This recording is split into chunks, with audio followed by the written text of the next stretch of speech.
There we go. We begin. Oh, hello. You liking this today? Hello. Welcome back. And welcome here. We are starting today with doing Ace Attorney case number 3. We got to about halfway through case number 3 on Sunday last week, and we are now ready to continue with case number 3, same 3, and we're hopefully going to start case number 4 as well, which might have a couple more chess motifs. I'm just going to let the ad break play while we have a little bit of a chat. And so yeah. Hey Bean, how you doing today? We got the Great British Bake Off session today. So I gotta pull up all the voices, because all the characters are finally British for once. Hooray! And one Italian guy. So I'm really excited to continue this case. We get to play as Gregory Edgeworth in this case, as Miles listens to a story about his father in his final case before his death at the hands of Von Karma. I'm content with the rest of this case, so I have no clue what's going on. To be fair, me too, to be honest. It's a lot of ice sculptors melting, and then a lot of poison gas. And that's about it from what I remember. But let us continue into case number 3. Turnabout Legacy. All I know is there's an achievement at some point. Detective Bad, thank you again for what you did earlier. Yeah, thanks a ton. Oh, okay. What are you talking about? There's no need to be shy about it. Never mind that now. I'm guessing you two are back here. Looking to investigate some more? We are indeed. We'll need something solid if we're looking to save Mr. Tangaroa. Well, I hate to break it to you, but apart from this room, the whole place is on lockdown. What? But we need to see those other rooms. This is Mr. Von Karma's doing, I presume. Who else? Haven't seen the autopsy report yet either. Guy's probably got a hand in that too. I don't know like how loud I am, so I'm just gonna have to And don't expect to speak with anybody except us cops and Mrs. Bound. Yeah, I think that's alright. Okay. Everybody else is gone, and I doubt Von Karma will be handing out phone numbers. It's all just a game to him? Why does he have to go that far? So what's your plan of action, Detective? Same as before, do what I can to help you uncover the truth, like I promised. You have my gratitude, Detective Bat. Just you wait, Von Karma. We're gonna beat you in your bag of dirty tricks. Well, you never did that because your mentor got shot. Detective, may we conduct a brief investigation of the area? Sure, but like I said, everywhere else is off bounds. You probably won't be seeing those rooms again. That's fine. As long as there's at least some way of continuing our investigation, we will make do. Begin investigation! Woo! It's a lot of investigating this case is. I'm gonna see whether I can push my phone with my chat on to the other side of my desk without interrupting my water. Oh yeah, drink of the day is coffee and water as per usual. I'm a creature of habit, I am. I'm gonna push this monitor slightly backwards. There we go, we are good today. We've also got some cereal, so I apologise if I nom on some cereal while we investigate. I nom on cereal almost as much as Ray eats his paper, so let's go.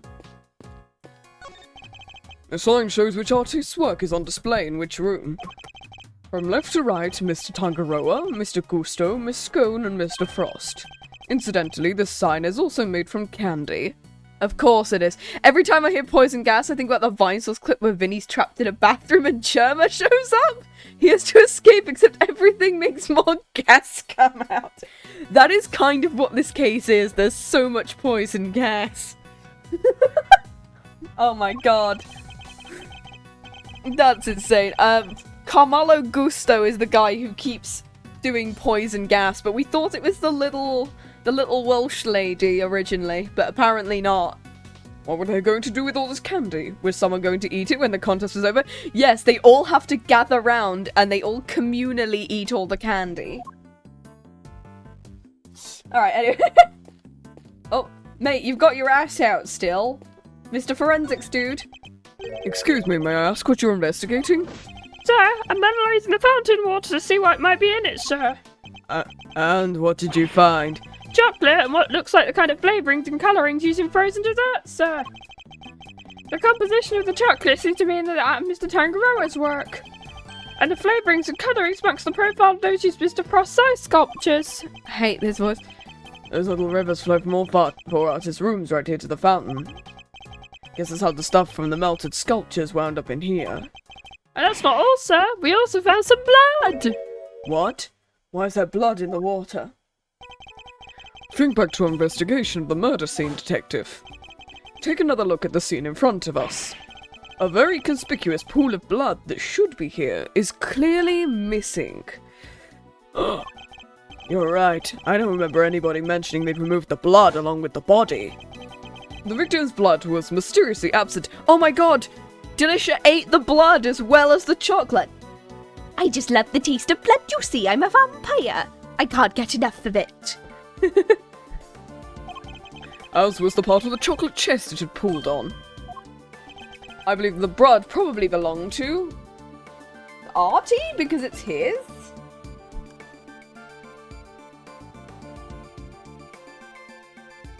It's his blood. It can't belong to anybody else, right?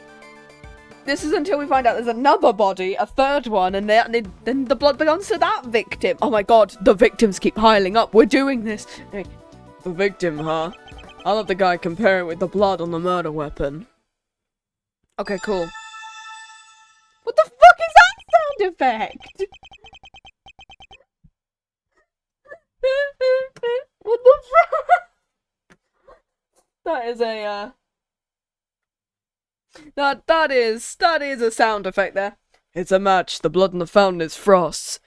Congratulations! You found a blood match! Why would somebody want to send the victim's blood downstream and into the fountain? Victim's blood! Frost's blood was found in the fountain, but not at the scene of the crime. Cool. Whee! The statues on the fountain depict cherubs enjoying some chocolate fondue. All the leaks work, apparently. Gotta hand it to him, they look really real. Detective, are you saying you've personally seen cherubs before?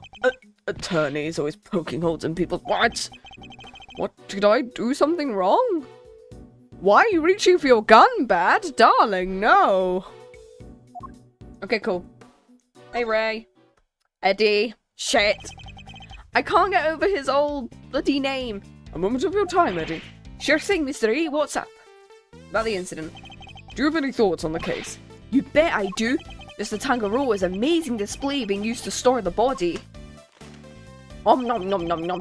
This guy's beautiful dreamscape being used to store the murder weapon. We're really seeing some beautiful things being used for ugly purposes this case. Do you find out what the missing part with blood in the chocolate chest was? Yes, I think? Missing part with the blood. As in this bit, the seal? Or the stand? The stand was eaten by Delicious Scone, and this belonged to, Artie Frost. And this belonged to Artie Frost, who went under a different name when he did his ice sculpting and his, like, regular sculpting, because he thought that having two brands was a good idea. Teapot. We've not used this piece of evidence at all. There's an entire part missing where the blood was with the body. No, we've not gotten there yet, I don't think. We know the ship crashed into it. We don't know where it is. So I'm assuming this is where we're finding it. I suppose we are. To make things worse, Miss Bones seems super down. When I asked if you had any thoughts on the case, I was thinking more about useful insights. Oh, sorry, Mr. E. Did I use something wrong? I worry about you sometimes, Eddie. How are you liking your first crime scene, Eddie? It's great. I've been taking notes about everything. No, I was betting on it not being blood. Ooh. Heck yeah. Yeah, we've not gotten to that little bit yet, so I'm excited. It's great. I've been taking notes about everything, and I'm learning so much. The anime eyes, we love it. I'm happy you let me tag along, Edgeworth. So you want to be an attorney? You bet I do. I give everything to become a hero of justice, help the helpless, and fight for what's right. First time I saw Mr. E do his thing in court, I knew I'd find my calling. You know, cops look out for people too. Sure, but I want to be an attorney, you know?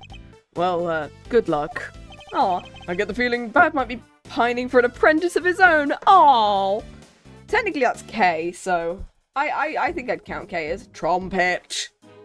Do do do do do do do do do do do. Anyway, oh my god, he's jiggling his pecs. Yes, look at him go. Anyway, seems his instruments are used on Mr. Tangaroa and Miss Bound's TV show Bacon Bop. Anyway,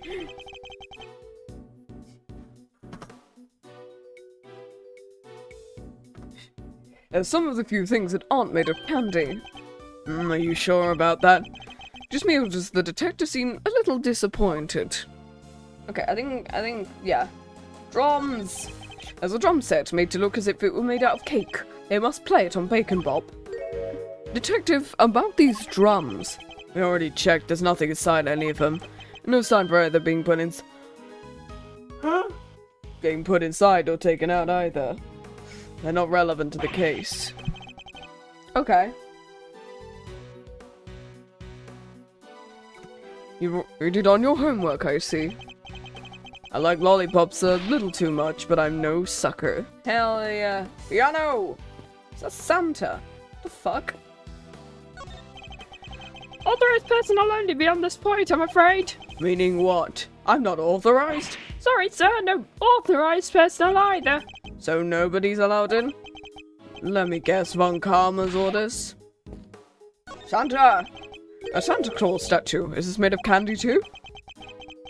I thought it's still Tangaroa's room, so could make that thing too. Speaking of Santa, that reminds me I need to find a present for Miles. Oh no! This makes it worse! He wanted an attorney's badge. I wonder if Tangaroa would make one out of candy for me if I asked. Aw. Reindeer! That's the door to Cousteau's room. I guess the candy reindeer is meant to show the way. Big antlers, must be a bull. I think not. Male reindeer shed their antlers in winter. Therefore, this must be a female. Thanks, Mr. Trivia, attorneys. I don't teach you about reindeer in law school, detective. This is quite the trophy. Awarded to Tangaroa, first place, International Confectioners Association Annual Spectacular. Made of candy, I guess it wasn't meant to last forever. Makes sense. Prizes, fame, none of it lasts forever. I doubt it's anything quite that deep. Okay, cool. Okay, cool. Where does this elevator go? The second floor. Tangaroa and Bound live up there. Sounds like they live a pretty charmed life. Tea parties, candy making, that kind of thing.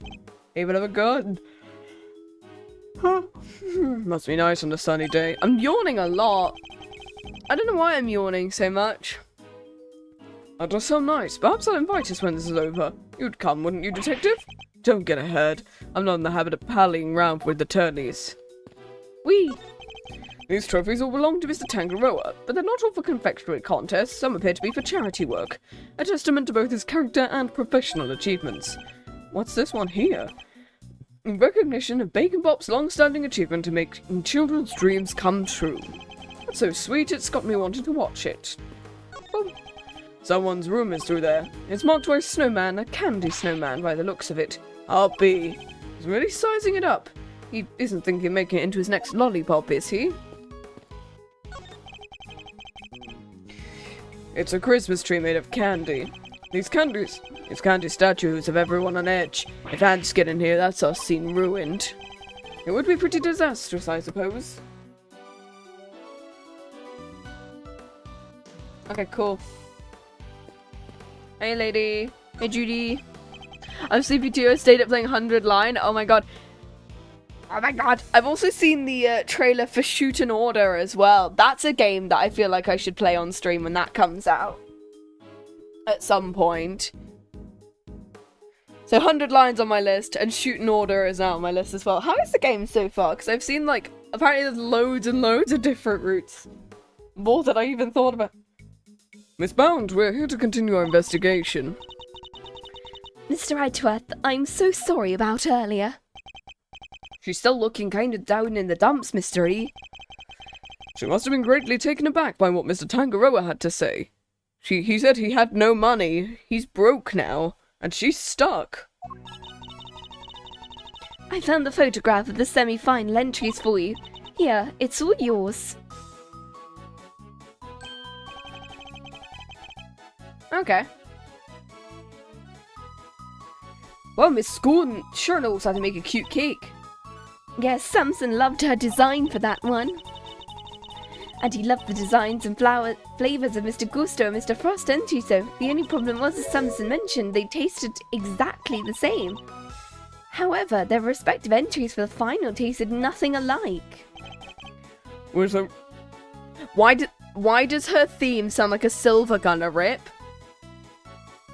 I'm so excited to see my favourite girl have another chance to shine. She's too precious. Yes! Yes!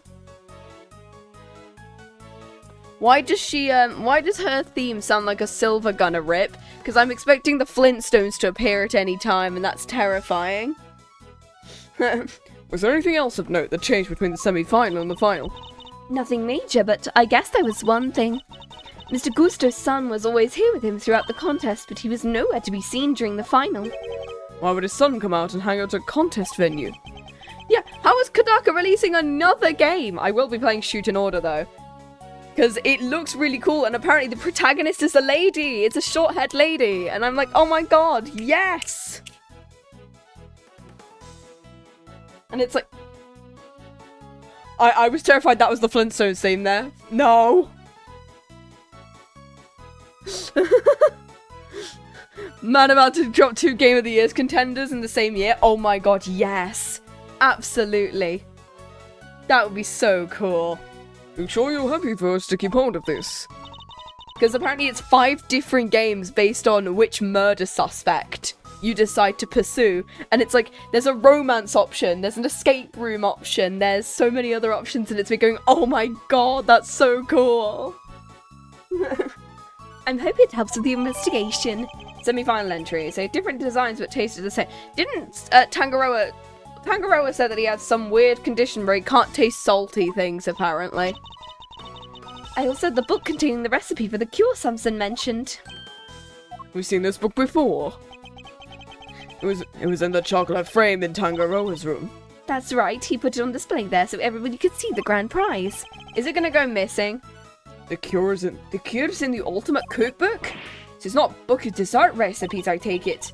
We told the contestants, of course, but I guess nobody told you yet. So one of the contestants, it's gonna be,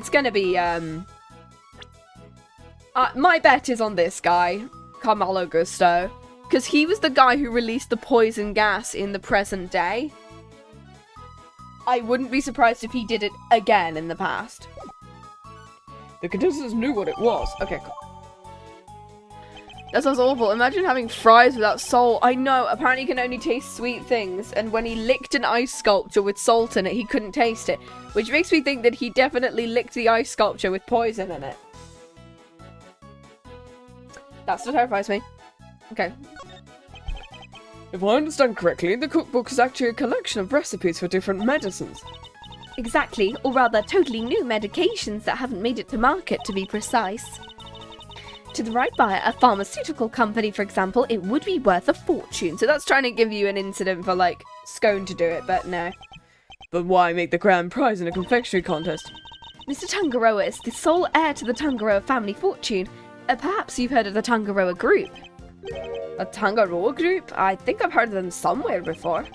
It's a major pharmaceutical corporation. Sells all kind of pills and poisons. Oh, does he now? Does he?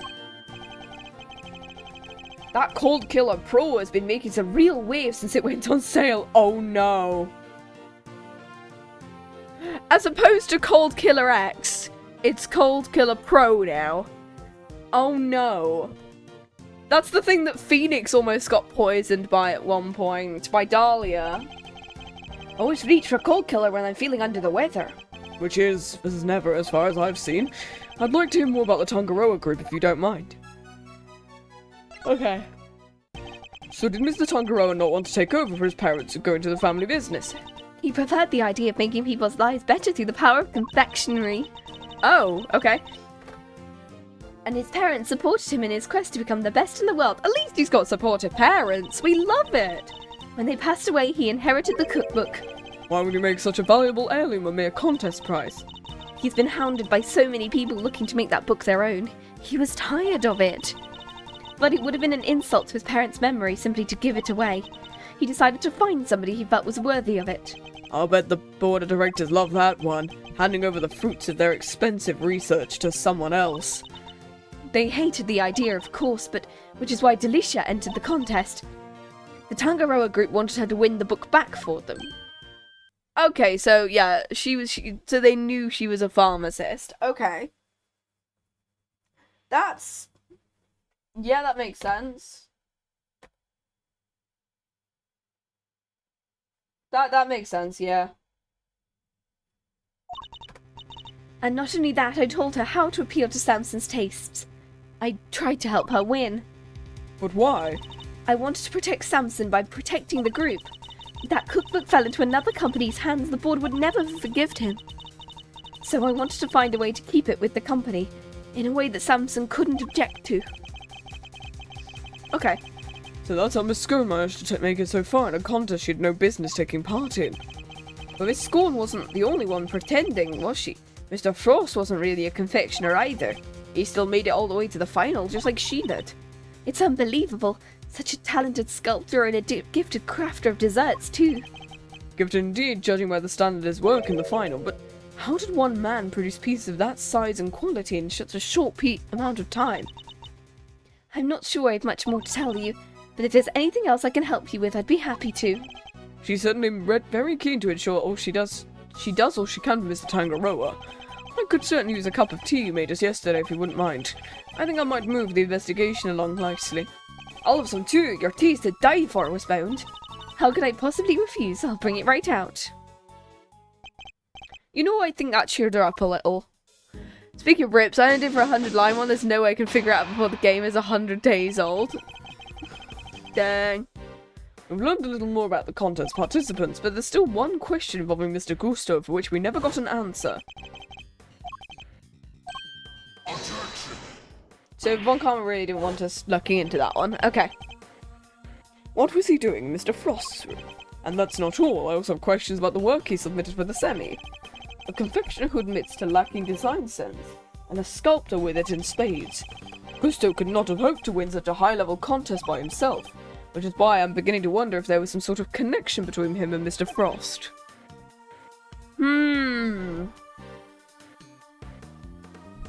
Detective?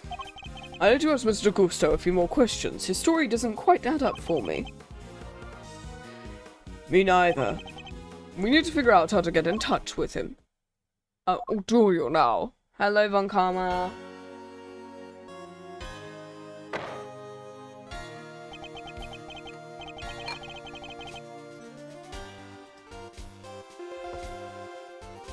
Thank you for the follow. Cryptic, how are you doing today? There we go. Thank you for the follow.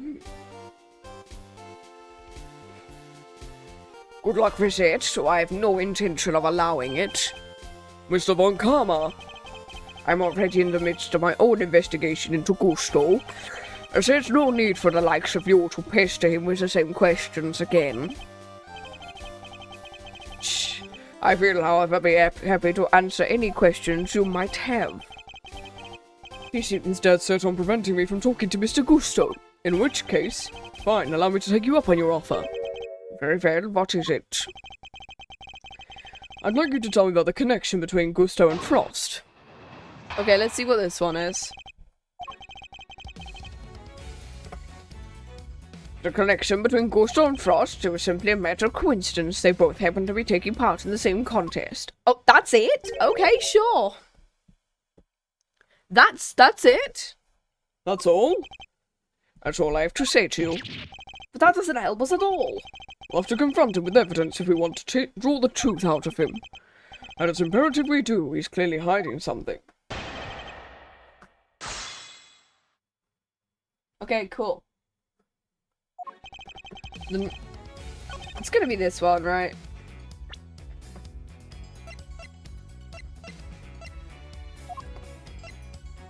Yeah, Frost and Gusto's create different designs but tasted the same. I mean, I have enough thing that like, this is... Testimony speedrun! Yeah, I think literally that is the only thing that could... Besides the cookbook. If it's not this, it's the cookbook. Objection! Objection! I wonder if you could look at the two confections in the foreground for me, Karma. They were made for the contest semi-finals.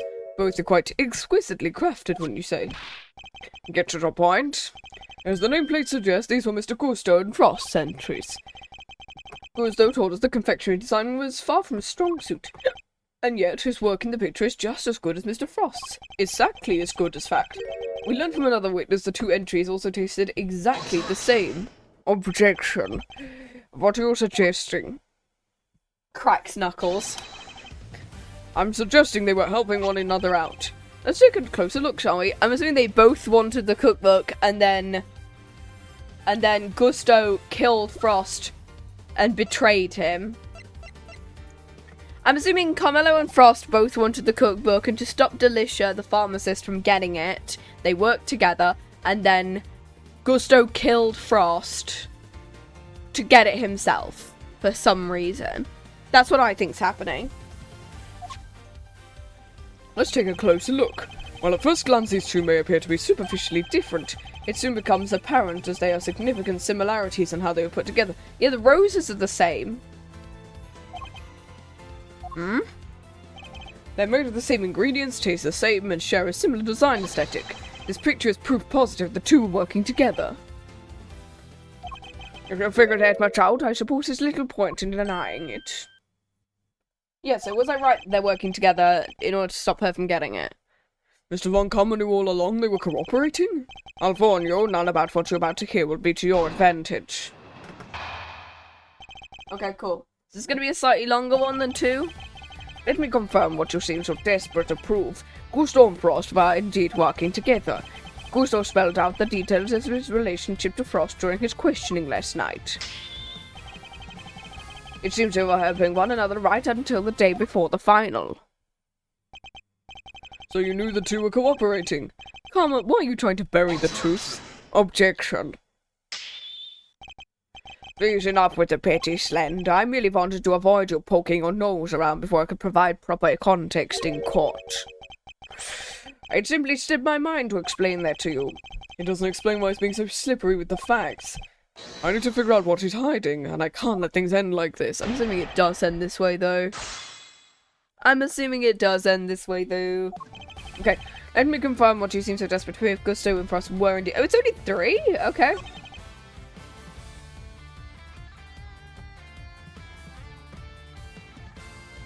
Gusto spelled out the details of the relationship. Okay. So we know they were helping each other in the semi-final, but we don't know that they were helping in that way. So I'm going to press, maybe, and see whether we can grab that. Why were they cooperating?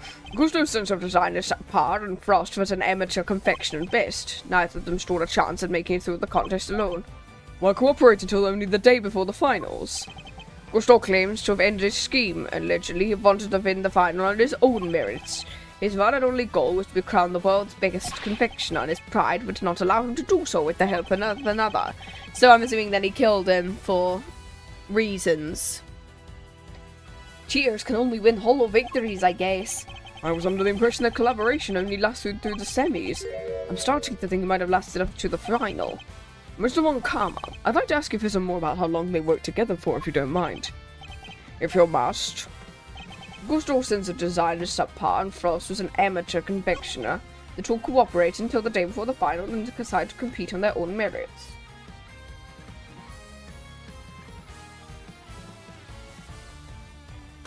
Okay.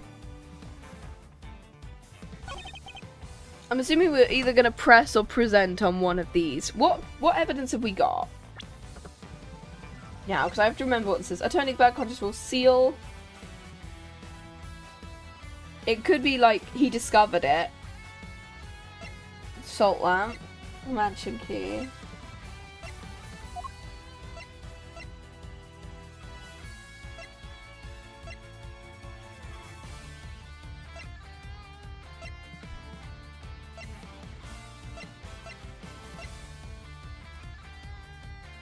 Most sculptures were scrumptious except for the lyre, which was salty. Salty?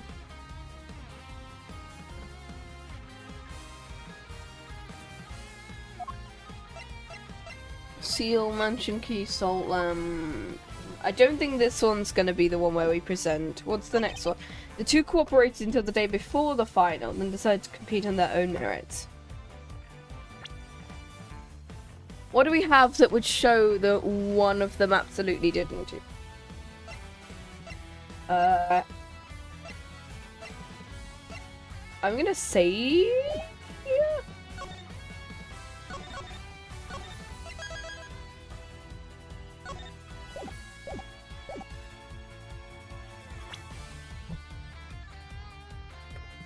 Blah, blah, blah, blah. Salt lamp, instant camera.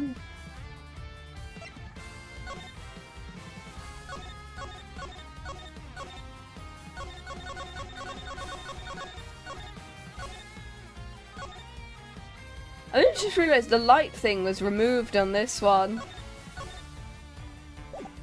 I feel like that's good. When in doubt, present the badge. Yeah, let's go for it.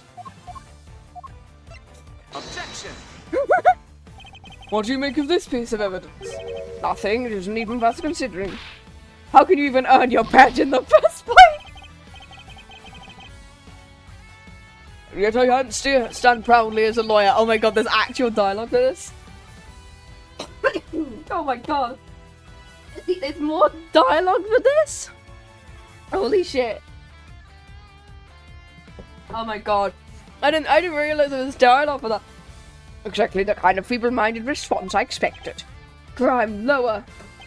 Oh damn. Okay. Yeah. It's gonna be the final one, I think, and then it's not gonna be this, because that's the semi-final entry.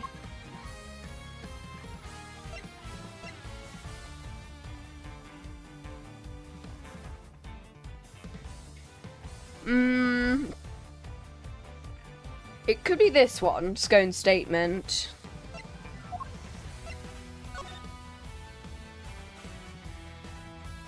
Because that's like...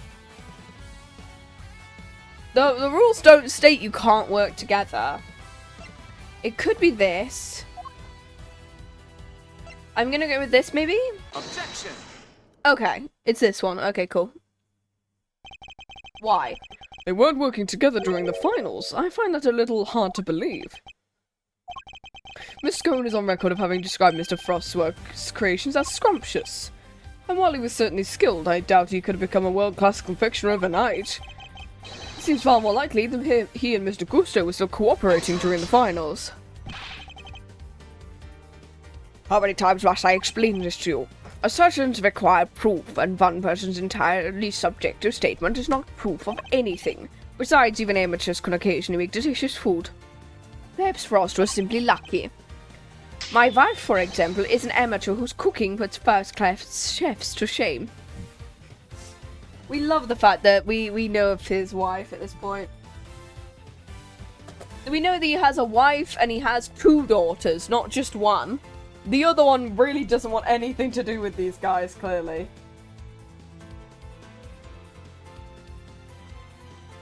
And his wife is a good cook. That's cool. How is that not an entirely subjective statement? Furthermore, you're ignoring another crucial part of the pharmacist's testimony.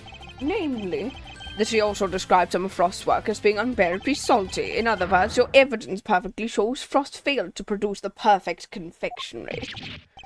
Perfect. Oh, grk.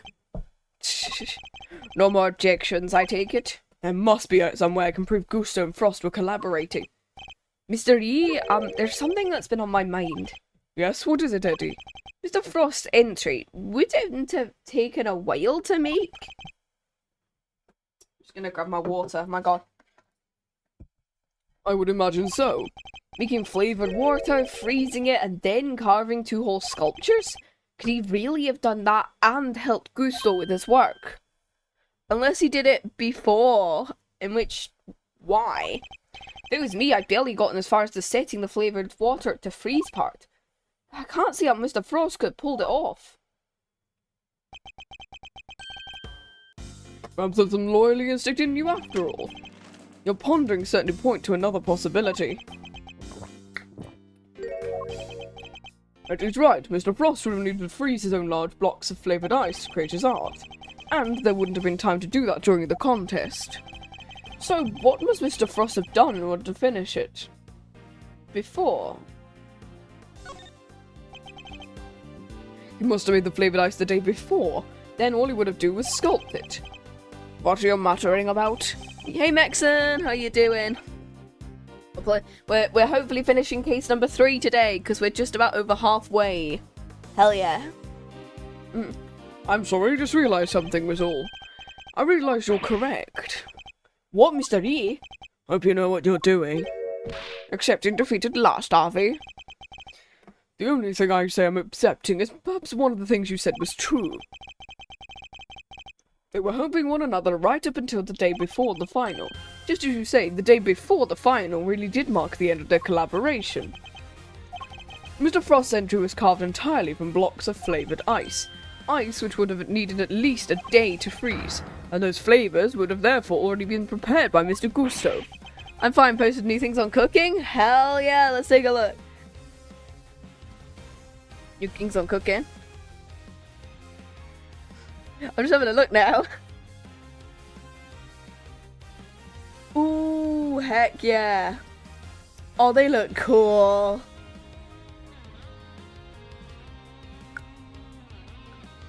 Did you put stuff like inside of them, or is it kind of like...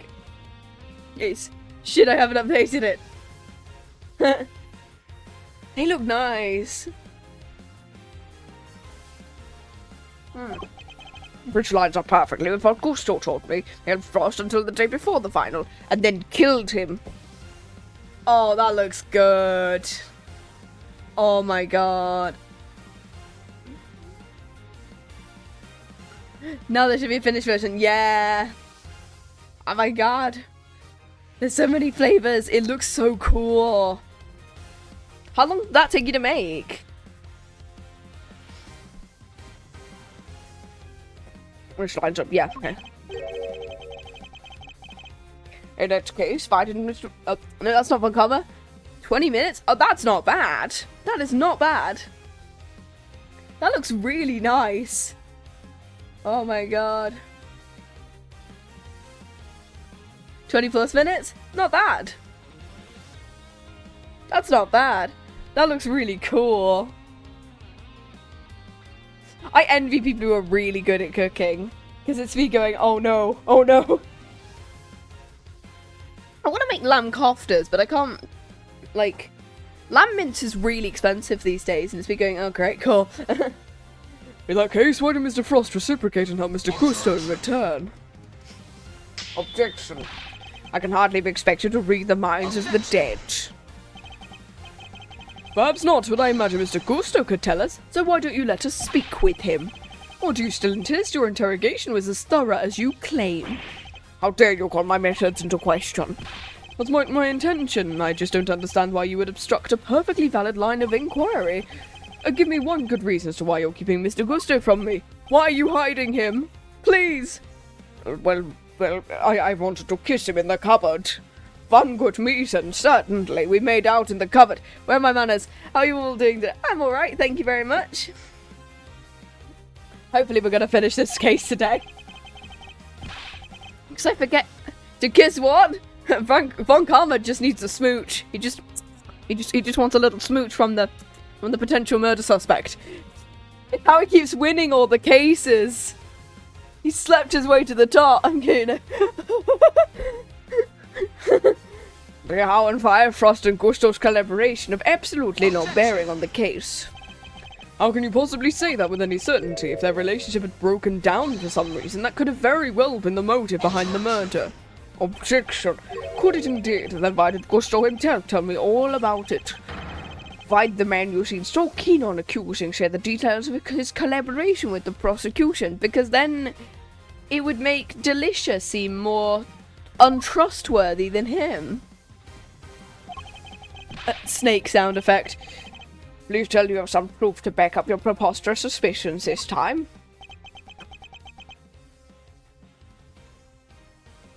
Oh, Mr. Gusto only acted suspiciously one time we know of, and I imagine Von Karma is aware of exactly what that suspicion's option was, which means this is probably a trap. A trap? Dum dum da dum. Cat's got your tongue. Cat's got your chest. Even if this is a trap, I can't back down. Mr. Gusto snuck into Mr. Frost's room, and we still don't know why. The fact alone is reason to suspect him. If that's your only concern, allow me to clear it up for you. I knew it was a trap. It was a trap! Oh no! Oh no! A trap! No! Anyway, I was thinking of saving this for the trial, but considering it's a taste of things to come, I'd hate for the proceedings to drag on because of your needless injections. Take a look at this. Aww, they got this. They're little sons! These two really don't want to talk to each other. Gusto and Frost and their sons. Aw, they look like a very happy family. We love it. We love representation in our Ace Attorney. Gusto snuck into Frost's room in order to retrieve this photograph. But why? It seems their sons attended the same elementary school. Gusto was concerned the fact of Mr. Frost and his acquaintance might place him under unique suspicion. Undue suspicion? I don't know whether I read that correctly. I will find out. A concern you proved was entirely well-founded. Gurk. Gusto's actions make perfect sense, and you've given me no reason to believe otherwise. Ooh. He's never going to let me talk to Mr. Gusto. If you're quite done obstructing my investigation, I have things to be getting on with. Bye. That smug, self-righteous jerk. I'll give him something to be getting on with. Throws the paper at the back of his head. Von Karma just turns around and laser visions the back of his head like Homelander. What do we do here? If Mr. Tangaroo is finished, we can't figure something out. Thanks for getting on with, What exactly could those things be? He has a body, a murder weapon, and a suspect in custody. Of course Mr. Von Karma has a body. He's not floating around like a ghost, is he? Stares directly at the camera. If the prosecutor means to pursue Tangaroa, surely they've all they need. I keep forgetting Von Karma is actually dead in present day now. Which is terrifying. When I'll be in my 30s, I'd love to be just like Eddie. Heck yeah. We love Eddie. I keep wanting to call him Ray Shields, but he's not. He's Eddie Fender, and I can't, Something on your mind, Mystery? We're missing something important. Mr. Von Karma has everything he needs to proceed with the prosecution of Mr. Tangaroa. And yet he still doesn't seem entirely confident of his case. Stop eating the paper! If he was, why refuse to share information with Detective Bat? That was his phone number, you idiot!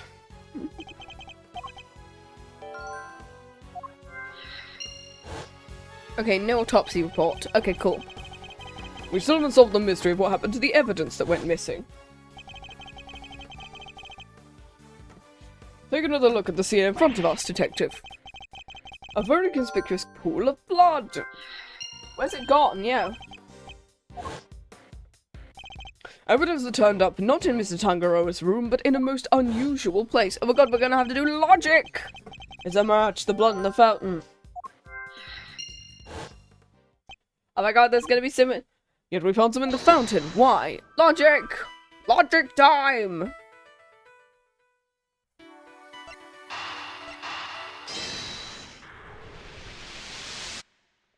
Yeah, it's gotta be these two. Mr. Frost's blood went missing from the crime scene, but traces of it wound up in the fountain. Why go to the trouble of removing the blood from the scene after the body had been discovered? And why only the blood? Surely the body would have also been in the way. Wait, could someone have moved the body aside to get to the blood? Why? What is the purpose of doing that?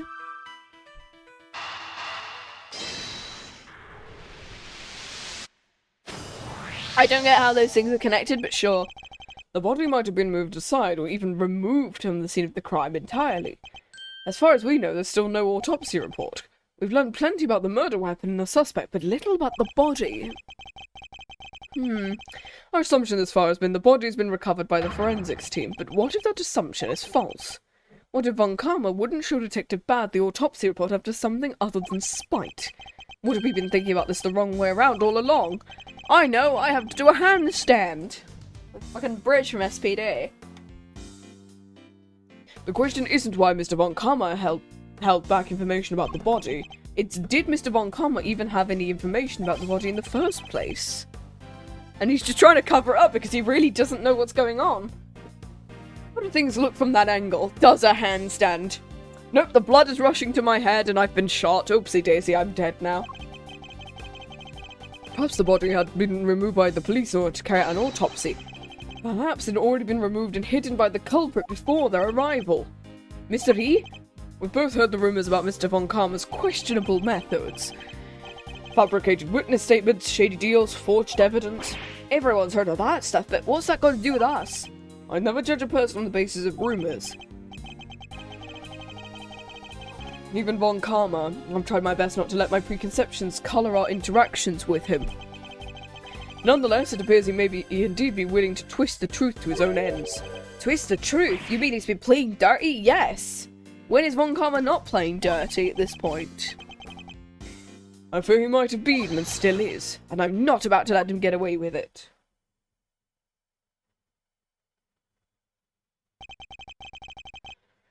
I'm returning to the prosecutor's office. Don't breathe a word about anything to the infernal attorney. Yes, sir! Hold it! Hold it! I got you now, bitch! What is it now?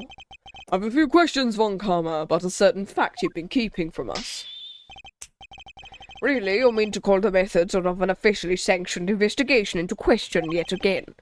I'm warning you, if you obstruct the police in their work any further, there will be consequences. Objection! It's not the police I have an issue with, Von Karma, it's you! Look at my finger! What? Isn't it on the prosecution to work out who the real culprit of a crime is? What foolishness is that? I've no intention of debating what the prosecution's role is, or is not, with the likes of you.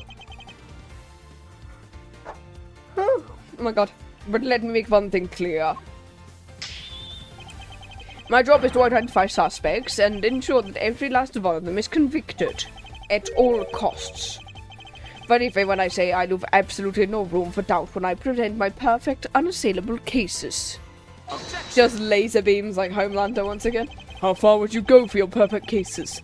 Would you create facts out of whole cloth, perhaps? And I thought you'd outdone yourself already. But now you intend to accuse me of fabricating evidence. I do. Because it's why you've done nothing but hinder Detective Bad from doing his job at every turn. What are you talking about? You didn't shut him out of the investigation because you wanted to keep an eye on us. You did it to stop him from finding out you don't have the body. What? He doesn't have the body? Ridiculous, you're clutching at straws. Then where the fuck is it? I will tolerate no more of your preposterous slander. Then allow us to examine it. Prove me wrong if you can. I'm afraid you'll have no time. I'm under no obligation to whatsoever to prove your baseless accusations one way or another. As it's you who must have seen for yourself, a piece of bloody chocolate is missing from the scene of the crime. Why did it disappear and where'd it go? What does it matter? Some blood went missing from the chest where the body was found. So what? So what indeed? That's precisely my question. If the body was still at the scene where the police got here, removing the blood would accomplish nothing. However, let us suppose for a moment the body was not.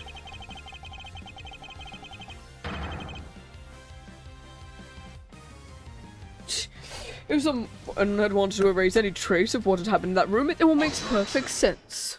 Objection. Oh, what's this petty obsession with the blood stain? Oh, since it's so important to you, why don't you tell me where you believe it went? Okay. After all, evidence is everything, as you never tire of telling us. I believe this should back up my theory quite nicely. What evidence issues where the blood from Mr. Tangaroa's room went?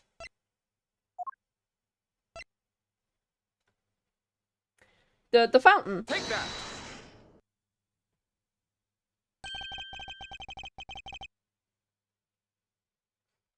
Traces of the victim's blood were found in the fountain, along with traces of the chocolate from Mr. Tangaroa's room. I believe the missing piece of blood-stained chocolate was dumped into the stream that flows to the fountain. So I was right with things being moved in the waterways from last stream. Okay, I was right. Okay. Which strongly points towards one certain fact. Oh, someone purposely disposed of the blood after the body had been removed. Mr. Von Karma, where'd you find the body? You didn't find it, did you? Answer me. Where'd you get your hands on that kind of evidence? You've neither the authority nor the means to carry out that kind of analysis on the fountain water. Are you sure about that, love? You sure about that, love? But I do. Curse you, bad. You've been a thorn in my side from the moment you have been assigned. I'm the part of the Yanagarasu, bitch. No longer, as of now, you're officially off the case. I was barely on it in the first place. Mr. Von Karma, you still haven't answered my question. Will you admit it? Confirm that no body was ever recovered? Oh, really quite the claim, you know. Fun you'll never find any proof for, I'm afraid. Yes, we didn't find the body. You could have just said we didn't find it, you fuckwit. What must I do to get an answer out of this man? If you don't mind, I've given you quite enough of my precious time. I look forward to destroying you in court, Edgeworth. And stealing your son after I shoot you. Your precious logic and theories won't save you then. Nothing will. Mark my words, Von Karma. Your methods will be your undoing. And by my son's hand, not mine. No matter how much you try and hide the truth, I'll bring it all to light in the end. I thought that'd be a continued, but okay, apparently not. Forgive me, Detective. I didn't mean to put you in a difficult position. Don't sweat it, it was always going to end this way. Honestly, no one's ever sidelined me the way he did before. First time for everything, huh? I think you might be right about the body being missing. I am, and I will prove it in court. There's anything I can do to help, just say the word. Aww, we love the bad likes at Gregory at this point. Since you know, I'm off the case. That's very kind, and I'm sorry to keep asking favors of you, Bad, but there is one more thing. Hey, Captain! How you doing? What are you guys whispering about? Come on, let me in on the secret. Alright, Eddie, the detective and I were rearranging a little insurance for the truck. Pasta, chicken, hydrate, hell yeah. And also, you can gamble and hit 100. I did check by, like, spamming the redeem. You can hit 100. It is possible. The dice just hates people, apparently. Alright, Eddie, the detective and I were arranging a little insurance for the truck. So what you say? I think we've enough to see Miss Tangaroa acquitted. But I would have preferred to have an ace in the hole, just in case. You rigged it by making the RNG restarted? No. It was just a test. I did do it a bunch of times after I got 100, though, just to make sure it wasn't...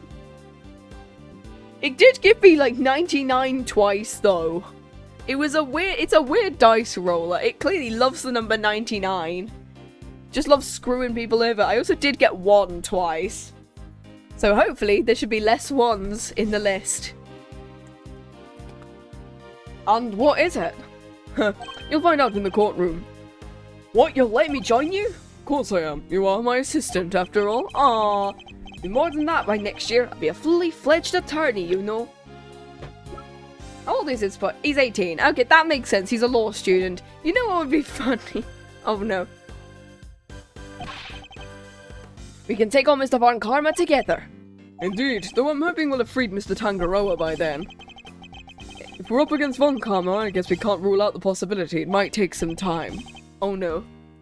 If you set it up where if you roll the one, you get timed out because you know nat 1. Yeah, because if I can... Because of the fact that I could probably do that. Because if I can get it to spam nice every time you get 69, I could probably... And give you VIP when you get 100. I could probably program it so it times you out when you get a 1. That'd be cool. Or give it the opportunity where you could get a 0. And it just goes... What? How the hell have you rolled a 0 on a 1 to 100 dice? We'll do everything we can in the meantime. I know you can beat Mr. Von Karma. I believe in you. Hell yes. We can't allow Mr. Tangaroa to remain imprisoned for a crime he didn't commit.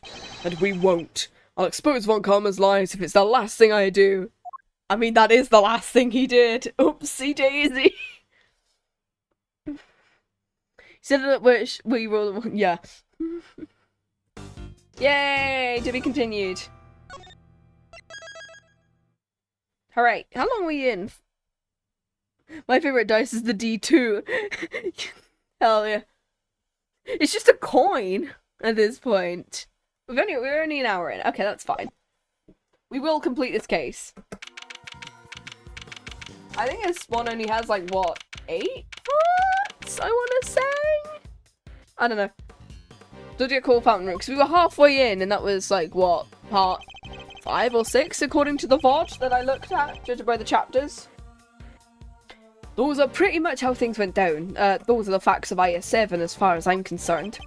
Finally learning the truth about my father's last case. Coin flip, coin flip. You either get a couple of points or you get timed out. That would be the D2. If you have a D4, if you roll a 1, you step on it like you step on a Lego. So what happened at the trial? Well, we lost. Von Karma did a number on us. Really? You couldn't prove Tangaroa was innocent?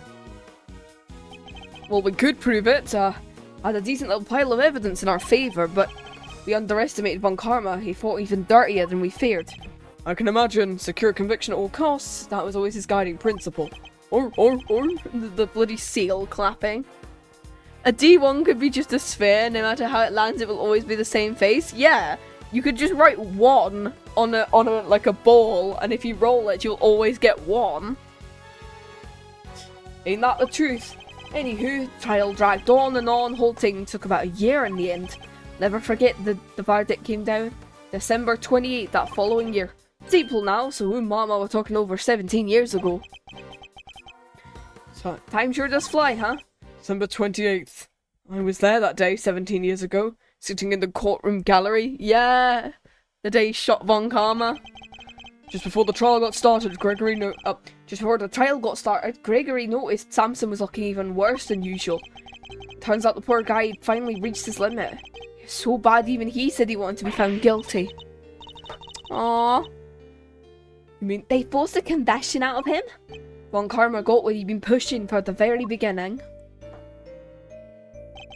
When Gregory tried to drop the bombshell about there being no body, he learned Von Karma had used the power of the police to head him off at the pass.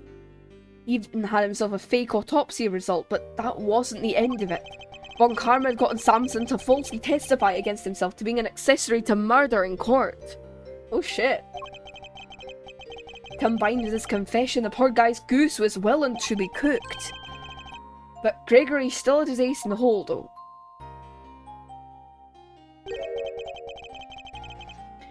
The same ace he asked Detective Bad to help him with. Exactamundo. He needed at least one last card to play if he squeezed a confession out of Samson. 4-1? 4-1? 4-1? Anyway, no. Wrong. So we had Bad record all of Samson's interrogations. I guess Bad really wants to know the truth, huh? We all did, but he was a trooper. Stayed with the case even after Von Karma took him off it. Dang it. Oh, dang it. He was tied up in some other big case too, good old Bad. They don't make him like that anymore. Yeah, he was the Yadagarasu, and then he got shot.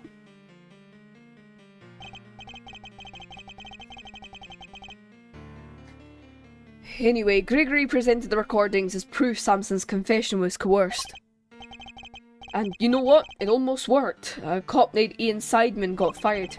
Samson's interrogator and the initial detective before Bad. He took the fall for pretty much the whole thing. Ian Seidman. He was just a side guy. Von Karma didn't get away scot-free. In fact, he was disciplined by the chief prosecutor for the one and only time in his 40-year career. Neat. 51 is my favourite game, devs. Hell yeah. Samson himself couldn't stomach another day in court. So when that guilty verdict came down, it didn't just signal the end of the day, but of the whole sad affair. I don't remember a lot myself, but my father's face when they declared Mr. Tangaroa guilty. I was a young child, but even I could tell how much he was hurting. BRB ads? Oh yeah, it's ads for a minute. Dang it. Gregory wanted to appeal the ruling, of course. He would have done anything to clear Samson's name, but... well, you know what happened next. Poor guy never got the chance. Aww. I should have left with him that day. Always blame myself for not doing that. I shoved it aside and obsessed over something else. Or rather, someone else. I hated what you did. Hated you for choosing to stick with Von Karma.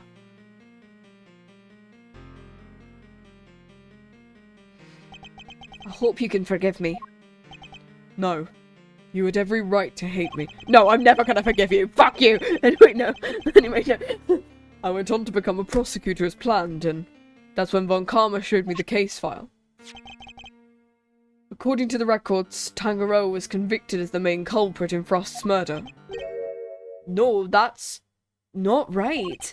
Samson was convicted as an accessory to murder. Strange.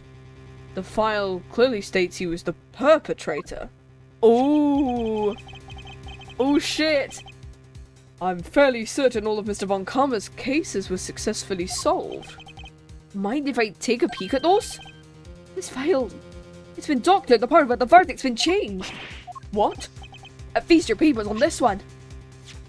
Oh shit. Tangaroa, organizer of confectionery contest, a victim's body was found inside one of his creations, leading to his arrest. While in detention, Tangaroa discovered he had a taste disorder, which subsequently cured via medication. Verdict: convicted as an accomplice based on his confession. Convicted as an accomplice? Heck yeah, welcome back, Bean. There's a copy of the file they have on record at the courthouse. Oh shit, it's been changed. Then why is my copy so different? You said it came from Von Karma. My guess is he didn't want Gregory's son thinking there was a murderer still at large. Didn't want you looking into it before the statute of limitations was up. God, I burped there. That was not true. So everything I believed about the case was a lie? Like they say, we all gotta start somewhere. What's important is you know what's what now. The statute of limitations may have run out, but the truth's still there, you know. Forgot to raid, sorry, all 8 of my viewers. Heck yeah! Welcome back, welcome in, Shell. How you doing today?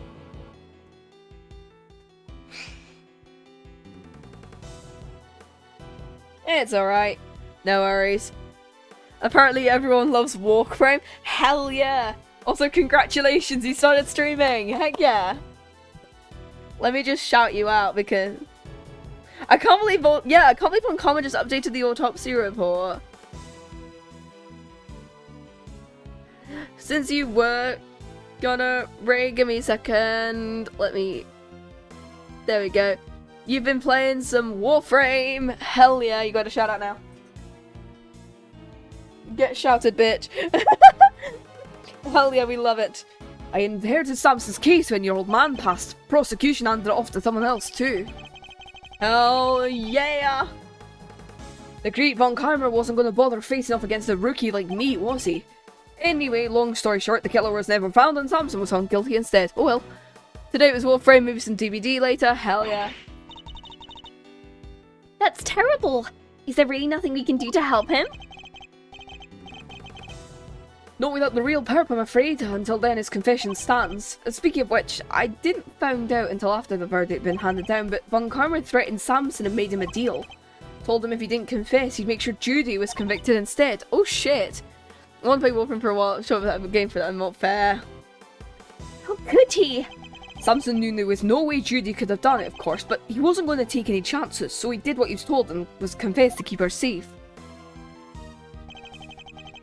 Riddle me this, Milesy boy. Why do you think your Uncle Eddie just happened to be in the prison the day Bronco died? That's right.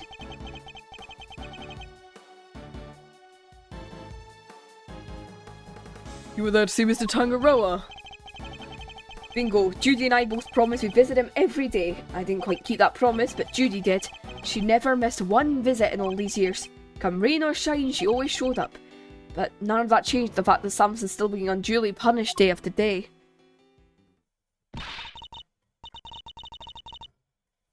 How heartbreaking. You've got to do something, Mr. Fender. Well, kiddo, that's actually why we came here. The elf sculptures are back on display just like they were all those years ago, but now they've melted again. Final Fantasy also looks 40, but time. Yo, god, yeah, Final Fantasy, those games. We're gonna see what we can find out, right, Miles Areno? I'm a prosecutor, Fender. I don't look at these things in the same way as you or my father. Miles. But that doesn't matter right now. I swear he did, like, defend during the original trilogy at one point. I swear he did. But, okay, sure. I want to speak as Miles Edgeworth. I want to know the truth behind both the cases, and I'm not leaving till I do. You really are old Gregory's son through and through. Alrighty. Let's get started, we can finally get to work. Good thing I brought the IS-7 case file and evidence with me today. Documents first, who doesn't love paperwork, am I right? The parts in red ink are my annotations. Okay, cool. Thank you, Fender. Here's some evidence for ya, enjoy. There's quite a few, so it'll take some minutes to scope them out if I were you. Small mountain of evidence in the IS-7 incident received from Fender. Okay, what have we got? Besides, oh, okay, so we haven't got this one. Okay, so we've got some little bits now. Rock salt lamp, Manfred von Karma, Gregory Edgeworth. Statute of limitations expired 3 years ago on December 24th. The red bits are his, okay. Artie Frost, also known as Paul Halik, under which name he was a renowned sculptor in France. Oh my god, the shame of being French. Holy shit. No wonder he never went under that name. Anyway, contestant in the confection contest, body was discovered in Tangaroa's room. Cause of death was blood loss following a blow to the head. No detailed autopsy report. And then, okay, cool. Cool. Let's go. Okay, and then we've got, obviously, the fucking white asphyxiant. I wonder what the poison gas is made out of. It's like, it's so shit. The pink splatter on the floor. The pink puddle of piss on the floor.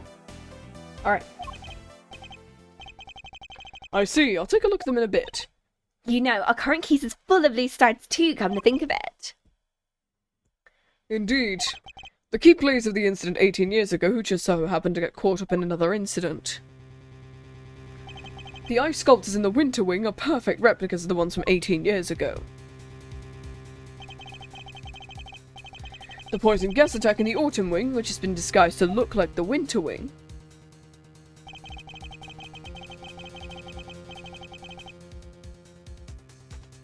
Give me a second.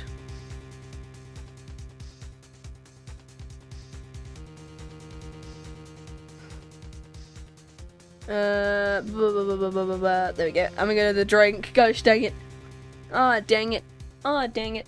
The two chemicals that were found inside the Pisces statue's display case, ubiquium and asphyxiant. These are such shit names for chemicals. Anyway, the four poisonous gas were mixed together. Oh yeah, we do swear here, just gonna casually mention. The victim of the gas attack, Carmelo Augusto, who is no stranger to the events of 18 years ago. And who's still unconscious and undergoing treatment in the medical room. Okay, cool. And finally we come to the body floating face down in the mountain. Is it gonna be Artie? Holy shit, is the body gonna be Artie and that somehow they've managed to I don't know, put them in one of the ice sculptures or something. I swear if that's the fucking plot, Ace Attorney. I swear if that's the fucking plot, Ace Attorney.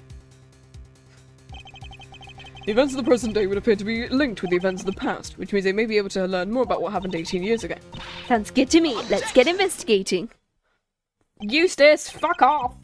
Oh no you don't. Aren't you forgetting someone? I could have sworn this is my investigation. Eustace is quite right. I do hope you aren't intending to obstruct him in his duties, Edgeworth.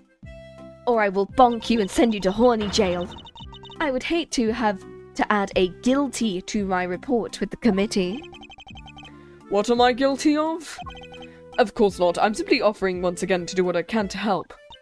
Your offer is duly noted and duly declined. Well, she isn't pulling any punches.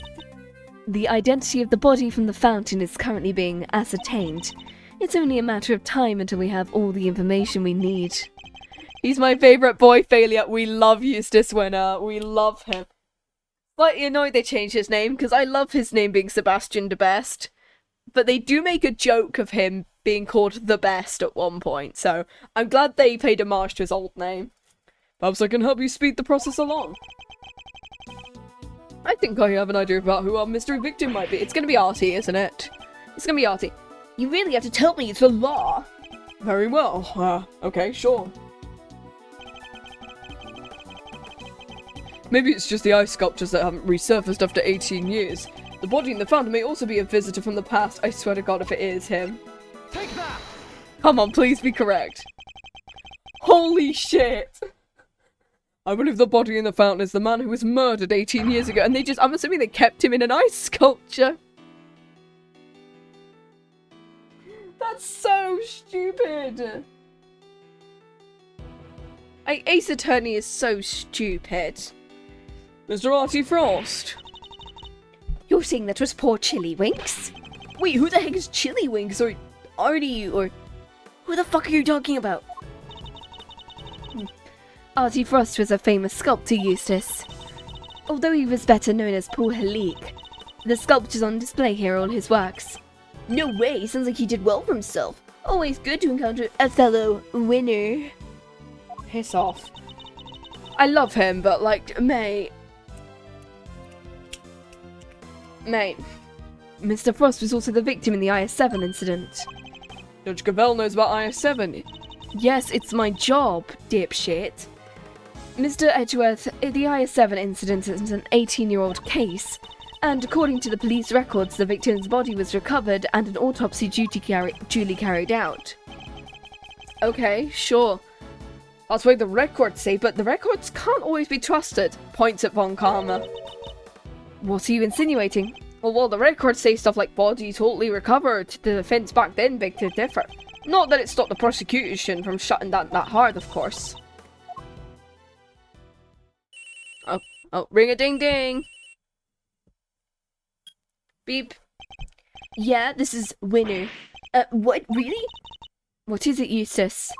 The body, we've got an ID. Some sculptor called Frost or something? I guess Edgeworth called it, I guess. Goddess of Justice. Oh, so my father's deductions were right all along. Ha! I win. Did someone say win? No! Well, Judge Cavell, I'd say this changes things, wouldn't you? Perhaps you'll admit I might be of use to this case. More than a certain junior prosecutor, anyway. Stop trying to steal my win. I'm doing no such thing. All I want to do is uncover the truth. And if we're gonna get to the bottom of what happened here, we will need to work together. We do not need to do anything, and you do not need to know the truth. This case is none of your concern. Objection! Whoa there, Judge Chi. You may be wrong about that. Another of your interruptions, Mr. Fender. Well, yeah, see, I was on the defense team for IS-7, so this case is very much my concern. Well, I was one of the pesky kids pushing the theory the body's gone missing. Ooh. The prosecutor at the time might have brushed us off, but you can't deny the testimony of your eyes, or to put it a little more bluntly, the prosecutor's case was rotten from the ground up. When there's been a miscarriage of justice caused by the prosecution, it's the committee's job to fix it. No A miscarriage from the goddess of justice? I think not. All her babies are here. Ugh. And who better to help you unpick the mess than someone who was there at the time? Unless you have an ulterior motive. Looks at your theme, which is definitely villainous. Gavel seems to know the facts of the IS-7 incident, in which case I suspect she must be here on the committee's behalf. Your connection to the case is noted, Mr. Fender, but I fail how to see it concerns Mr. Edgeworth. Here's the son of the original defense attorney and the protege of the case's lead prosecutor. If that's not enough for you, he was at the trial too. I think it's possible he might have a little something to bring to the table, don't you? Very well, you may both assist in the investigation. Step forward and that and I'll fucking cut your throat with my hammer. No, that's not right. I'll bonk you on the head with my hammer instead. The Winter Wing is off limits. This room, however, is all yours. Alright, glad to see we're on the same wavelength. Why don't we bring it in to show we're on the side of justice? No. Do not test me, Mr. Fender. Your permission to investigate can be revoked at any time. Duly noted, Your Honour. It's a turn up for the books, eh, Milesy? We've got to do our thing after all. Thanks to your immeasurable help, as always. No sweat. Besides, I was mostly doing it for me. Okay, I'll be investigating my own thing, so just holler if you find something interesting. I will. Bye. Okay, shall we? Heck yeah! Let's let the investigation commence. We're still unclear on two key facts. How Mr. Frost's body came to be where we found it, and the source of the ubiquium. You're right. We need some more intel. Indeed. Let's focus on the ubiquium first and foremost. Well, it's used in stuff like dish soap and paint, right? Correct. It's also bright red in colour and has a distinctive minty fragrance. Mint. Okay, sounds like we know what we're looking for. If something smells of mint, we'll know it's that. Cool. Who shat on the floor? Why is Larry drawing it? Miss Bounds' tea set is laid out neatly on the serving cart. The pamphlet said the gallery's famous for its tea. Understandably so, the cup we were given was delicious. I love the idea that instead of drinking the tea, he just eats the cup instead. He's like, this cup is pretty good. Edgeworth, you're eating metal. I know. My teeth are built to withstand metal. This is fucking stupid. Anyway. Understandably so, the cup we were given was delicious. Looks like all this stuff was designed by Mr. Frost. Interesting, in that case we better take a closer look. Teapot. This dishware was made by Artie Frost. It looks very fancy. It is, I'm willing to bet this set can fetch something in the thousands of dollars. Let's try not to touch any of it unless we absolutely have to. Whoa, this stuff's really worth that much. No, you can't steal it. No. Also, we're missing a teapot. Not a teapot, we're missing a teacup. I know we're missing a teacup because of the fact that there's 3 plates on the right-hand side and only 2 teacups, unless one of the sources is meant to be for the teapot itself. Stop it! Miss Bound must really be a bit under Mr. Frost. Teapot! Edgy! What is it? You be careful with that teapot, you hear? Why is Larry so concerned? Dum bum bum bum bum bum. Honoured guests, She looks so pretty now she's older. I can pour you a cup if you'd like. Miss Bound! Judy, I'm good, thanks, no tea for me. You do knock yourselves out. I mean, you do knock yourselves out. There we go, that's where his voice lands. I hate the fact that that's where his voice went. Thank you for the offer. Yes, why not? A quick break won't hurt. 2 cups coming right up. I'm not singing. I'm not singing. Fuck that. This smells great. Aww. I love the chibi sprite of him drinking the tea. It's really cute. It tastes even better than it smells. Please tell me it's not got mint in it. It could have mint in it. Butterscotch karaoke when? No! I need to put in my other headphones if I was singing. Because I have 2 pairs of headphones. The ones that I've got in right now have a slight delay to them. Ah, dang it. I don't think any of my housemates would forgive me if I tried to do a karaoke stream. What type of tea is this in charge with? Either that or that's going to be a sub-goal one day. We'll find out. It's Ceylon, I believe, but it's usually identified by its citrus aroma, but... Miss Bounce, is this the same blend you served this morning? Oh, it's going to have mint in it. It's going to have mint in it. Oh, was I right? If I give all my channel points, nah. Is it alright? There isn't anything wrong with it, is there? Not at all. It's just that the cup had a Slightly different aroma. Oh, it's mint. No. That's odd, I use the exact same blend both times. I can't see what could account for the difference. What's the big idea? Quit being mean about Judy's tea, would you? What's gotten under your skin, Larry? Nothing, you're just rude. You didn't even try to call me by the right name. It's Louise O'Neill. You know what? I'm done. I'm not talking to you anymore. Bye. Well, that was childish. What even happened there? Let's ask about it later. Talking to Miss Bound is more of a priority. We may not have any evidence to prove she's the culprit, but it does seem likely the poison gas was her doing. No, didn't we say that it was Thingy's doing? The tablecloth draped over the cart is pure white, and is completely spotless. It's just waiting for me to grab it by the end, clear my mind, and whoosh! I can't stress enough how bad of an idea that would be. Come on, what's the worst that could happen? Even if it does all go sideways, we'll just wind up with a cool tea-coloured tie-dye. Bleh, that almost like... I almost caught my tongue there. I'd rather remained white, plus I don't think Miss Bound was appreciate us messing with it.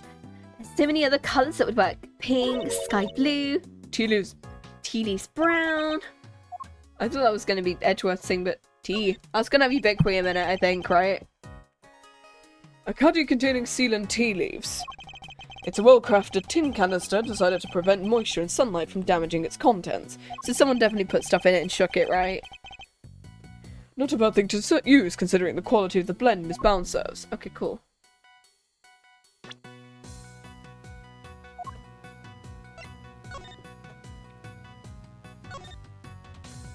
This This is one swanky teapot.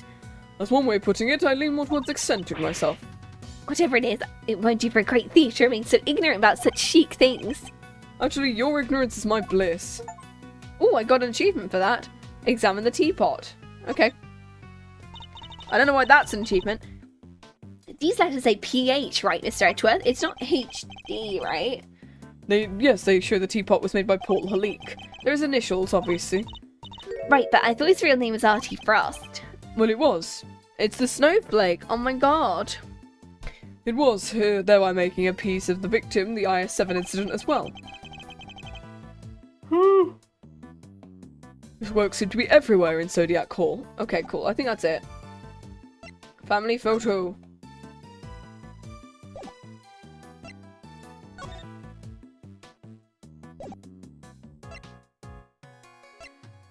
Okay, I don't think I can really examine anything else other than that one, which I've already done. I think I've already examined that one. Okay, cool. I think that's it for what I've got. Yeah. Yeah. I think we can do some logic though, because I think we can do the... yeah, these two.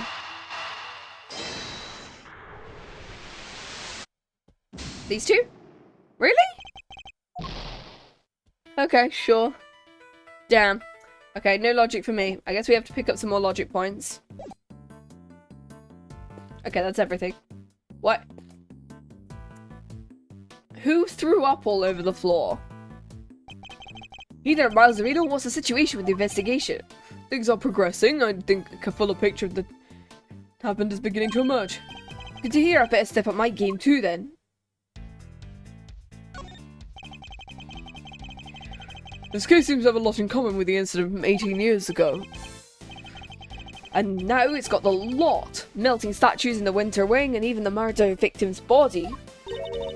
How did no one ever figure out the body had gone missing? I don't know, Von Karma probably. Yeah, ads are coming in 5 minutes apparently. Frost had no family apart from his son. But what about the nuclear family that we just saw? I thought they were a gay couple! No! And the kid kind of vanished. No one's seen them around the time of the incident. Gusto's son too. Him and his best pal from school both up and disappeared. What's their names? What are their names? Tell me what their names are. And they were never found? Gusto's boys wasn't. Not as far as I heard. Guess Frost's kid turned up in the end though. He collected his inheritance at some point.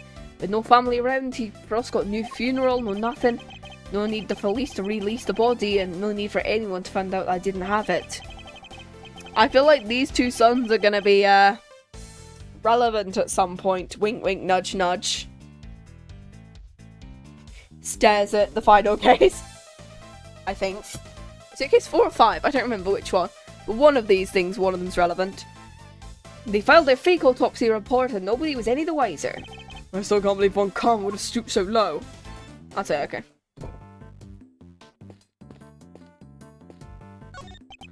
From the colour and aroma, I'd say this is a puddle of spilt tea. Is that tea?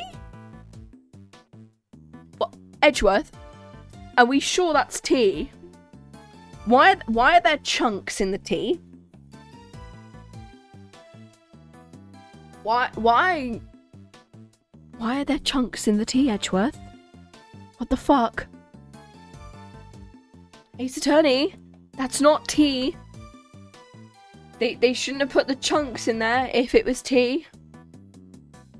Girl, no. And look, there's a small chunk of ceramic. That's ceramic, huh? I guess someone wants to break something. I know that insignia, and a certain high-strung someone might know something too. Why is there a lift cart sitting here in the open? Guess someone... We love yawning. Guess someone must have been moving around something heavy. The top of the platform seems to be wet. I peed on it, Edgeworth. No. Got a funny feeling I've seen this thing somewhere before. You mean like 18 years ago? It's all coming back. I saw it in Frost's room. Must have used it to move the ice sculptures. One of those fancy numbers where you can change not only the platform's height, but even its angle. Oh, sure. If you'd one of those, you can move giant lumps of ice around with no sweat. Okay. I could just eat... Just think of the possibilities. I could really use one of these. Doesn't explain what it's doing here though. Bit of a head scratcher, but we should give it a think. After all, it might have something to do with our case.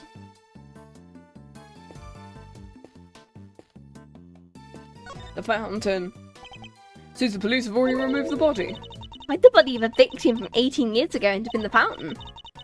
And why was it all rotten and stuff? Did it slowly shuffle its way here? Why wasn't it all ruffled? That almost sounded like Megalovania. Oh my god, yeah. Between the Flintstones and Megalovania, this is all just a silver gunner rip. Ace Attorney, do you know what you're doing here? You're fueling silver gunner.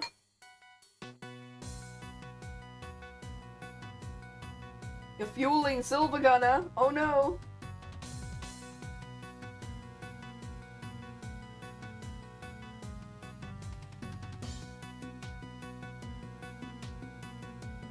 Give me a second. Woo! I'm eating cereal now. I don't know why I've decided to just eat cereal now. Cereal ASMR, we love it. Cereal ASMR, guys.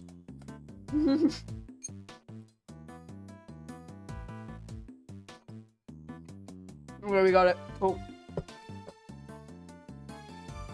Cool, let's go.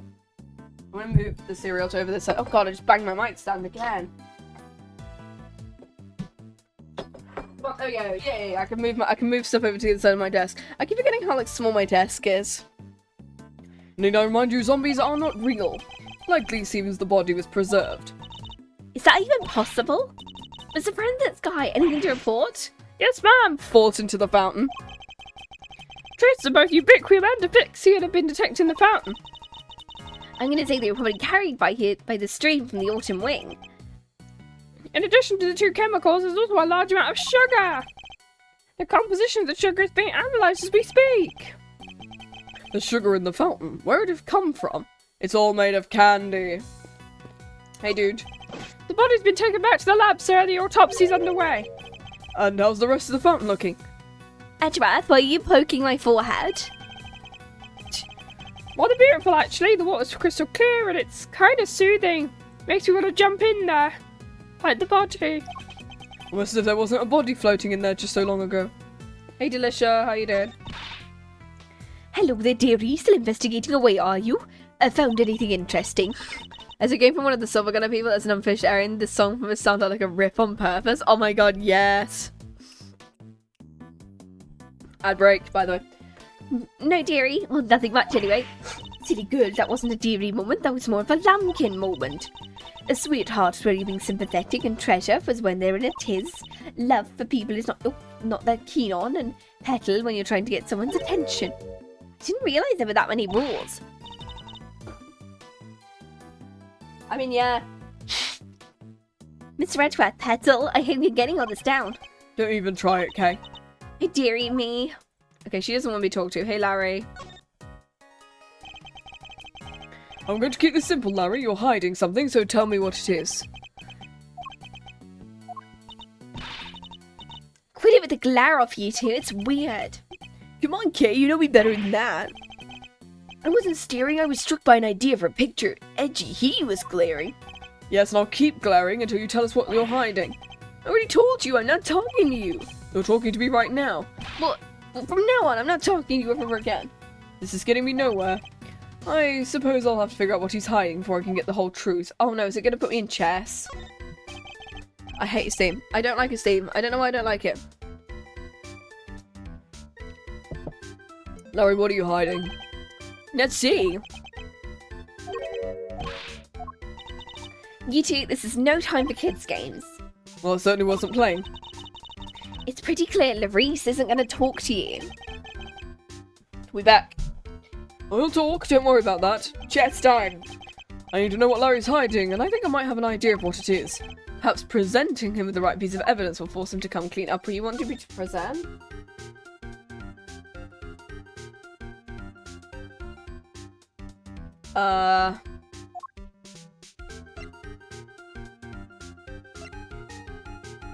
What have we got that's new? The cart? This? Would you mind taking a look at this? Why would you show me that? Okay, so it is, this one maybe? Is that the piece we're looking for?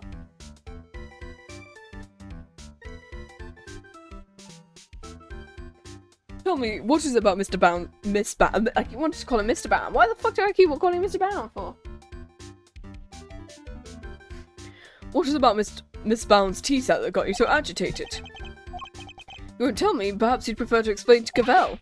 Don't make me feel bad for Verity. She thinks I'm a sensible, cool, clean-cut guy. I don't want to see the real me, the real low-down, dirty me. I'm not sure anybody thinks you're particularly clean-cut, Larry, but if you don't want to think badly of you, the best thing you can do is talk to me. Alright, I'll talk. What are you hiding?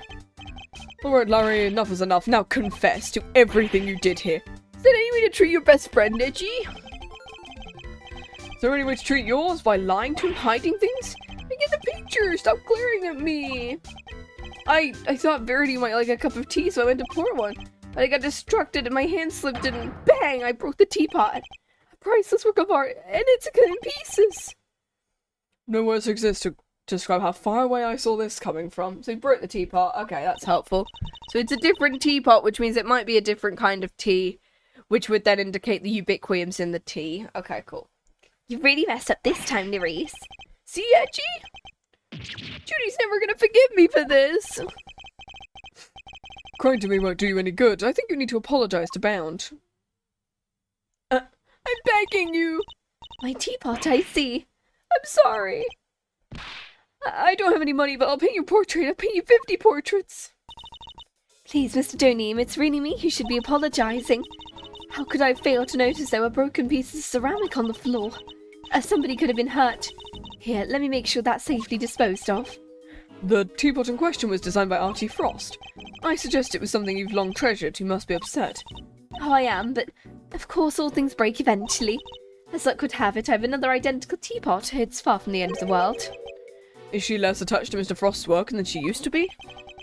Found the song, posted on the server. Oh my god, yes. I'm gonna listen to it through my other headphones so I don't play it on stream.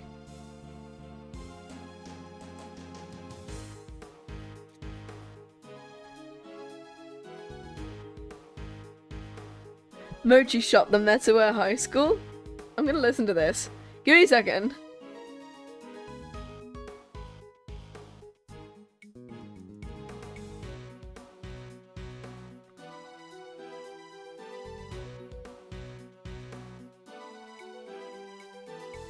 It does give the vibe of a rip. It's like so many song themes in one. It's like, it does give off the vibe of like Zelda as well. Oh, that's cool.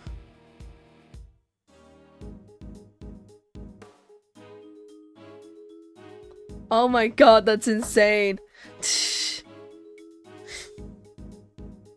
Anyway. There we go. Oh my gosh. It does sound so much like a rip. Because it gives me the vibe of like the Wii themes and it gives me the vibe of like Legend of Zelda, but it's just enough that it's not. Oh my god. We love sound fonts. I can't believe this, Judy. You're the sweetest, the kindest. This other teapot, it's the one sitting on top of the cart, right? What do you mean? So when I smashed the first one, I tried to hide the piece in the bottom, and that's when I saw the other pot. So I took it out and switched the two pots. Yup, it's amazing. Oh, I see. And that's everything I have to tell you. Okay.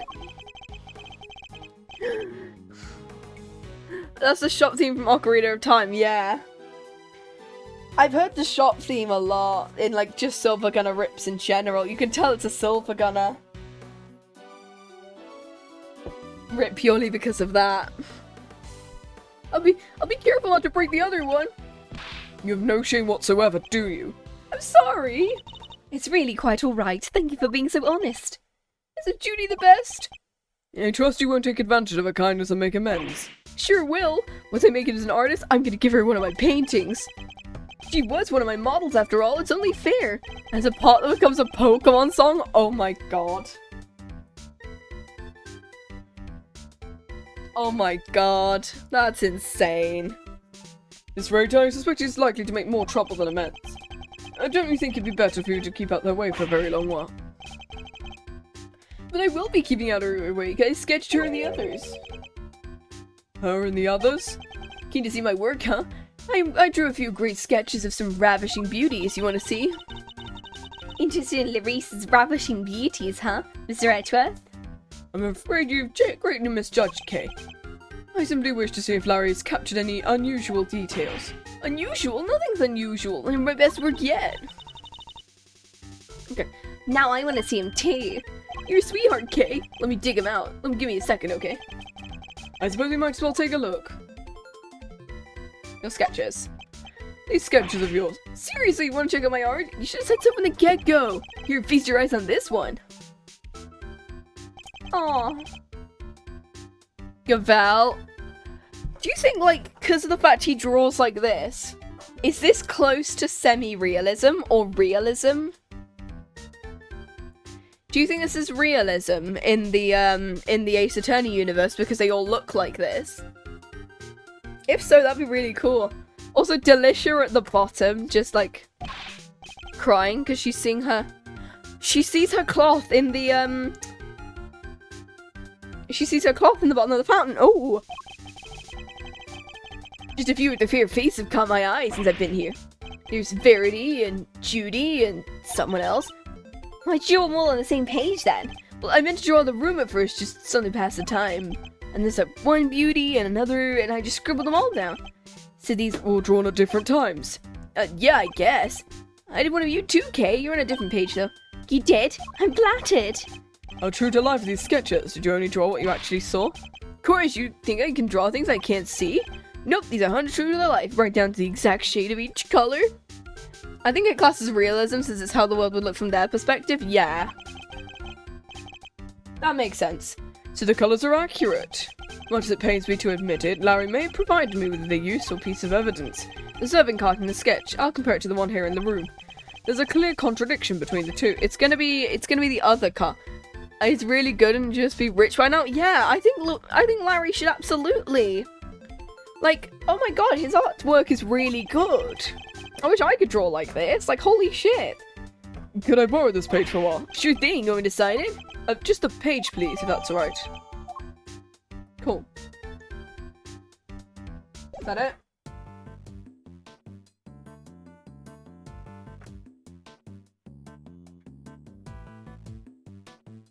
I'm assuming we can then investigate this. Yeah.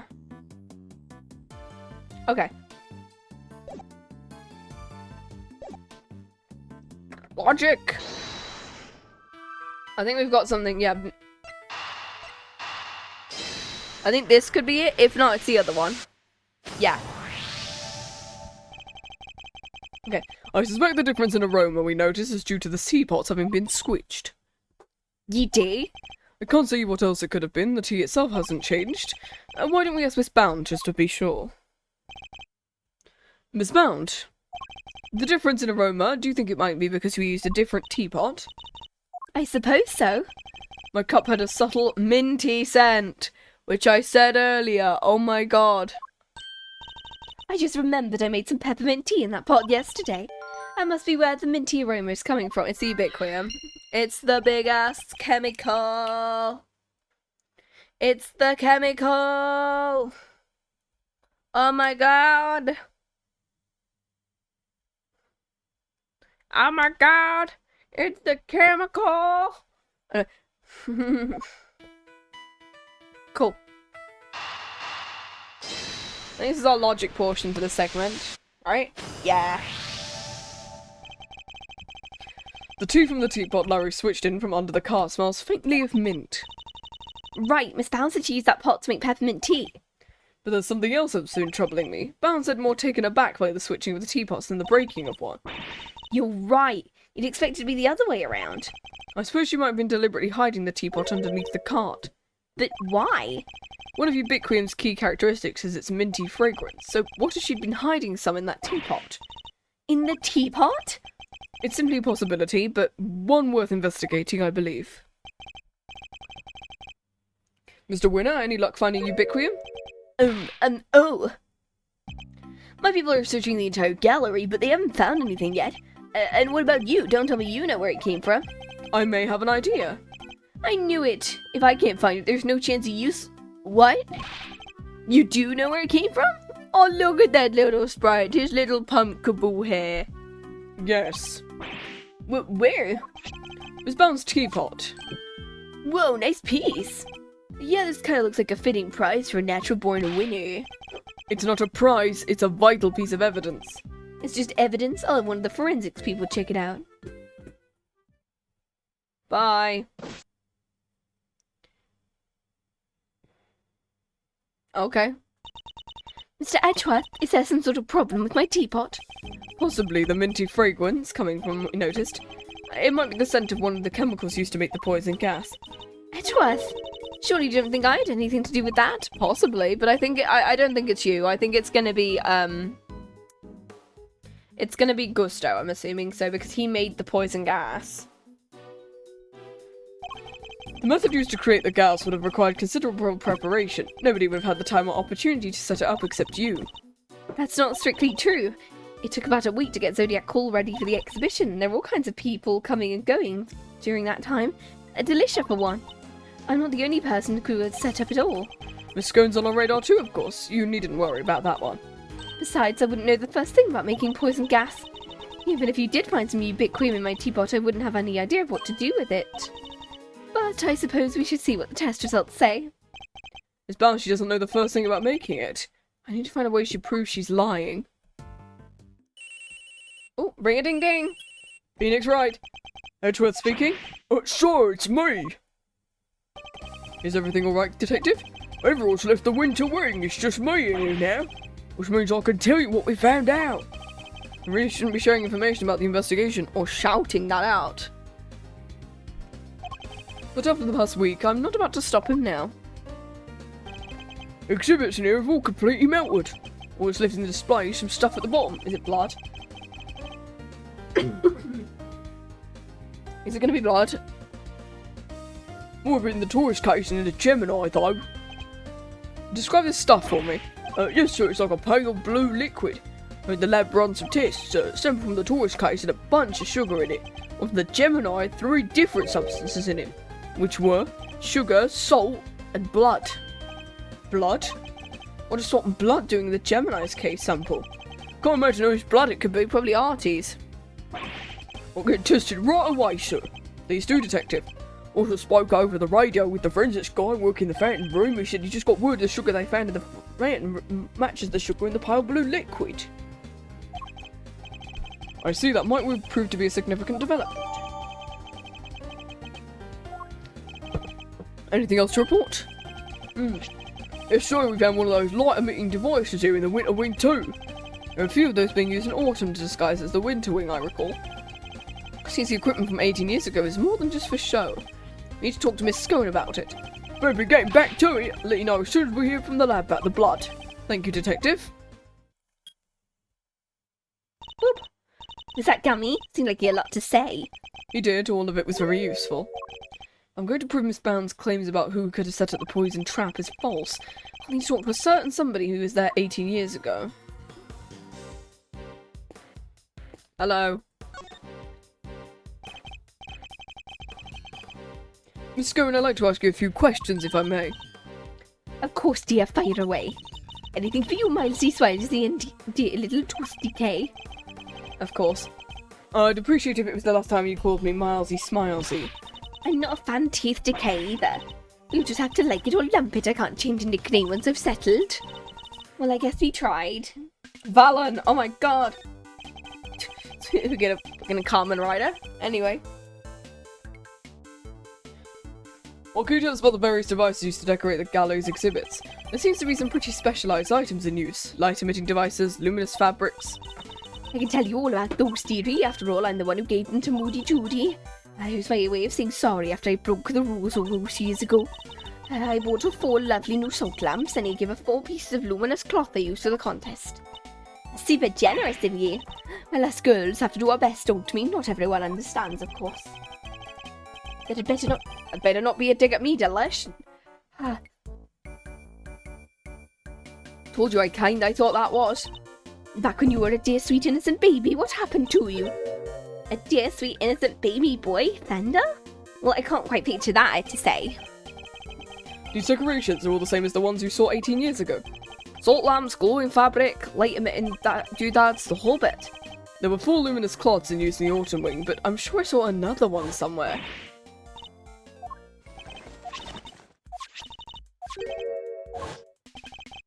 Maybe I should jog her memory with something and Miss Scone will tell us more. Making poison gas! Oh my god!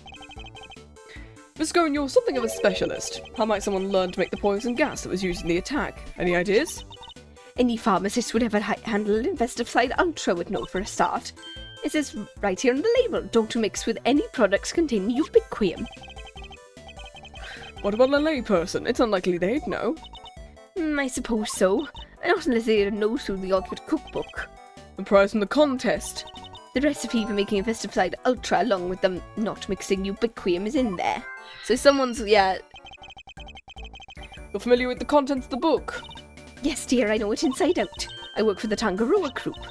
We're the company behind Cold Killer X. I see you've heard of it. Yeah. My back sniffles and seizes with ease, apparently, and my boyfriend almost died to it. After Sammy Poople was found guilty, this company took custody of it. We only grant our most trusted people access to it. Scone is one of these elites. Okay, cool.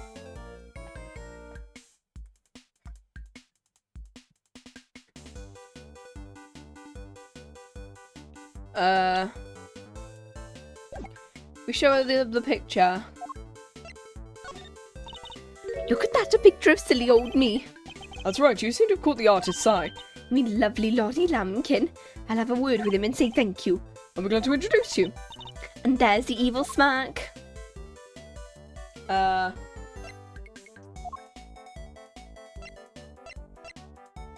This? You had a piece of fabric like this in your bag, did you not, Miss Scone? Albeit a somewhat grimier one. Grimy, how rude. You wouldn't get people to cooperate with your little investigation like that, young man. Shall I wanted a dish towel? Perhaps you used it to wipe up some sort of spillage. A spillage, he says, the cheek. A piece of highly specialised luminous cloth. I probably shouldn't have told you that. I think I'd like to know a little bit more about this luminous cloth, if you don't mind. Why didn't you want me to know you had a piece of luminous cloth in your bag? Oh well, I suppose there's no point in hiding it now, is there? If you must know, I fished it out to the fountain. It was right before they called me into the autumn wing. Larry sketched Miss Scone is when she was trying to receive the cloth. Yeah, that's where I thought we were supposed to present to her, but apparently not. First I thought it was one of the ones I'd given Moody Judy, but one of the four. One of the 4 you'd given to the gallery. But all 4 being used in the autumn wing. So I realised it must be the one that went missing all those years ago. I'd already had my investicide ultra pinched and used to make poison gas, when my cloths turned out to be used in some sort of dastardly deed while I was going to look guilty as sin, so I kept it hidden in my bag and hoped for the best. It does feel good to get off my chest though. Stress is no good for the complexion. So the cloth that disappeared just happens to reappear in the fountain at the same time as the body. Ooh. Okay, I think that's it that we can all present to her.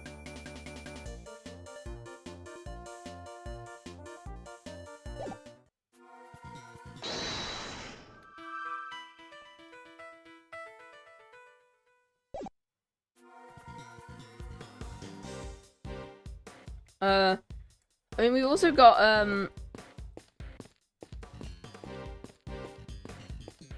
Eddie, who was there 18 years ago. Tell me, Fender, what kind of person is Miss Bound?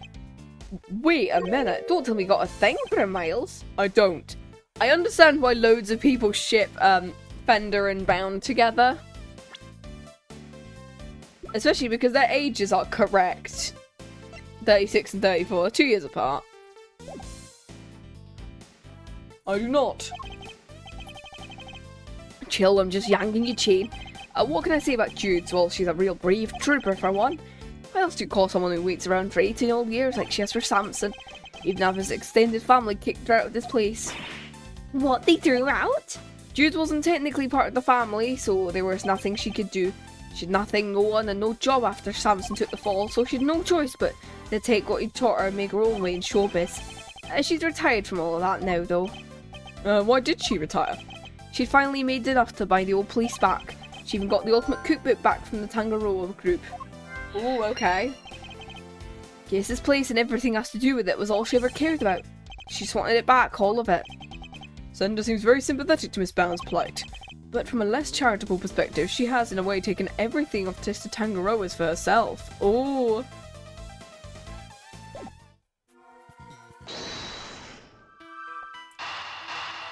I'm assuming these two are pieces, right? Unless we've got more logic to do. Yep, these two.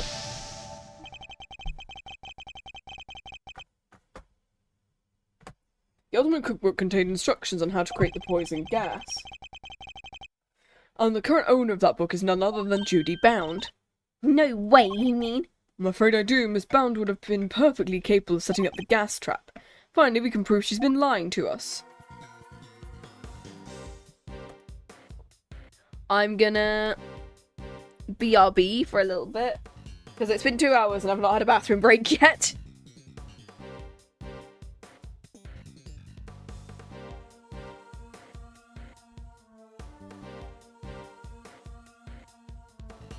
So, give me like 5 minutes.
There we go, I'm back. Is it like the anarchist cookbook that teaches you how to make bombs then? Probably. It's just the same thing but with all the pharmaceutical stuff. So I can't believe you haven't had any chess things for the chess counter. Hey Maxine, how you doing? It's some real Breaking Bad levels of cookery. Hell yeah it is. I was like, huh?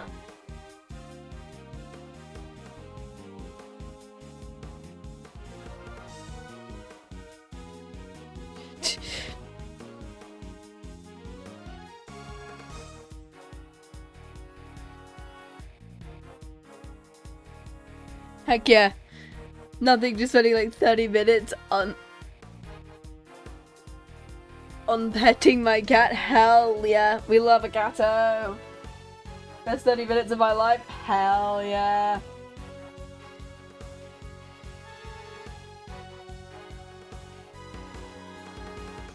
Anyway, on petting my cat. Yeah, I was about to say it. I was like, huh?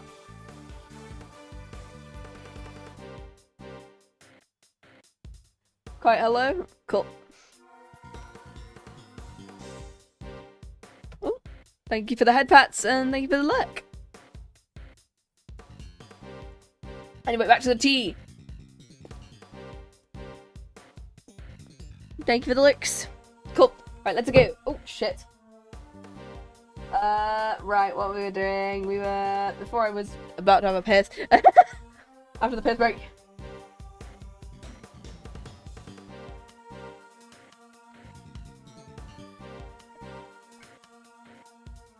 Anyway, what we were doing... Oh, we've got a thing where we can talk to someone. Mr. Winner, it's very clear you're only allowed to investigate in this room. I'm afraid you can't let you pass, sorry sir. I should have, like, taken my break in, like, 2 minutes. I mean, that's when the bloody things would have happened. It wouldn't make much difference if you did, officer. You're standing in front of a wall. But we all have a few bricks, won't stop you, Mr. Edgeworth. I love the idea that he just runs. Is there a way to check what the commands are? Not at the moment, unfortunately. There's lurk, hug.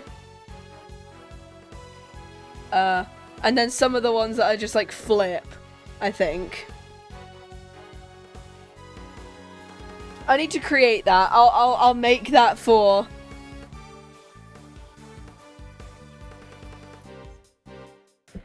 I'll probably make the list tomorrow. So that you can do all of the fun things. Sub goal. What are the odds I'll roll every number before we get 100? I did test it. You can get 100. So we're fine. You can do it. You can do it. Sub goal is just 10 at the moment. I think I've only got 4, so. Oh, 5. Okay. We all know if you bricks won't stop you. Just runs into the wall. Yeah, it sounds kind of scared of you. What kind of reputation do I have down at the precinct? Okay, cool. What do I have? I don't think we need to really... Is it this one? I'm assuming it's this. Can we deduce? Yeah, we can. Okay.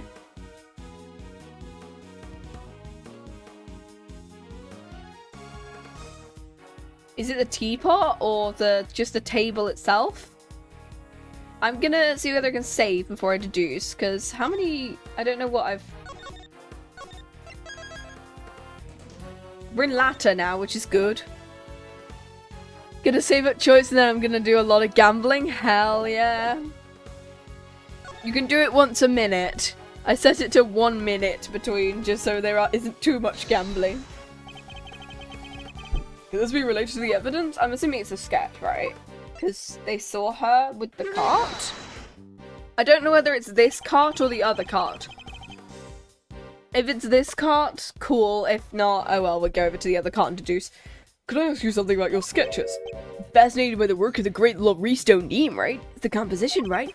Not exactly. The slight blue tablecloth, you painted it exactly as you saw it. Oh, it's blue? You can't silence my gambling addiction. Yeah, you can gamble as much as you want. It's just what's a minute. Everything is exactly as I saw. I forgot that he said all the colours were exact. Oopsie daisy. Well, the tablecloth in the cart in the room here is white. Wow, your head's so full of crazy theories, the simple stuff just passes you right by, huh? What's that look for? Just before I drew that sketch, I was in the middle of some business with the cart with the tea set. And it was white, right? What kind of business? That's right, it was the hiding the pieces of the teapot I smashed kind. That's nothing to boast about. I was still in the middle of cleaning it all up when Judy came out. I didn't want her to get busted for breaking the pot, so I dove out of sight. The awkward. Miss Bound came out of the window wing. There's a second cart. Oh. And she was pushing a cart, like a different one. That's the one with the light blue tablecloth. And what'd she do with the second serving cart? Well, I started wheeling into the summer wing, but I don't know what happened to it after that. When she came back, she was pushing one of the other carts, like the kind you lift stuff with. A lift cart? I'm assuming it's the same cart, right? It's gotta be the same cart. I called out to her, but she just ran off and left it behind. You never heard her down the shy type, but she just goes to show you never know. Another serving cart. And a lift cart. Serving cart. She's serving cart, guys. Oh my god. Is there maybe another tea set? Better check with Miss Bound. Okay, so now we're gonna talk to Miss Bound. Okay, cool. Wanda. I love investigating. Where were you before you rejoined us here? I had to go out and tell our visitors were closed. Oh, and hand out a little something in apology. Was there something you wanted to talk to me about? A few things, actually. Not least of all, the fact that I think you might be the one who set up the poison gas trap.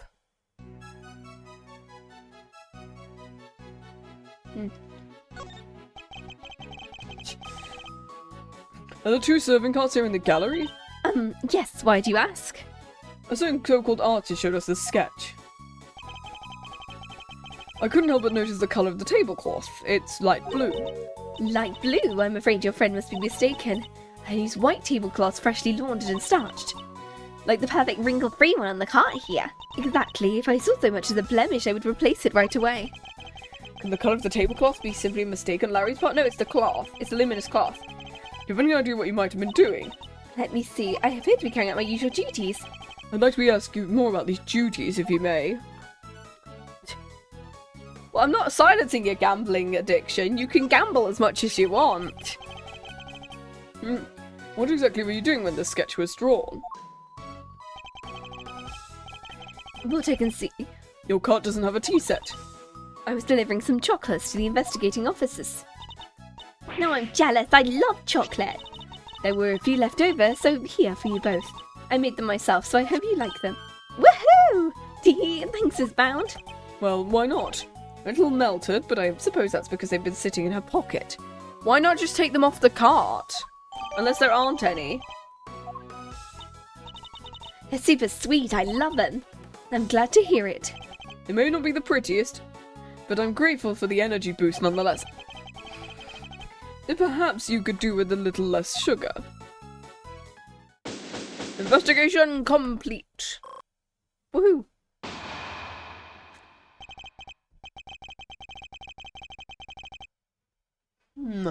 And that's that. All that's left now is to await the results of the test on the teapot. To be continued. Woo! Are we almost at the end now? There's been a lot of parts in this one.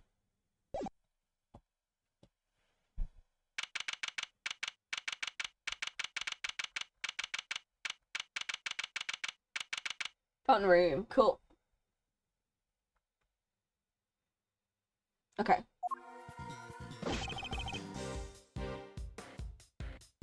Okay. The forensics at the test results have just come in, sir. Tracy and Big Cream were found in the teapot. They were? Just like Mr. Edgeworth said. Curse you! You better not think this means you beat me. You're willing to drop this obsession with coming in first, Mr. Winner. We're all trying on the same side here, remember? We're all trying to get to the truth.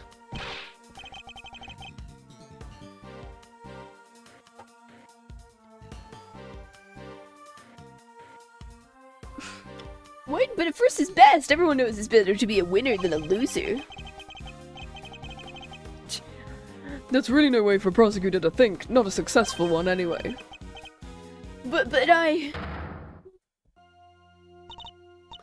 Enough, Mr. Edgeworth. Please refrain from taunting the boy. Ignore him, Eustace. He isn't worthy of your attention. Gavel! Ooh, why don't I take things care of him for now? Do you hear how evil your thing sounds? In the meantime, you can perform the far more important task of going and checking on the victim. Yeah, good idea. I'll be right back.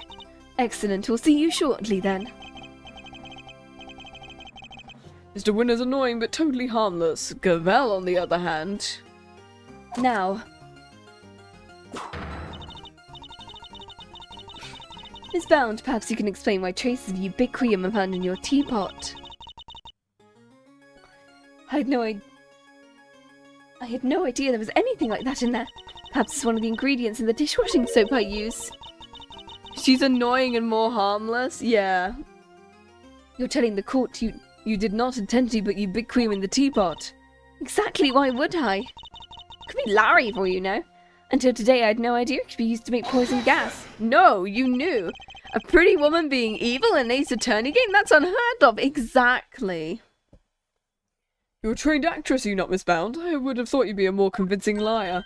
What do you mean? She's sweating now. She's hopping along.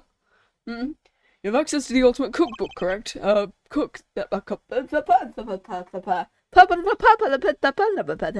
We love it. A book that happens to contain instructions on how to create the poison gas used in the attack.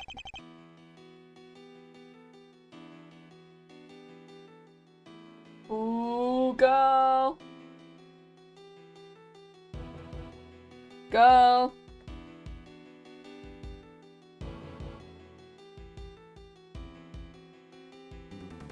Have I broken? Oh no. Oh no, have I broken? Oh no. Streamer has broken. Oh thank god, I think I was terrified that... Clip it? Go for it. You ain't broken. I was terrified that like... Because there was one stream that I had where there was one stream that I had at the end of Ace Attorney 3 where in the final case my OBS just broke and I had to like start streaming again and stitch the two together. It was like, oh my god. I was terrified that happened today.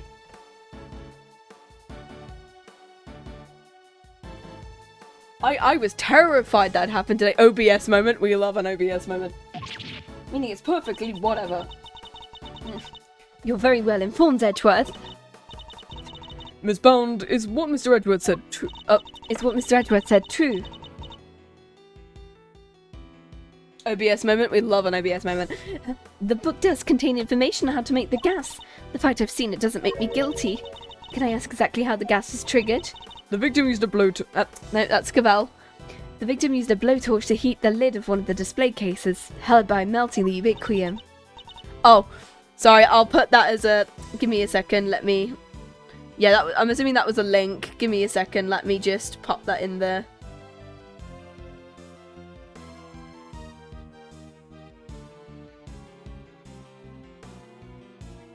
Give me a second.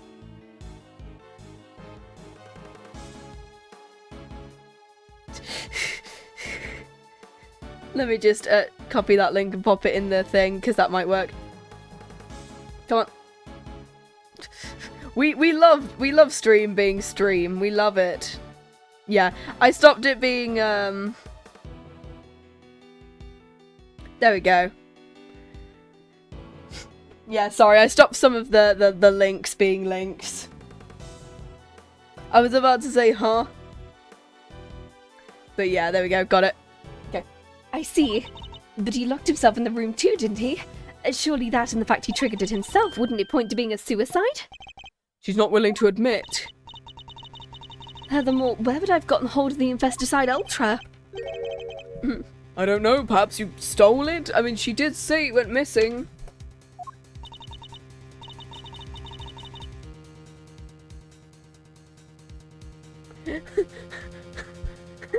You know I did bump into Moochie Judy a week or two again. I just listened to this We love it. We love it. That very evening, I noticed my investified ultra had gone missing. Geordie, surely you didn't. No, I'm assuming it was Thingy who did it then. Delisha, you carry your bag of pharmaceuticals with you. There would have been any number of opportunities for someone other than myself. I'm assuming it's Gusto. Once again, I'm all ham on Gusto. That's true, and I don't have any hard evidence it was Bound who stole it. Jude, there's clearly something you're not telling us. Why just come clean? We know you'd never hurt someone for no reason. Not you too. You think I'm guilty too, don't you? Can you blame me? You've got one wing disguised as another gas trap in one of the display cases. And you're the proprietor of the establishment. It's looking a lot like you did it. You've got this wrong. You have to remember the gallery doesn't have any security cameras, nor any security personnel. If some ill-intentioned person or other wanted to get in undetected, I don't think they'd have much of a problem.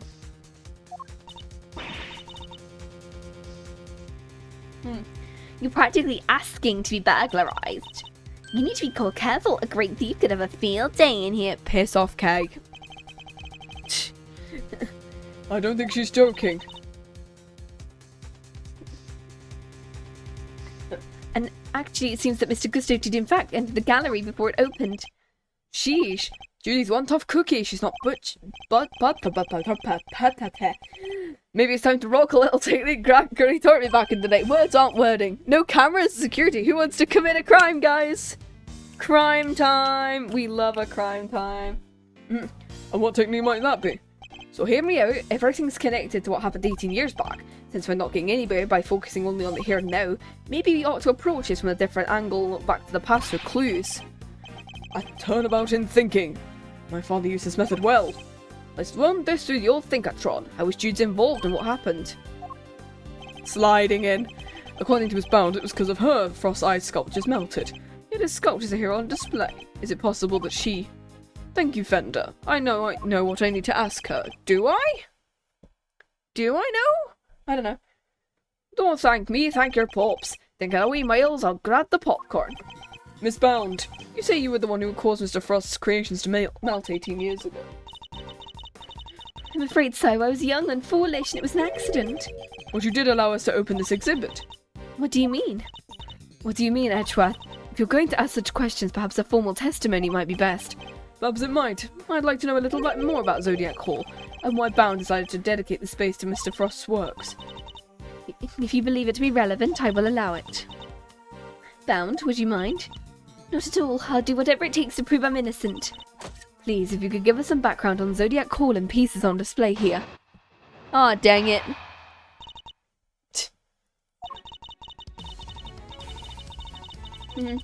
It took 18 years, but at long last I was finally able to buy Sunson's home a little while ago. But a place like this is expensive, so I decided to turn to an art gallery.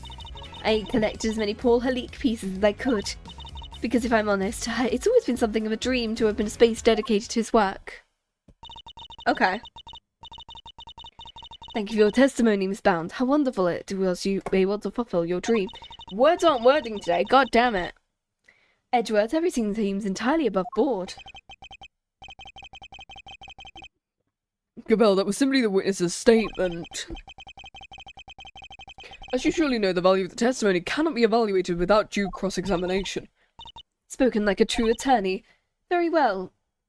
You may do what you must. Okay, cool.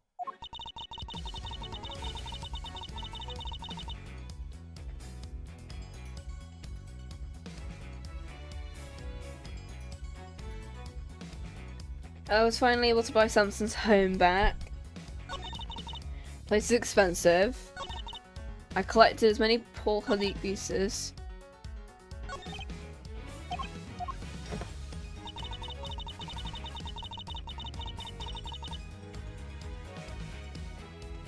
Okay.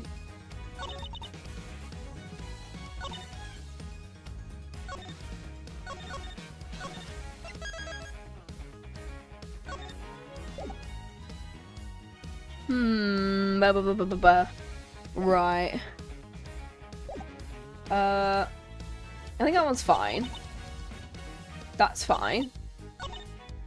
It's these two. as many pull-leak pieces as I could. Hold it! I'm assuming because of the teapot and stuff like that, I get that. Well, a leak, that was Mr. Frost's pseudonym. You know, he adopted it while he was working in a sculptor? He was the sculpture! Oh my god. I see I'm more curious about some of the pieces in your collection. More specifically, how are you able to acquire the Taurus and Gemini sculptures? Oh yeah, because the fact that he wouldn't have been able to get them. My understanding Frost died before he could complete them. I was able to create replicas for the Winter Wing based on photos of the sculptures he made. Oh yeah, because she took all the photos, yeah. Really? Perhaps you could go into some more detail. Okay, if I'm honest, it was something a dream. I was able to create replicas based on the photos of the sculptures. I mean, we have the photos, do we not? No, we don't have the camera. We don't have the camera on us. Is it only Gregory who has the camera? Apparently so. Okay, what have we got?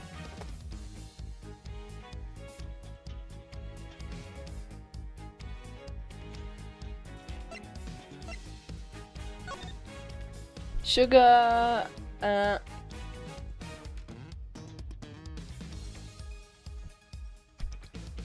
matches that as sugar found in the pale blue liquid in Artie's room. I don't know whether that's right. Right, I'm gonna have to go through all this. Because we pressed and we got a new statement, so I'm assuming we're gonna have to present at this point. No, I don't think this one is. No.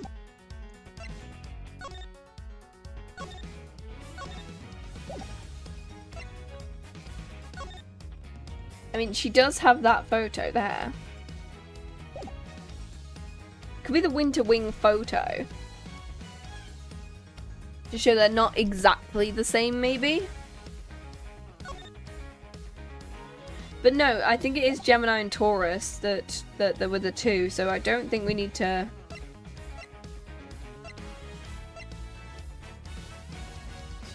Present the badge? Okay. Objection!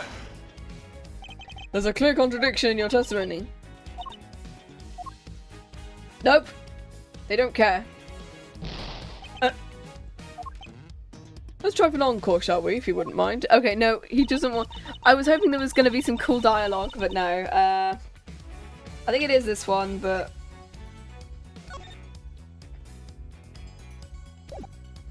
It could be that one.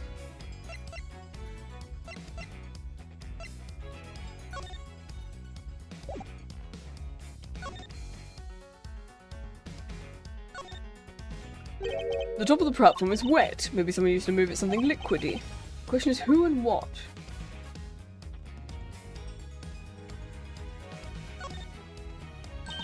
Looks like the pedal lets you... Looks like the pedal lets you judge the height of the platform.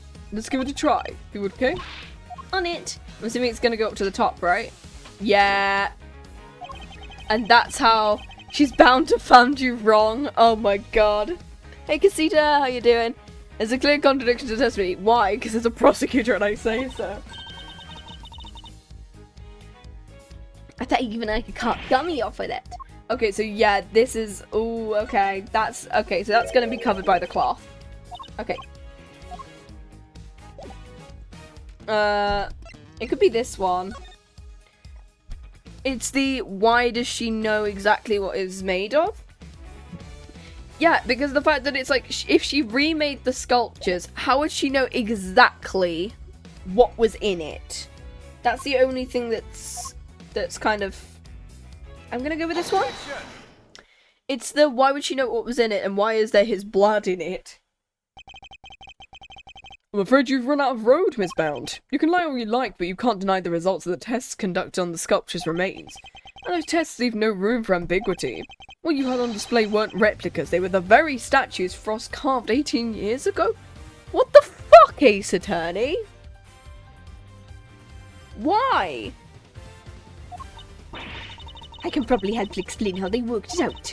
It's the sugar. You might think sugar is sugar is sugar, but the composition's actually quite unique. You could probably recreate the statues, but the sweet secret of their chemical makeup, no.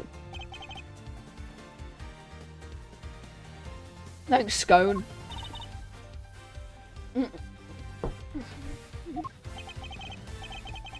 Put it simply, the statues didn't disappear back then because they'd melted. They disappeared because you spirited them away and kept them hidden for those 18 years. Why the fuck would she do that? She kept to pay her flavoured ice sculptures around somewhere for all that time? It's not like the most out idea in the world, assuming you had a big enough ice box. Overruled. What? Quiet, all of you, if you have anything to say in your defence, because that's clearly impossible. You've already learned that much. Should I take that to mean you admit to have hidden those flavoured ice sculptures? I admit to no such thing. You haven't proven I was the one who took those statues. Well, you just admitted it! No! This is stupid. You won't, because it would have been impossible for me to do so in the first place. The police were already here when they disappeared. How could I have done it without them noticing? How indeed, I don't yet know exactly how you did it, but I'm far from ready to say it was impossible for you to have stolen them away. You're a very persistent man, aren't you, Edgeworth? I am indeed, and I won't stop till I get to the truth. I'd better tell you exactly what I did that day 18 years ago. Okay, cool. What I did. The whole time before judging began, I was waiting upstairs in the living area.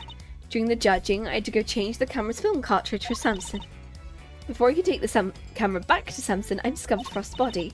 Later, when your father arrived, I began to make the rounds and serve tea. That's when I saw Mr. Gusto entering Frost's room. I'm assuming we're just trying to prove when she did the thing, right?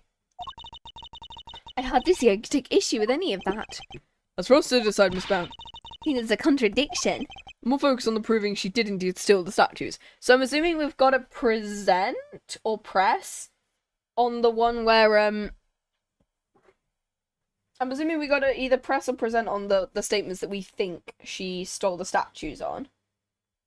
Maybe. I don't know. The question is, when would she have had the opportunity to do so? If I can pinpoint that, I might be able to prove what she got up to. Okay.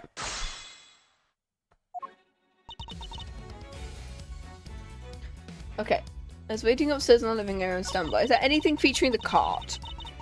I had to change the camera's film cartridge for Samson. It could have happened then. Before I could take the camera back to Samson, I discovered Frost's body. Later, when your father, I began to make the rounds and serve tea. That would utilize the cart. So it's most likely this one. But I think it's one of these two. Hold it! Were you the only one who was able to move around? I wouldn't say freely, but I was able to move around more easily than the contestants. Even so, I could hardly have spirited the sculptures away while Samson was standing there, and I ran straight up to change the film as soon as he asked me. Changing the film was requested by Tangaroa. Was this the moment she stole the sculptures? I don't think so. Because if Samson was there, he would have seen her do it, moving them from one room to another. It is more likely when she poured tea for people, because then she could have used... she could have used the thing.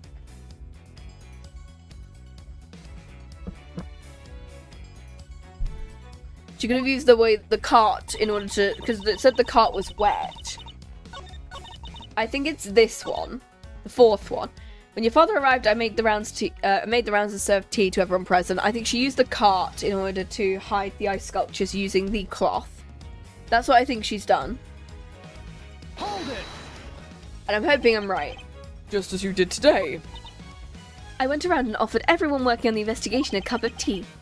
Present company included, I remember it. You were here, there, upstairs, downstairs, everywhere with that little cart. Interesting. And did anything strike you as strange? Gregory was singing the praises of Judy's tea, and I think he mentioned his saucer was cold. And she said she likes to cool them, but it was a lie. Was this the moment? Yes. Miss Bound, I believe this was when you stole the sculptures. I hate to contradict you, but the fountain room was full of witnesses. You're suggesting I somehow got the sculptures out of Mr. Frost's room right under everyone's noses? Yes. That's precisely what I'm suggesting. Miss Bound stole the ice sculptures by hiding them here, underneath the cart.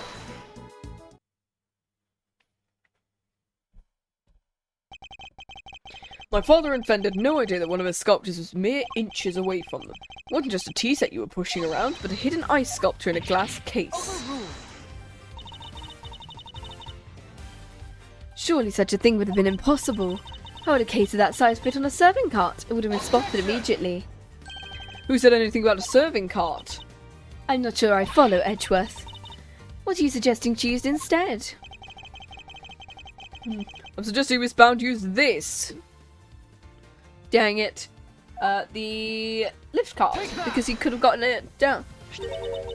Because then she could have put it to the bottom, put the sculpture on top of it, and then covered it with a cloth. Hence why it was wet. That's what I think. And this is... The cart that Miss Bound used to move the flavoured ice sculptures out of Mr. Frost's room. And it would appear this very same cart is still with us in the fountain room.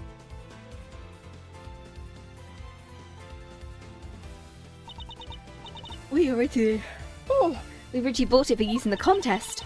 You saying Miss Bound loaded Mr. Frost's sculptures onto the cart and carried them off? I am. As you can imagine, all we would need to do is lay a case on its side, add a tablecloth, and it'd look exactly like a normal serving cart, thus allowing her to move the sculptures around Frequently?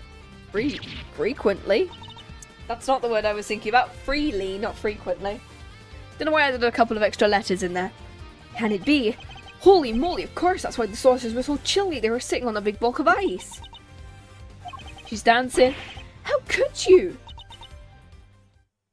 Impressive. Then again, you are Gregory Edgeworth's son. I should have expected no less. There isn't a scrap of evidence that I stole those sculptures all those years ago. And yet, I knew that no matter what I said, I'd always be under suspicion. You admit it. You stole them from Mr. Frost's room. I do. I took the sculptures in their glass cases out of the room 18 years ago. As Mr. Edgeworth can directly deduce, I dressed up the lift cart as a serving cart. I slipped in and out of Frost's room while I was going around serving tea. In the end, I'd removed not only the sculptures, but the flavoured ice zodiac blocks as well. Zodiac blocks? I've seen them for myself. Huge block of ice. The winter ring really is an exact replica.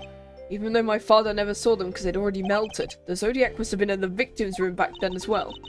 When I'd finished moving the 2 ice sculptures and 2 zodiac blocks out, I took 2 fresh empty cases to Mr. Frost's room and put them where the original 2 had been. Only the sculptures had been kept in glass cases to prevent them from being damaged. The blocks were a little more robust, so they'd been displayed as is. As stated, we were responsible for providing all display materials, including cases. Meaning it would have been easy for her to prepare those empty spares she swapped in. Mr. Frost's room contained quite a few other flavoured ice works in progress. I figured if I melted them down, the resulting puddle would look like it came from the sculptures. That's how the sculptures from 18 years ago came to be in the winter wing. I have to say, that is quite the confession. I think she offered it so willingly because she knows there's nothing we can do with it. That's all I have to tell you. Despite everything I've shared, you can't charge me with anything now. Because she didn't do the murder. She simply moved evidence. That's all she did.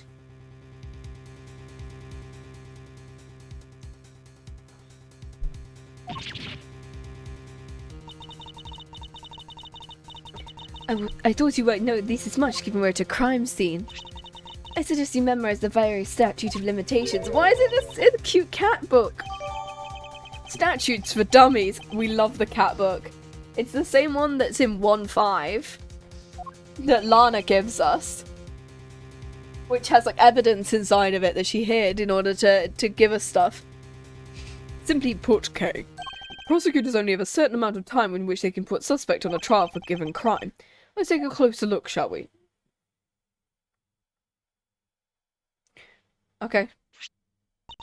So it's different for every crime. Murder, 15, theft, 7. Ms. Bound stole the ice sculptures 18 years ago, so it's too late for her arrested for that crime. I don't believe it. Theft is a serious matter, especially when it involves the removal of evidence from a crime scene.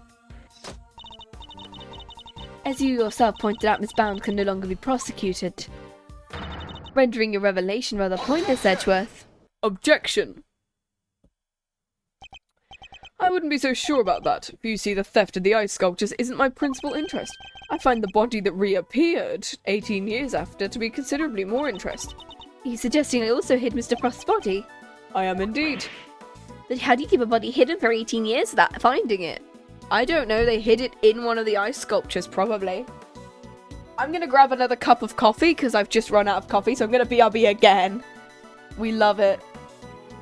So it might be slightly longer this time.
There we go, we got coffee now. Hell yeah.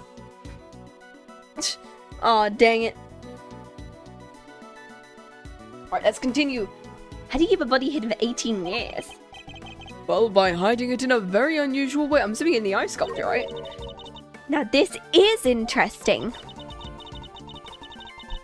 You telling me you know where the body's been for all this time, Edgeworth? It's not such a big leap if you think about what Miss Bound has already told us.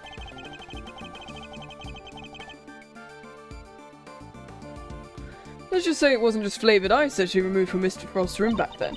Very well, if you're confident in this claim, let us put it to the test.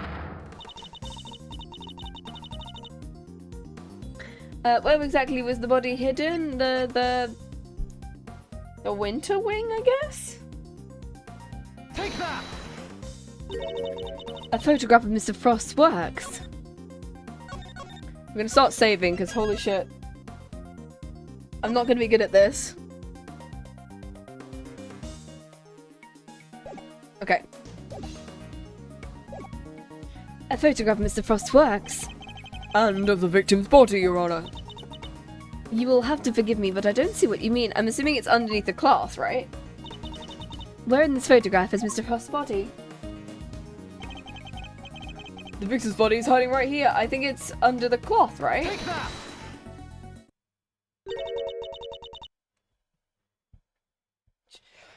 The Gemini sculpture.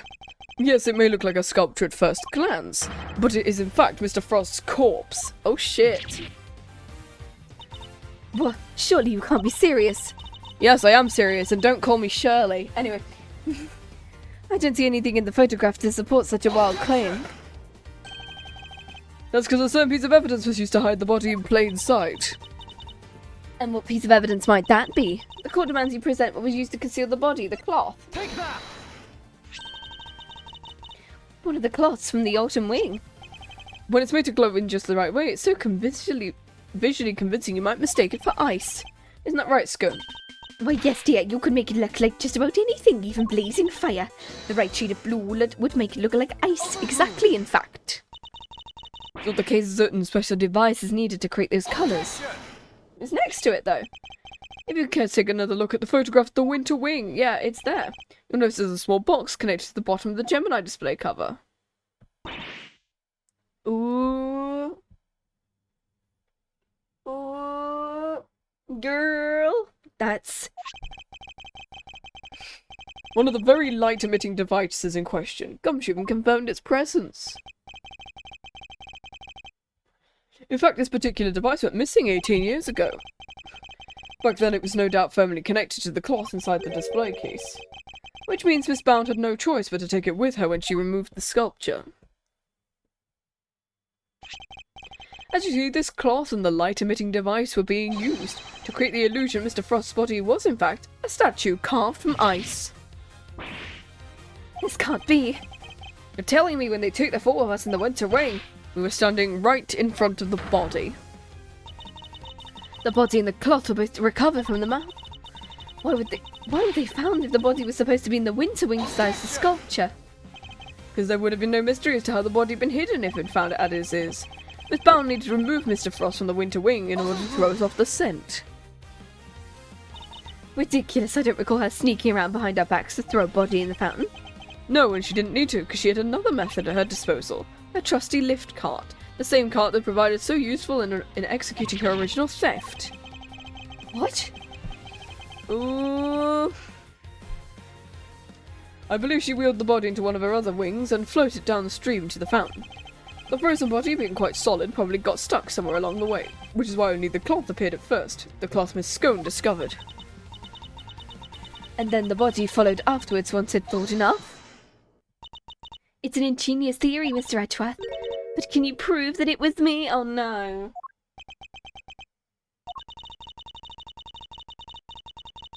It seems a little unfair to expect me to accept your accusations without proof, don't you think? What an eyewitness. Do you think someone might have spotted her when she was moving the body? Larry, because he threw her doing it. Holy shit.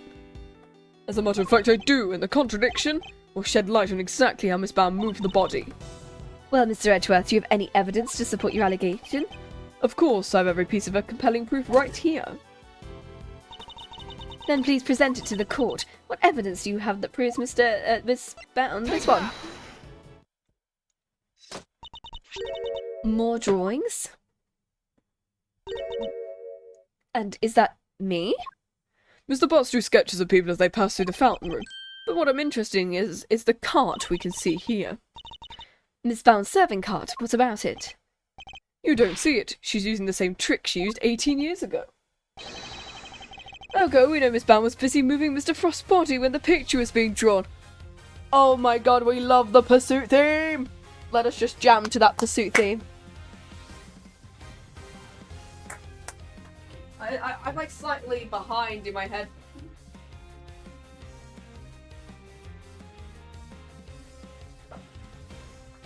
There we go. I forgot I left my water over here. Banger! Yeah! I left my water over the other side of my desk and I was like, oh no, I need to get it now. And my coffee. I was like, I need it now. And also I want to eat some chocolate because I was like, if we're doing a case about chocolate, I want to eat some now. What? Hold it if I may. I don't see Mr. Frost anywhere in that sketch. All I see is a picture of me just delivering chocolates to everyone. It's probably under the cart once again. Allow me to direct your attention to the colour of the tablecloth. I originally thought Mr. Butts made an error, but he's assured me that couldn't possibly be the case. This tablecloth appears to be light blue. A shade of tablecloth Miss Bound doesn't seem to own. The cloth only appears to be light blue due to the body hiding just underneath. Ooh. Absolute banger. What? But the shape of the cart is perfectly rectangular, was one would expect. Surely it'd be immediately obvious if the tablecloth was being draped over the body. Also, we've not met Gusto yet. We've not met Gusto in the present day yet. I absolutely think that he's the murderer here and she's just an accomplice. If the body had been placed inside one of the hollow zodiac blocks in the winter wing, place one of those on the lift cart and easily press muster as a regular serving car. Goddess of justice. Miss Brown, stop eating the body, Jude. Stop it. Surely you must admit it was you who moved the body. Just as you did 18 years ago. I didn't expect you to deduce that from a single sketch. That sketch isn't enough to prove your theory, is it? Yes. You needn't worry on that front. My case doesn't rest solely on Mr. Butts' artwork. Oh, she's getting flustered. Once you become disposed of the body, your serving cart became a lift cart once more. Which is exactly what we discovered here in the fountain room. Without a serving cart, you would find somewhere else to put your chocolates, which is why you gave us 5, Sag. Which is why you gave them from your pocket and not from the cart. Oh my god. The ones I was handing out. As we saw in the sketch, you'd originally placed them on top of the cart. Sorry, your chocolates are great. They're pretty good, not gonna lie. The chocolates you gave us came from your pocket. Oh yeah, mine was like half melted. How the serving tables turn. How the turns have tabled. That was bad even for me. It's fine, Shell. It's still super sweet and tasty though.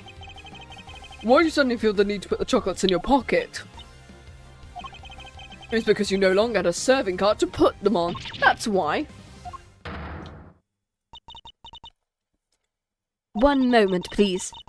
You've explained what Miss Brown did with the chocolates in the lift cart. Sorry, the chocolates are pretty good, not gonna lie. Yeah, chocolates are pretty good. What about the tablecloth? Where'd it go? It's touching the chocolates in her pocket was the only solution she could think about. I doubt Bound had the time to dispose of an entire tablecloth, which is why it's in the fountain. Well, Edgeworth, do you have an answer for me? Miss Bound didn't hide or dispose of the tablecloth. In fact, it's right here in front of us. Perhaps you would care to enlighten us. When are we gonna get turnabout turntables?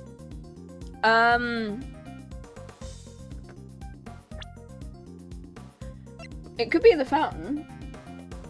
I think it's in the fountain, right? There's no doubt it's a fountain. And there's no doubt if it were, we would have found it. But we did find it because Delicia found it, right? What do you mean that's wrong? Thinking back to the first time I ever met her. Her wrapping a tablecloth around her waist before getting down to her. Is it around her waist? Are you kidding me? I think it might prove to be a vital clue. If the defense is done talking amongst themselves, perhaps it can enlighten the court. On her person, then. Oh my god. Miss Bond has the tablecloth on her person and in plain view. In plain view? Surely you don't mean... Miss Bound, it's the cloth around your waist, isn't it? And given the zodiac blocks weren't kept in glass cases, the cloth would have been in direct contact with the ice. All we would need to do is to confirm my theory, test the cloth for traces of the sugar in the work. Yeah, when are we getting turnabout turntable? How the turns have tabled. The game is up, Bound, it's time to come clean. She didn't do it, though. She won't need to test the tablecloth. Everything you said is true. I stole Delicious Infesticide Ultra and I moved the body. Aww. It was me. It was all me. Delicia, I'm so sorry. Last week I went into your bag and took it. And then I put it in his pocket, hoping to make it look like he tried to do himself in. I also made sure to leave no fingerprints but yours in case the police suspected foul play. Oh gosh. Judes, Why? Why aren't we supposed to be on the same side? Fighting together to free Samson? I couldn't afford to get arrested. Not yet. Not yet. Not until I've finally proven Samson's innocent. I planned to give myself up in the end, but I know it's easy to say that now, but... What? Why do it this way, though? It's not like you. I'm sorry, Mr. Fender, I've caused you so much trouble. I've been the guilty party all along, ever since that day. You trying to tell us the true culprit in the I-7 incident was you? I committed a crime. I took those sculptures and I stole them for selfish reasons. Then when Mr. Frost died, they became more than mere entries in a confection closet. So she's an accomplice. She's an accomplice, she's not the murderer. They became the final works of Samson's favourite artist. I couldn't allow them to just melt away. And that way, I couldn't let anybody near them, not even the police. So I hid them, and I knew it was wrong, but I had to. I put them in cold storage. But what I'd actually done was far worse than anything I could have imagined. Because it was you who would have thought that Mr. Frost's body itself was posing as one of the sculptures. So she didn't know about the body when she sold the sculpture, so she's an accomplice. Samson's a kind man, a saint. He couldn't kill anybody. And yet because of what I did, the police never found Mr. Frost's body and Samson was found guilty.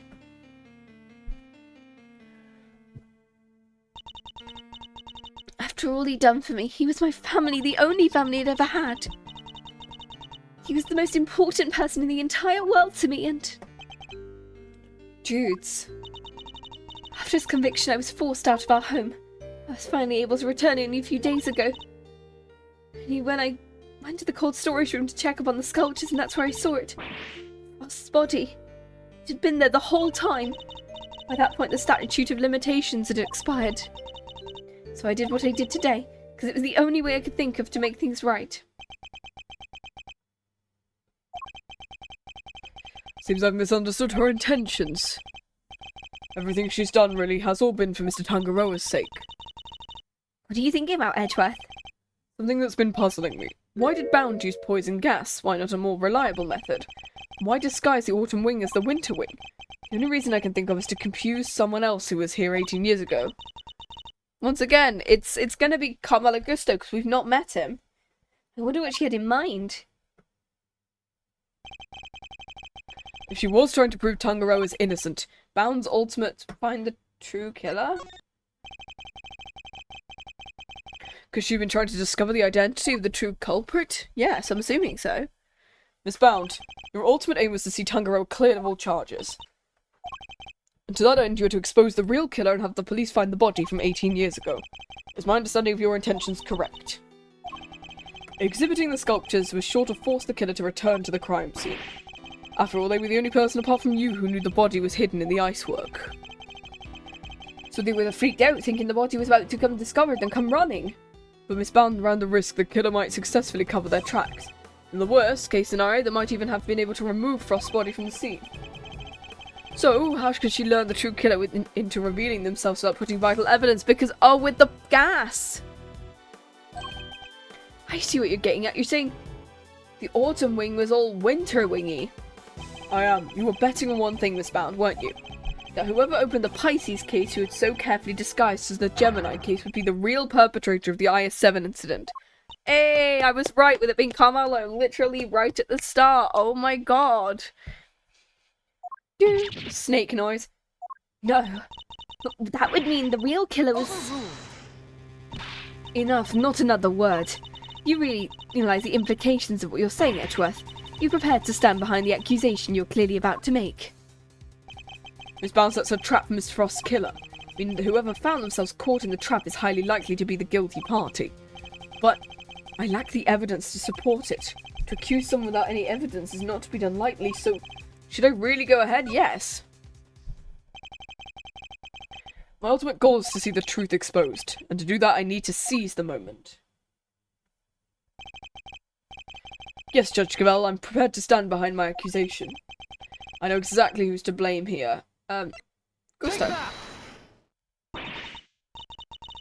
Mr. Gusto, the victim of the poison gas attack, is the perpetrator behind IS-7.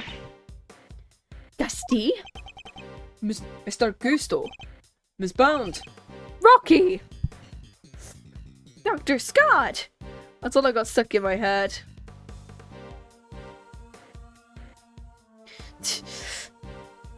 Anyway, we established, the opening of the gallery would lure in the real culprit.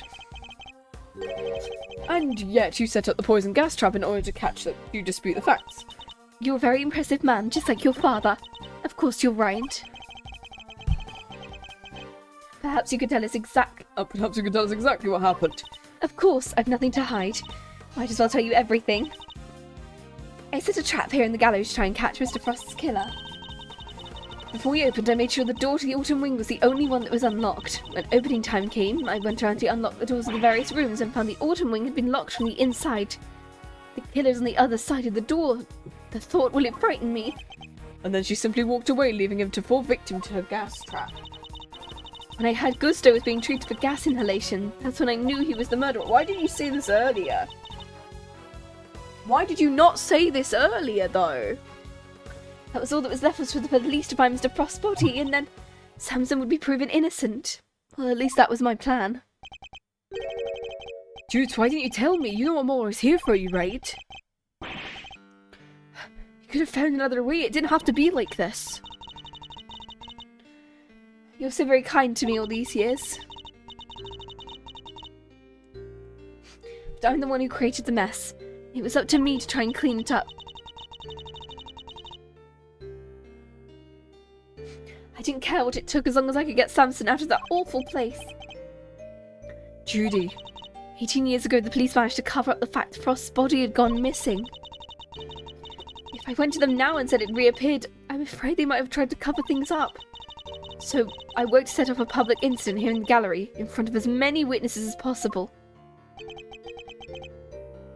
We ship it! Yes! I'm so sorry, Judy. You, Samson, Gregory, I'll let you all down. Vanda, this can't be easy for him. I love her sprites, they're so good. I'm the one who should be apologising. Mr. Edgeworth, Mr. Fender, I hope one day you can forgive me. And whatever punishment I have to face, I'm ready to accept it. But please, if I may ask one thing of you, you must clear Samson's name. He's been in prison for 18 years. The way to the truth of the past 18 years has come to light. Was unexpected to say the least. And yet it only sent us down a path towards an even more shocking end. To be continued. I'm assuming this is the final ending. Come on, final part, final part, final part.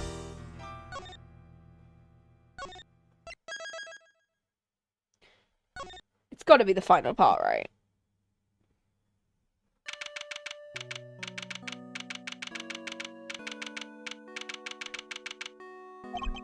Miss Bound, are you feeling a little calmer now? Not Von Karma. Yes. Good, allow me to get to the point. Regardless of your intentions, you broke the law. I understand. Nevertheless, I understand you did what you did in order to prove Mr. Tangaroa's innocence. Ah, dang it. If the real culprit really is someone else, we have a duty to reinvestigate the case. Oh, piss off, Gavel. There's nothing to suggest there's anything nefarious took place in the official incident records. I'm sorry. We know that Von Karma forged evidence at this point. This is so stupid. So our first order of business should be to arrest the culprit of the case before us, Miss Bound herself. Objection! Official records can't always be trusted, Gavel, especially since there's always the prosecutors who would think nothing of twisting the facts.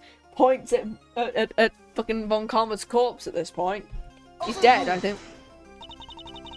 You suggesting the committee at the time overlooked such a prosecutor? I'm sorry. Huh? What do you mean they overlooked such a prosecutor? Von Karma overruled Rashad. There's nothing we can do, guys. Yeah, it's kind of like, oh, great. That's for you and your people to figure out. However, that's a fact the autopsy report was faked. Seeing as Mr. Frost's body was found only just now. There really is something of Mr. Von Karma in you, Edgeworth. Huh? How so?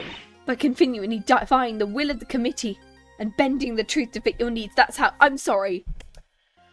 Let me get this straight. You just said there's no way that the committee would overlook such a prosecutor who was forging evidence and bending the truth, and then you immediately compare me and Edgeworth to such a prosecutor.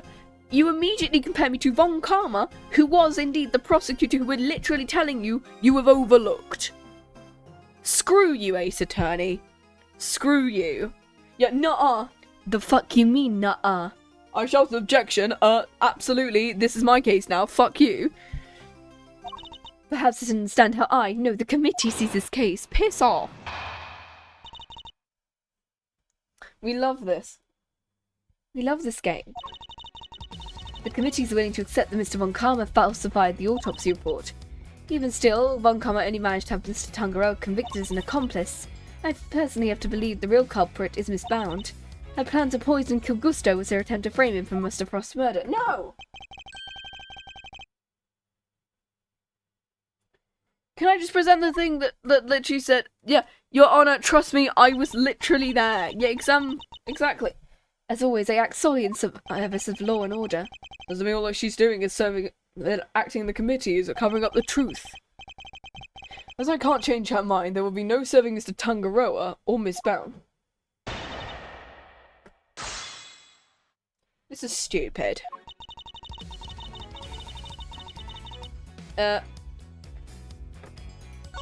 Mr. Von Karma to I mean, no, they didn't, but I don't know whether we've got that yet.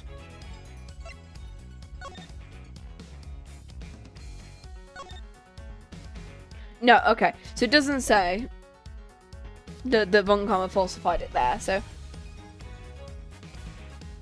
I don't think we can present that on that one. Okay, I was originally going, can we just present that to say, actually Von Karma did do all these things.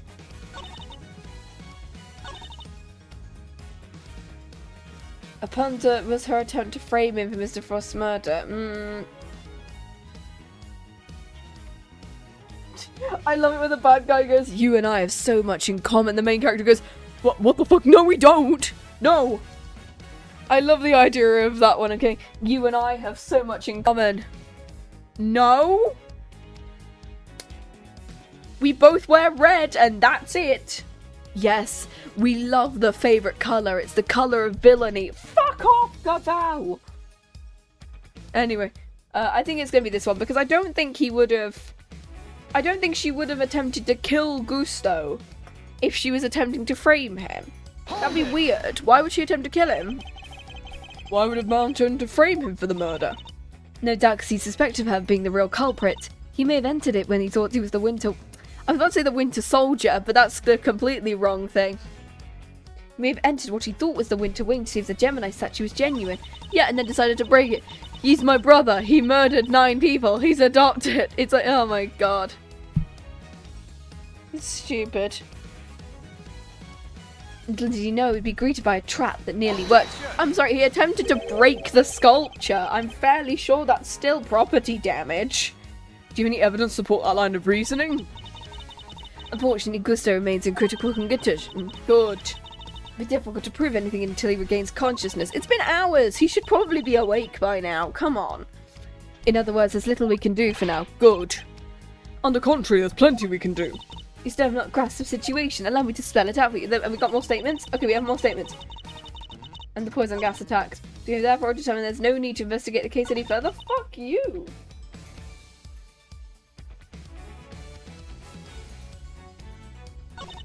There's no need to investigate. Oh, absolutely. I'm going to save here because I think we're going to present something either on this one or 5. Gusto decided to take a little nap to lengthen the case. Exactly. If he woke up, then Bound would immediately go, okay, I'm going to just accuse you of doing the murder. This is stupid.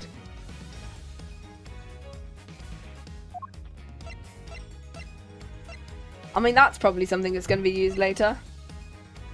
That's something.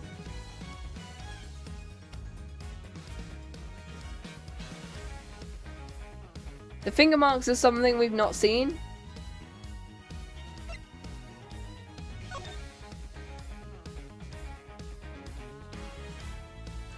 I don't know if it's this one.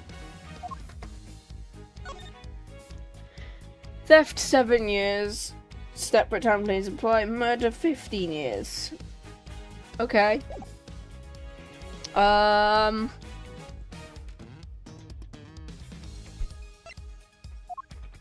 This one, maybe? Objection!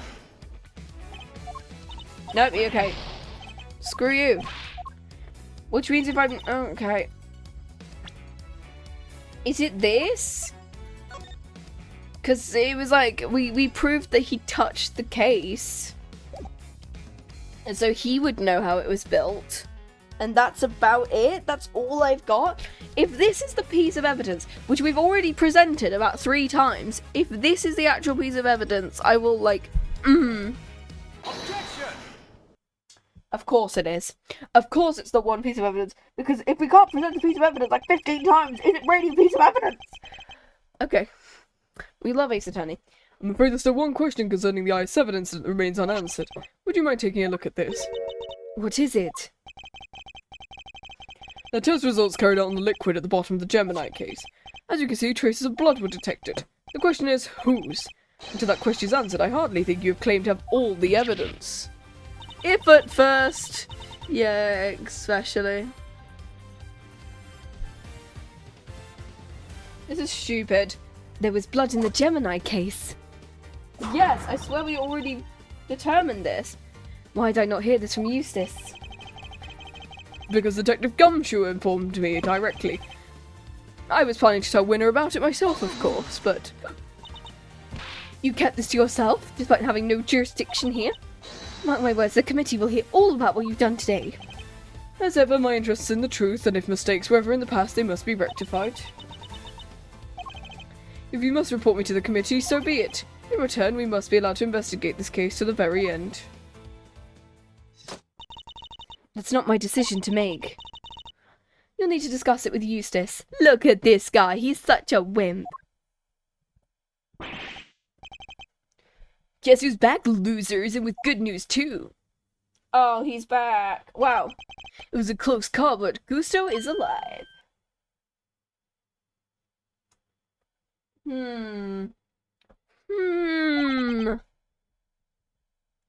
Gusto?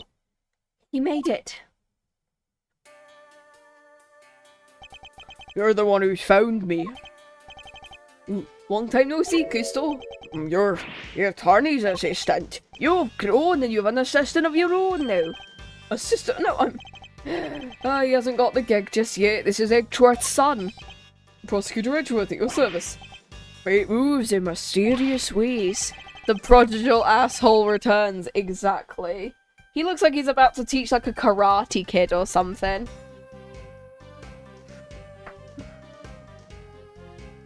I mean, you're dead. If you hadn't found me in time, you're whatever.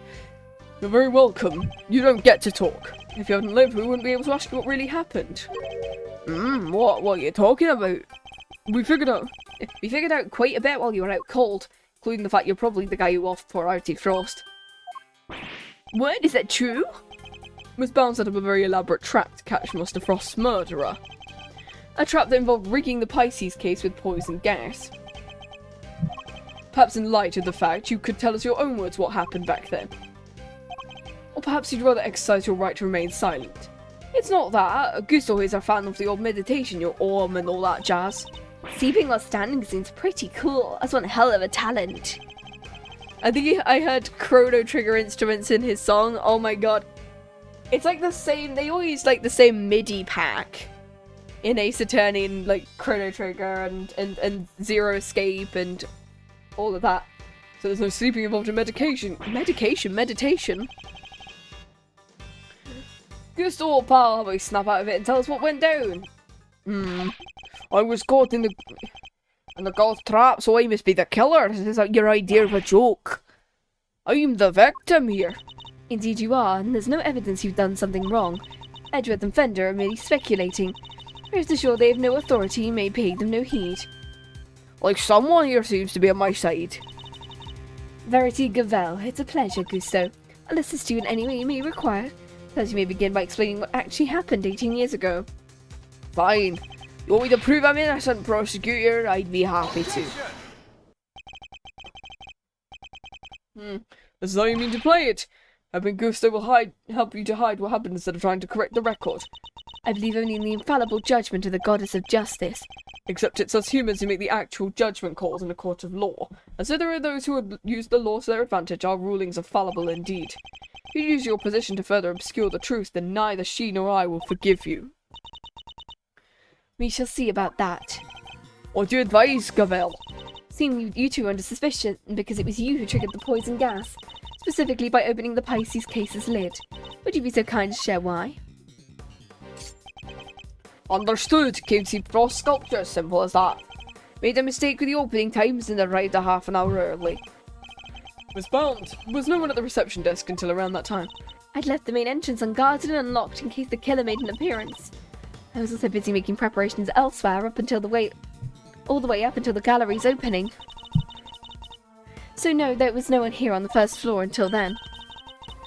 I did make sure all the wings were locked up tight, all except for the autumn wing, that is.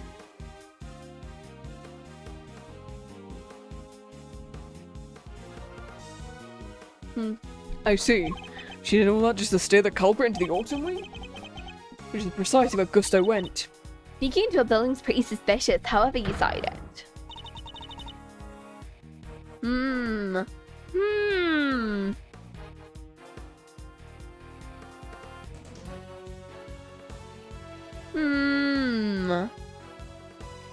Staring at the back. Silence in the courtroom. I permit no objections or interventions until there's evidence the witness is lying. The courtroom, this is an art gallery, right? Gusto, you could open the whatever Pisces bullshit, whatever. I want to see Frost work up close, so I went to the gym and I guess it was supposed to be the Pisces statue. I saw the lid was frozen tight, so I grabbed a blowtorch and tried to open it. Why? Finally got it open, gas came pouring out. His sort of flawless testimony only attorneys can dream of. Yeah, everything sounds like a lie kind. I'm none too satisfied with Mr. Gusto's explanation myself. Alas, there's no evidence to refute it. Come on, there must be something. Bound's story you should be questioning, not mine. I'm not the one who set up the gas trap. She could have killed anyone with that thing. Objection! She turned on the sprinkler as soon as the gas was released. She knew exactly what she was doing. She was gunning for the killer and no one else. That killer being you, old pal. So you believe that self-obsessed criminal, burglar alarm. As bound as far from blameless in this affair, and she'll have to pay for her crimes, but so will Frost's killer. You seem determined to pin Frost's murder on me, but I had no reason to kill him. Yes, you did. You had the book. Let me present that family photo to you. You have no evidence to prove otherwise. Could really not prove he's the killer? Gusto fell victim to the poison gas. Yet no matter how suspicious his actions in the present may seem, they prove nothing about the past. Yeah, but then what about you, Fender? There must be something we can do. You're right. We may not have evidence, but we have plenty of intel. If Gusto killed Frost, there must have been a reason. He claims not to have a motive, but that really can't be true. Logic! Final logic of this case. Oh shit, I was about to drop my bottle then. He did it, he has one. Not many people commit murder just for fun. In fact, your old man had a little back and forth with one Karen about a probable motive too. Shake my hand. How can you possibly say that with any certainty? Okay. Juan Karma wouldn't let us talk to Gusto back then, but we can now. We can put the pieces together. I think the pieces we've been looking for might emerge. I think you might be right. You think back over everything we know about IS-7, especially the questions that never got answered.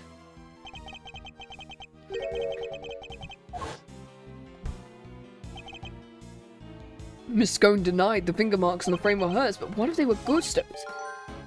Wanted the cookbook? Remaining exposures.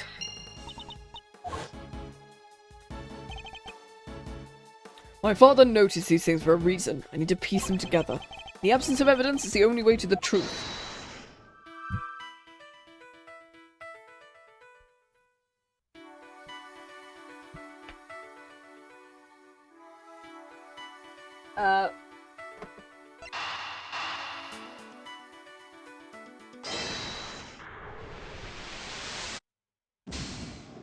Really?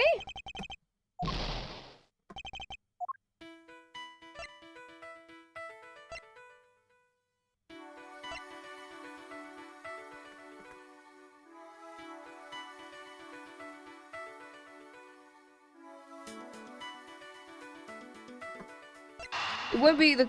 I'm assuming the mix then. Okay, these two go together. Mr. Gusto, you and Mr. Frost conspired to create works for the contest. So you know my little secret? Brenda was kind enough to inform me. Frost was in charge of the designs while you were in charge of the flavour. What can I say? I had a long way to travel on the road to becoming a master confectioner. You only collaborated up through the semi. Something changed after that. We both wanted to show what we could do, show that we are better than Tangaroa. Then why'd you help Mr. Frost with his entry for the final? What grounds do you have to say that? Your statement made to Von Karma. You told him you'd been working together right up until the day before.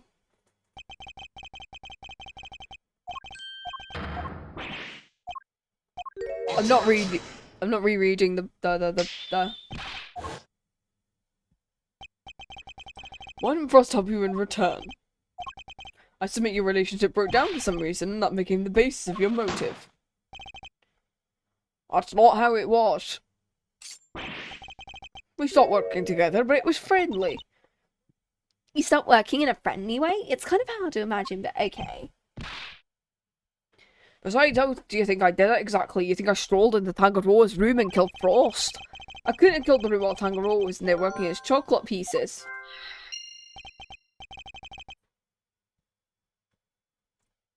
Couldn't be me.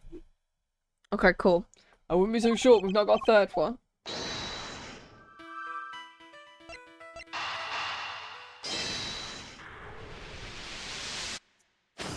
Oh, he was taking photos of the cookbook. Oh shit. But photographing the cookbook's contents would be the perfect way to steal a secret. What if Mr. Gusto did that? What if he used Tangaroa's camera to photograph it? It'd be the perfect crime, so it's better than stealing it. A sneaky shot with 20, that could work. Only question is, when would they have done it? Good question. What about afternoon tea? But let's just say Gusto and Frost had missed out on the party. When will we do know for certain that Frost was still alive?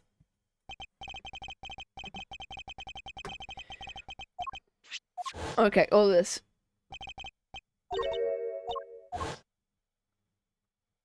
Mr. Frost had kept himself inside of his room after the contest had started, but when he was gone by the time his scone stuck into Stamper's work, meaning there's a good chance he was murdered before the end of afternoon tea. Oh shit!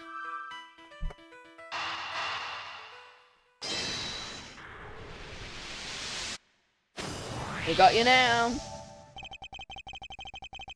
We could be sure Frost was alive until the beginning of afternoon tea, making tea time the only window during which Mr. Gusto could have killed him. You satisfied with Gusto's story now, Edgeworth? I'm afraid I'm still rather unsatisfied, but things are finally starting to become clear, and the truth will soon come to light. Do you mean to say you've uncovered new evidence? Evidence? No. I was hoping I might convince Mr. Gusto to open up about it. Is it mind game time again? Mr. Gusto, I have a question for you. Do you like chess? I have a question to you. What is it? You choose to make your entry for the final. I was half expecting him to go, do you like chess? Chess time! Chess time! We love it. Told you I wanted to test myself, want to prove I was the best in the world. If that was the case, you wouldn't have chosen to cheat in the first place. So tell me, Gusto, why'd you feel the need to team up with Mr. Frost?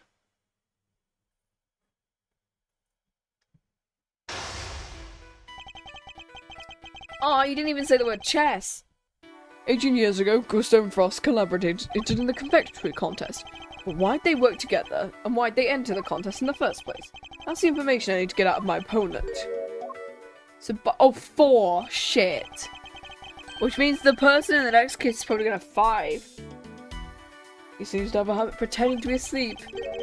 Why he chose to work with Frost? By my hand, now's the time to dig up the truth that was buried all those years ago. Why'd you collaborate with him? What inspired you to collaborate with Mr. Frost?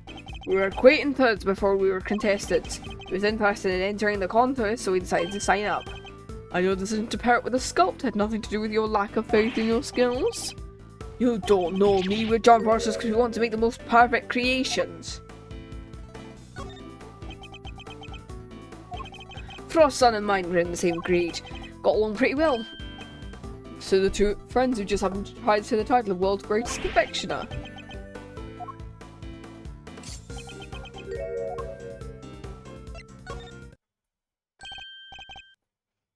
Pretending to be asleep when the going gets tough won't work on me. So we just need to basically do the... So he's the kind of guy who we need to bide time for one, and then give him a load of questions. And then when he's down, we need to push those questions on him. Okay. Mr. Frost was a sculptor, Gusto. I doubt he cared much about winning a title for confectioners, in which case he probably had a different motive for taking part in the contest. Fine, it was me, I wanted the title. Frost was in it for the prize. I see, and your objectives dovetail so neatly. We decided to work together. One wanted the title, one wanted the cookbook. Something happened, a breakdown in your relationship. I want to know why. I'm quite unwell after my brush with death. Pushed me too hard. And I'll be on my way back to the medical room. No, wait. You better wrap this up quickly. I'm already dangerously low on patience. Mr. Gusto's trying desperately to make his escape, but he's not going anywhere yet. As long as he keeps things from me, let's figure out what he was really after. There's no time to lose. I need to pick the right line of questioning and fast.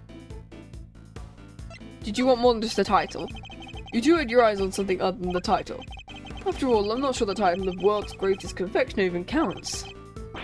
You're insulting the way of the confectioner. My goal and only goal was to win the title. I didn't care about anything else. No idea how much it would have meant to me. Bide? I don't think insulting him would work. My sense of design may not have been snuffed back then, but you should see me now. So you've improved? You better have. I didn't do all that training in Shing Fa for nothing. I'm not going to insult him. Don't insult him. Looked up to Tangaroa, you know, spent hours poring over the designs of his work. Even used to watch his show with my son. Sounds to me like Tangaroa's work was especially influential. With his recipe book, you might even have become the best someday. Maybe. The book was a real treasure. Any confectioner would have wanted it. So you were interested in the book? You claim your only goal was to win the title, yet you also seem to have an interest in the cookbook. The greatest collection of recipes by the world's greatest confectioner. Can't say I had absolutely no interest in it, and even if I did. What exactly is so wrong with that one? Oh, the book contained recipes for medicines, not desserts. And everyone who entered the contest supposedly knew that. I feel like I'm finally getting somewhere. I can't let him slip now. I'd say calm and keep the pressure on. Okay, so he wants us to pressure, so we're not biding time, we're asking questions. Let's find out why he wanted them.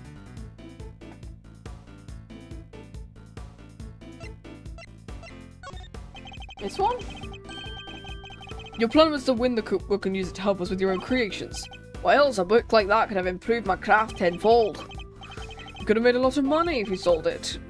Don't know about what was actually in there, but it was worth more than money, I'll tell you that one. You know more than you're letting on, So we just have to start questioning. Don't bide time, keep the pressure on and keep questioning. Come on, Gusto, I think you know more about the cookbook than you claim. Elle told us a little about it at the start of the contest. Then you know what kind of recipes it actually contains. And they weren't dessert recipes at all. So you did your homework, so you do know what was really in there. The cookbook or the Angel's cookbook. A collection of chemical formulas to synthesize new medicines someone had never heard of. So we did know the cookbook actually contained recipes for medicines. Could be an important clue. Did you know what it was? Do you know how valuable it was? What kind of questions that? It's a collection of the recipes. It wasn't a confection in the world who wouldn't want to get their hands on it. Time to deploy my clue. Your designs may have improved thanks to your training in Shing Fa, but you clearly didn't do enough work on your skills. You've already admitted you know the ultimate cookbook was a collection of recipes for medicines.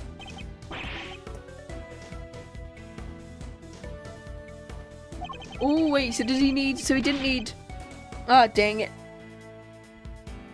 Thereby making your interest not gastronomical, but pharmaceutical in nature. You needed medicine. Oh shit, is he dying? You're a confectioner. You know professional interest in revolutionary new medicines. We suggest your interest may have been personal. Alright, one to go. I underestimated you, you're right. Winning the title wasn't the only reason I entered. I needed one of the recipes in the book because my son, he was sick. Tell me more. That's none of your business, I told you what you need to know. He looks rattled, but I can't let him off the hook. Gonna save here.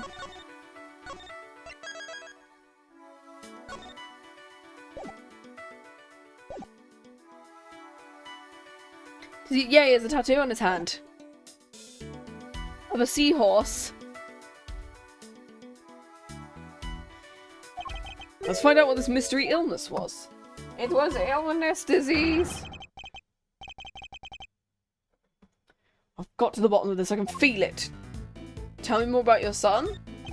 Because then we can then go for the top one and then we go for the bottom one. Tell me a bit more about your son. He was my pride and joy and my biggest fan. You entered the contest and want to help him. You clearly don't have children of your own. Any father would have done the same. I'd done anything to help him, anything. I won't go against his son because what we need to put. I know. Yeah, I know. He would come and see me here at the contest venue too, right through the semi-final. And yeah, I heard it's terminal. Sorry. Dang. I'll fall for that shit again. He didn't get in the way of your work. You were trying to be Samson Tangaroa. Surely you didn't have the time to look after a child. I wanted to do what I could for him. He said he always wanted to be the first to try my creations. So he wasn't too sick to join you. Oh yeah, because he was there with him. You said your son was sick, and yet he was able to come and join you? It wasn't that kind of illness. It wasn't life-threatening. It was like it could have been an important clue. Which one? This one? So you needed the cookbook to cure your son? Nowadays you can get the medication he needs anywhere, but back then the book was our only hope. That's why I didn't dare waste my time on fancy tea parties. I had to give my all to my work. What about Tangaroa's? Surely that tea break gives you the perfect opportunity to go steal a glance. What makes you think I had the energy or time to care about what others have made?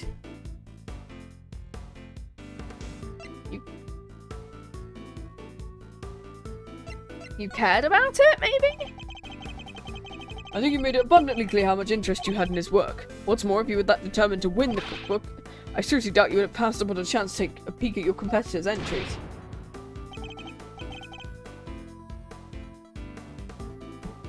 Oh, I had plenty of chances throughout the contest and see him and sample my rival's work. Each time I did, nothing seemed to have any flavour. Oh, he's got the same illness that Tangaroa has. Must have been nerves. Nothing gusto tasted any flavour.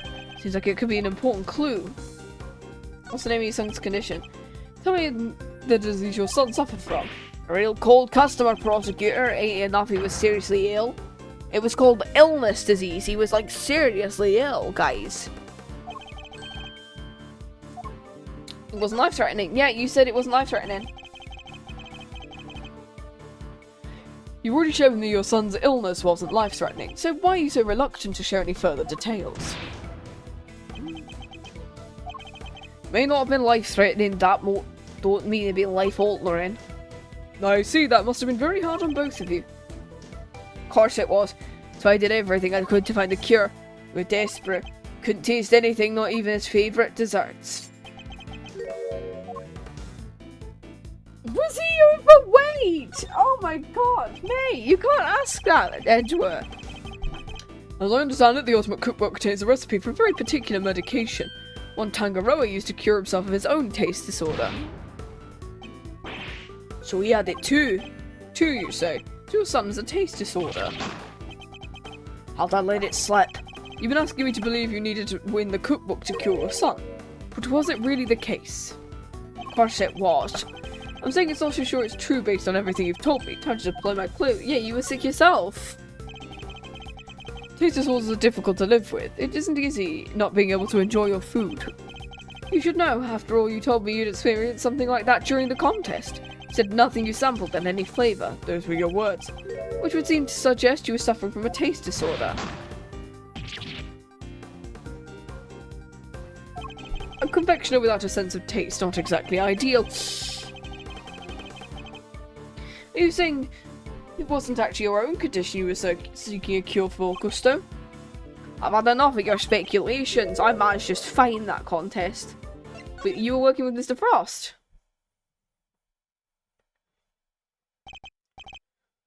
Sorry, but I'm afraid you're contradicting your own testimony. You admitted you and Mr. Frost had worked together. It's so late to claim you did it all on your own now. Oh. Oh my god, all those teeth. It feels weird because all the other Ace Attorney characters, they don't really have, like, individual teeth, but this guy... You abandoned those principles and conspired with Frost to rig the contest. Also, you could cure your own taste disorder. You could have just, like, told Samson about it. You got me, Prosecutor. My sense of taste was shot. My son's was fine. I kept it hidden 18 years and no one knew. Sadly, you can lie to others, but you can't lie to me. Gusto and Frost entered the contest, hoping to obtain the ultimate cookbook. Why are you saying this out loud? The medicine that would cure Gusto's disorder and the money it would bring in for Frost. Thus, an uneasy alliance was forged. And that, I believe, is checkmate. Cool.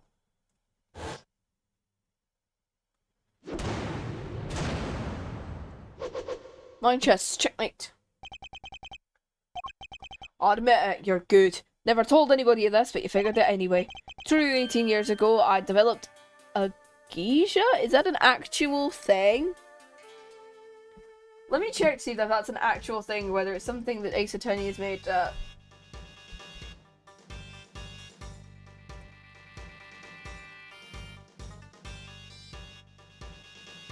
No, it is an actual thing. The thing he's got is an actual thing. Complete loss of taste, yeah.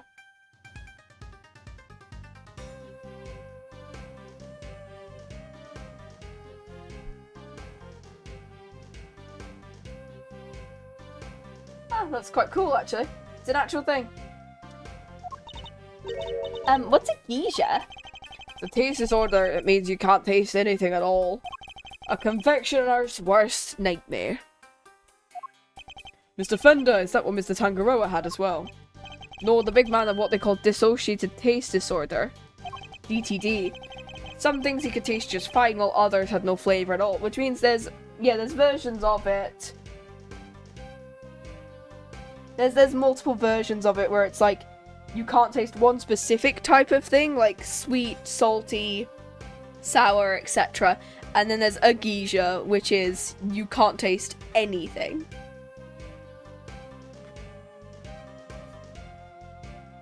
Okay. We suffered too. Can't have been easy.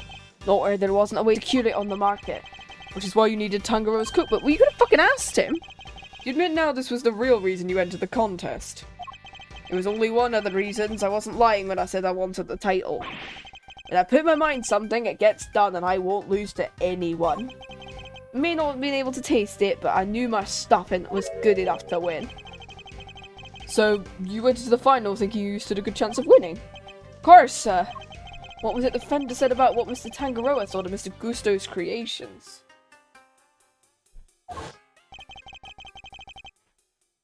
Only 7 to the semi-final. Disappointingly, his entry for the final was subpar.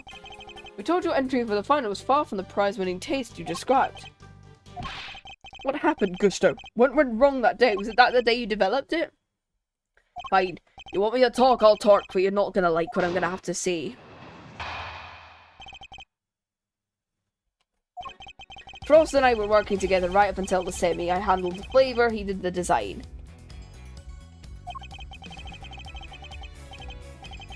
But I wanted to face Tangaroa in the final on my own. No help, just me and my skills. So I helped Frost with his entry, but mine I did alone.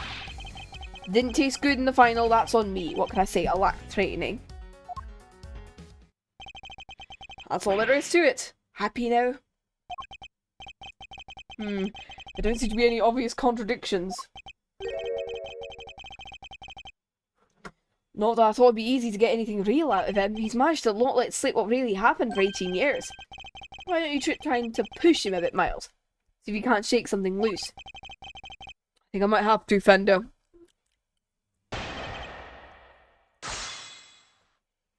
Okay, cool. Okay,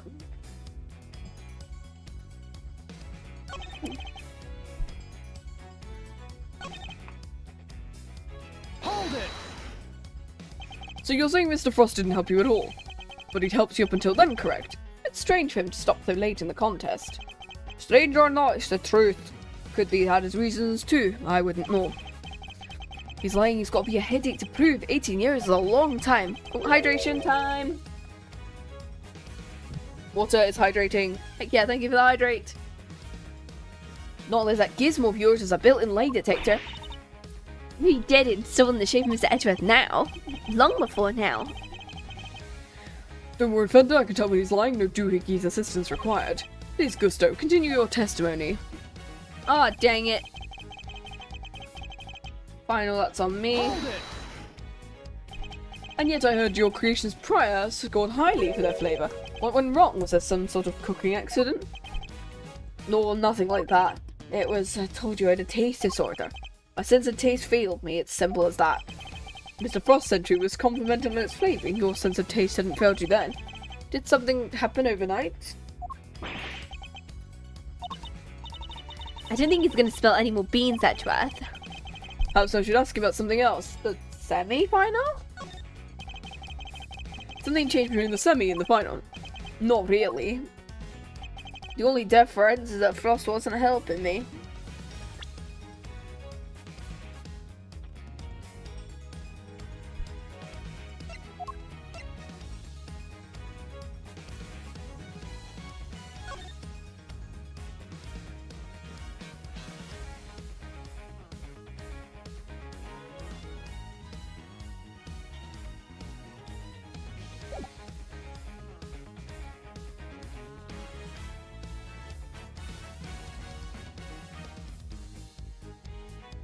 Oh! I think I brought 39 2 or 3 times. Oh, because of the fact that he can't taste but his son can. Oh my god! It is the family photo because his son came and helped him.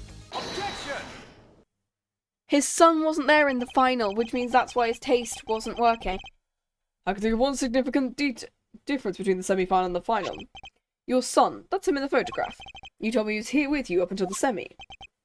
It was? What of it? He was here with you until the semi, until he wasn't for the final. And just as suddenly your work went from being lauded for its flavour, for being lambasted for it. I don't think that's a coincidence, do you? He wasn't just spending quality time with his father. He's playing a much more pivotal role. I just wanted him to see me hard at work, so I was trying my best. Who knows, maybe it was him being here that helped me do so well in those early rounds. He talks like a game, but nothing about the Sky Scream Super Dad. Indeed, thankfully we would have only had to give such an idea credence in the story if it was true. After all, how could the encouragement of one small boy affect the taste of a grown man's work? He must have had a tough time maintaining his high standards after such a devastating loss, unless... I'm sure your son was here to cheer you on, but that's not all he was there to do. You're a very suspicious man, Prosecutor. But why not try answering yourself for a change? What was an elementary school doing here to taste your creations? Your son knew the taste of your work pretty well, I imagine, Gusto. He's my biggest fan, of course he knew it. In which case, he would have been on a good judge of whether something tasted on brand, so to speak. What are you implying? You already told us she was suffering from a taste disorder.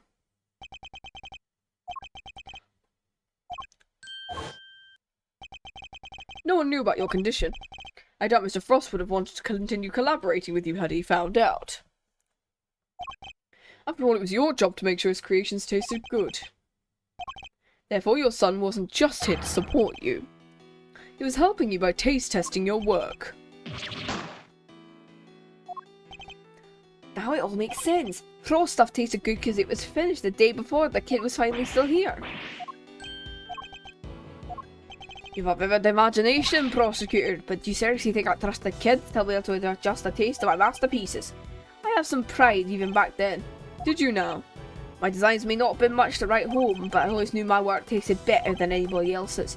Think I'd risk anyone by putting my reputation in the hands of a child? Yes. This is more speculation. I know, that's all it is. In that case, I'd like to speak with your son. Let's see how much story he can cooperate. Sadly, my son is no longer my concern. What? I killed him! As soon as I got my sense of taste back, I went straight to Jane Farr to start my training, and cut off all ties for the kid for good. What the fuck, man? You're a shit dad! What's an ace attorney and really crap fathers?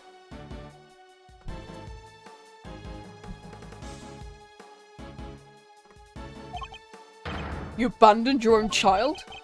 That and the half of it, no one knows where he is even until now. The cops have looked all over for him. No, I'm assuming he's changed his name. I'm assuming his son is going to be a character then, because of the fact that it's like, oh no, I want to get back at my dad, but now he's dead because we did the whole thing. Think you can prove your asinine theory? Like, do you try? You think I care about anything besides confectionery? Got my sense of taste back. What need do I have for a son? What the fuck? Silence in the courtroom.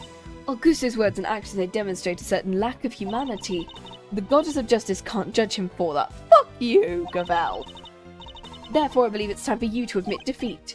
Give it up. 18 years is a long time for everything to start. Surface now. Proof or otherwise. Well,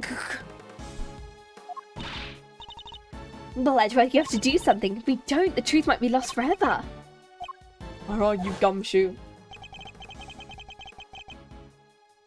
Can't imagine whose blood it could possibly be. That's the last piece of the puzzle, I can show. Well, sorry to cut in your mind, Palace time, but I was wondering something. Our friend didn't come in just to check up on the body, did he? You mean because he tried to open the case? Exactly. Think we have anything that might explain why he tried to do it? We might, if Gumshoe can make it back in time with a piece of evidence. That's quite enough idle chatter defense. Now, if you... Mr. Edward, sir, sorry to keep you waiting.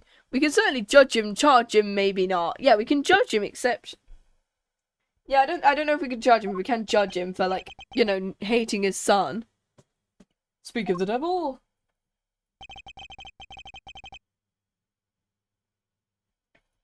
Okay. I take it you have the test results, Detective.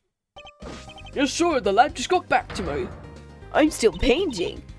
Please, court is in session. Am I right to assume you're bringing us the evidence Edgeworth is speaking of? Hey, no fear, why didn't tell me anything of this? It's indeed the evidence in question. It needed testing, so I asked him to carry it out. What the... why is everyone else helping you? I'm supposed to be the one in charge here. Mr. Winner, I'm sorry to involve you, but this is important. Can we at least hear what the detective has to say? Alright. Detective Gumshoe, what do the tests have to tell us?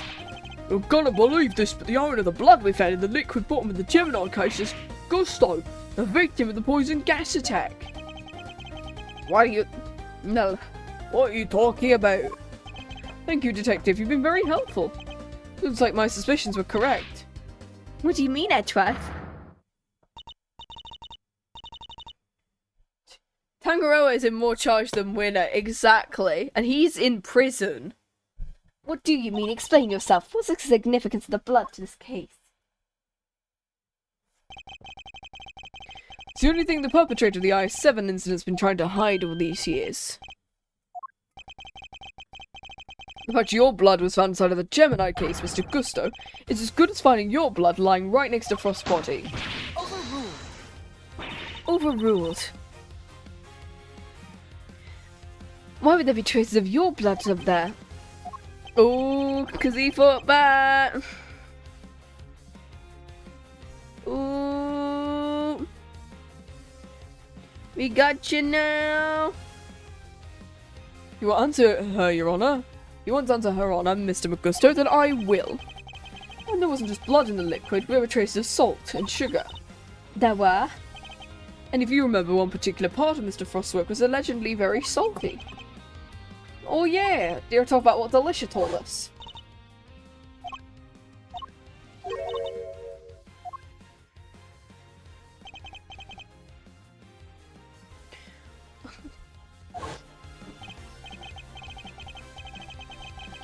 Right.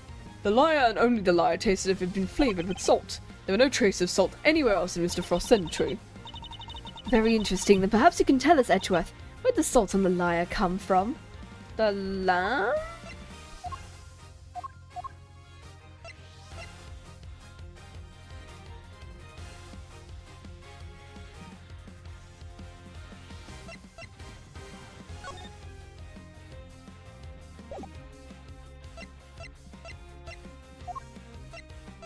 Oh, this one. It could be this one. It's the reason why his blood is on everything, because it's his blood. Maybe. This is the lamp from the IS-7 incident. I believe the salt that gave the liar this flavour just came from just such a lamp. Mr. Montgomery established that both salt lamps were in Tangaroa's room at the time of the crime. One was used to kill Mr. Frost. Bonk. And it was stained with his blood. But no corresponding pool of blood was found in Mr. Tangaroa's room. Because the culprit chucked the piece of chocolate with it onto that little stream. Aside from the liar, no traces of salt were found anywhere in Mr. Frost's room either.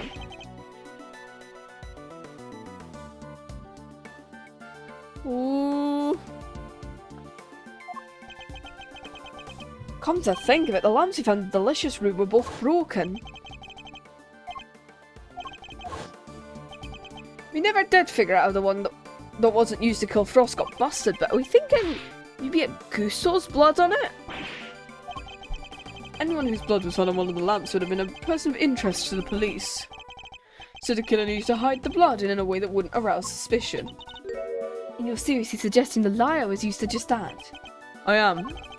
The bloody salt was somehow applied to the liar so it could be hidden inside the case. Because unlike the fountain water, the sculptures would have needed more time and care to test properly. So he waited and waited for his chance to dispose of the liar undetected. The reason he's here today is... 18 years ago, Frost's body and the evidence pointing to his killer were taken away together. This, of course, was not part of the perpetrator's plan, and thus a new dilemma arose. The possibility the body, the incriminating evidence, or both would resurface one day. So back he comes 18 years later, sneaky and bright and early to try and cover his tracks.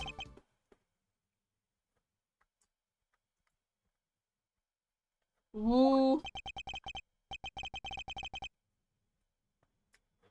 Well, Gusto, you finally ready to admit it? That you're the one responsible for IS-7? It's all because of you! Always laughing. Gusto. So I finally got caught all these years later. No one came close back then, not even the big shot prosecutor or the attorney. That's some impressive work, prosecutor. You admit it then, you murdered Artie Frost. Sure I do, I did it, I killed him, but he only had himself to blame. He had it coming. He had it coming. He only had himself to blame. Anyway, I think Chicago is in my head now. I saw that recently. They had a tour around the UK recently, Chicago did. It's really good. I'm glad that I got to actually see it, because the last time I did it was actually in musical theatre, and I'm never ever looking at myself again in that video. What do you mean by that? Agreed to help me. We were supposed to help each other so one of us could win. Whoever won was supposed to let the other use the cookbook. On the day the rat finally showed his true colours. Seriously, Frost, we had a deal. And not having in the final little agreement over, Gusto. I helped you. I spent all day making the ice. Did you? And you can prove that. But you were planning to betray me right from the start. After Frost double-crossed me, I had to make my peace for the final. As you said, my son wasn't there, so I didn't have any help with the flavour. So much for the pride you claim to have in your ability to make delicious desserts. Go ahead and judge. You have no idea what it was like to someone to lose my sense of taste. I came up on everything to be the best. Everything, and I take pride in that. Something someone like you could never understand. You're right, I don't understand. Do you take pride in the fact you resorted to murder? Or do you abandon your son? Why would I want to understand someone who could do such things? A man can't afford to rely on other people. I learned it the hard way 18 years ago. My son never showed up on the day of the final. How old is his son, by the way? Elementary school is... How old is it?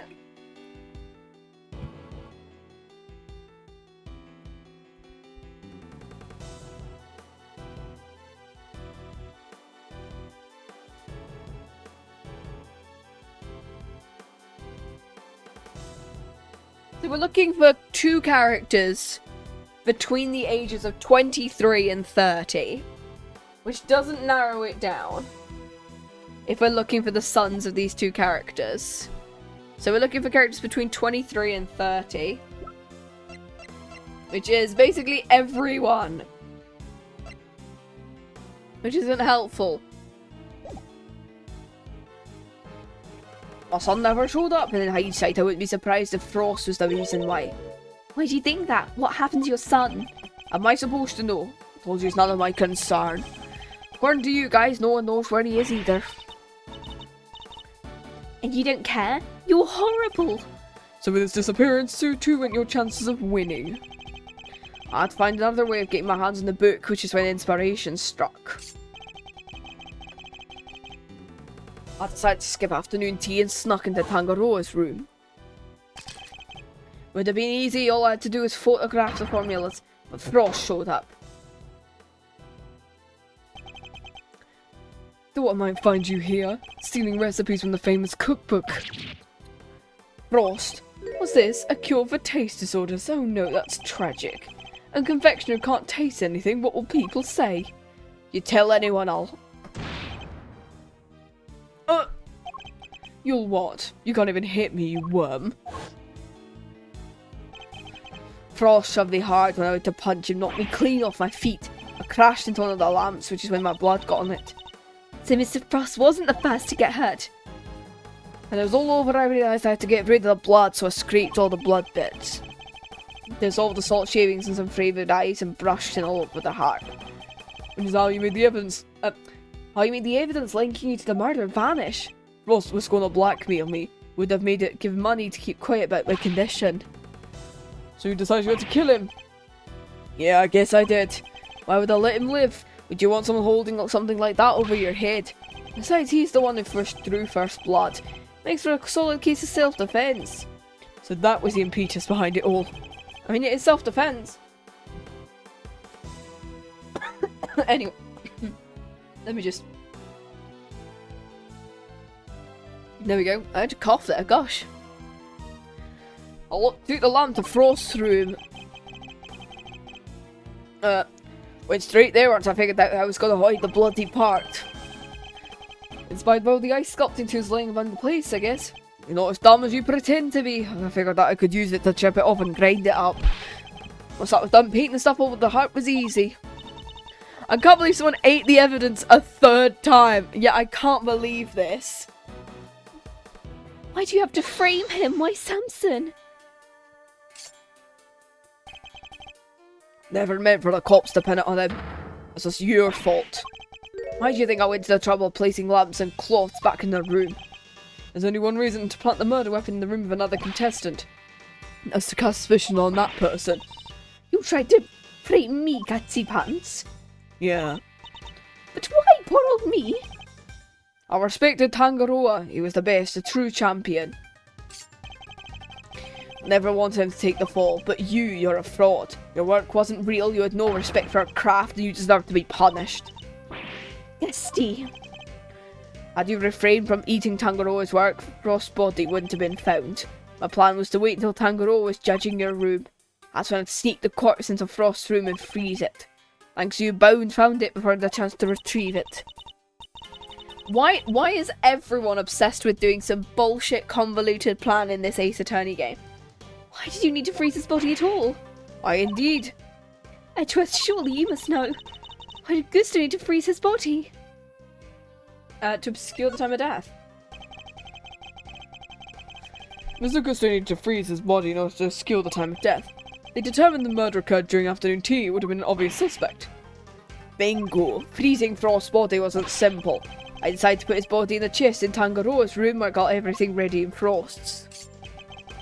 At the time, it seemed like the perfect hiding place. Never count on some gluttonous pharmacist showing up and making the whole ship collapse. I still don't get it though. Why disguise the body as an ice sculpture at all? The sooner it was found, the smaller the effect of freezing it would take on masking the time of death. Therefore, he needed to disguise it, at least until it fully frozen. How awful! Using Frost's own work to help you cover up the truth behind the murder. Ironically, Tangaroa would have been just fine. Only things had gone to plan, he wouldn't have even been arrested, let alone convicted. You mean it was my fault? It was all because I found the body? Don't let him get inside your head, Judes. None of this is your fault. If it wasn't Samson, it would have been Delicia. She would have been the one they arrested. Can't wait for the case in which the murderer just shoots someone and walks away instead of creating a flowchart to plan the murder. Exactly! Just shoot a guy and run. There's only one person to blame here, and that's Gusto. Didn't help the initial detective was so bad either. Never even told the prosecutor the body had vanished. Mr. Von Common unwillingly placed Mr. Tangaroa under arrest in the absence of a body. I mean, I guess it explained why he was so keen to wrap things up. Still, you'd think he'd notice something as big as that if he'd taken a look at a few reports. Not if someone had been deliberately distorting the facts of the case. Either way, it seems Mr. Von Karma didn't know about the body until after the arrest had been made. Admitting that would have spoiled his perfect record, so he kept it himself and proceeded to prosecute Tangaroa. Can this really be true? You don't feel bad at all? Someone spent 18 years in prison because of you. Sticks and stones, Carly. What a jerk! I want to arrest you right now! No, because the statute of limitations. I'm afraid I can't allow you to do that, Detective. You'll notice how somebody did. The judge's right, you can't lay a finger on me. Why? You just confessed to murder! Well, I guess I better lay it out for you.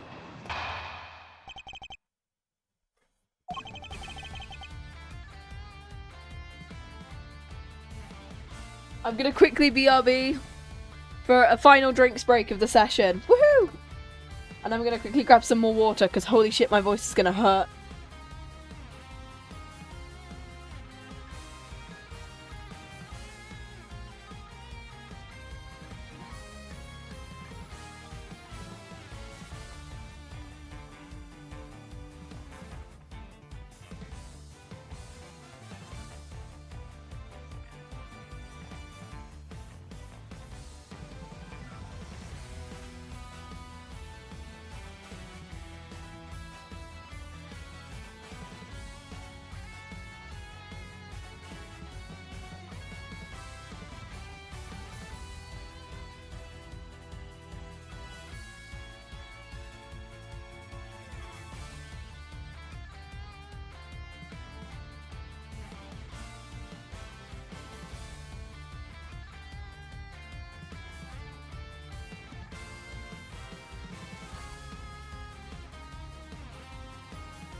Right, we've got some water and ice now. Heck yeah, let's do this. I killed Frost 18 years ago. Where's my mouse gone? A statute of limitations for murder in this country is 15 years. You do the math, you can't arrest me. Oh shit. You think I've confessed otherwise? Statute of limitations only 15 years. Really the end of the line, Edgeworth?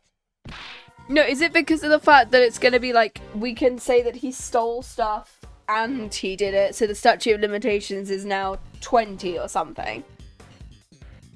Once the statute is expired, he can't be charged, so... But... Unfortunate, Edgeworth. I'm afraid Gusto's confession and your deductions will be struck from the record. Tangaroa's conviction will remain in place. We've finally proven the police had never had Mr. Boss Frody in the first place. Yep, that one. If we can't arrest Gusto, surely Mr. Tangaroa has grounds for that. Does he? I wouldn't be so sure. I'm afraid the goddess's judgments are harder to overturn, you might imagine.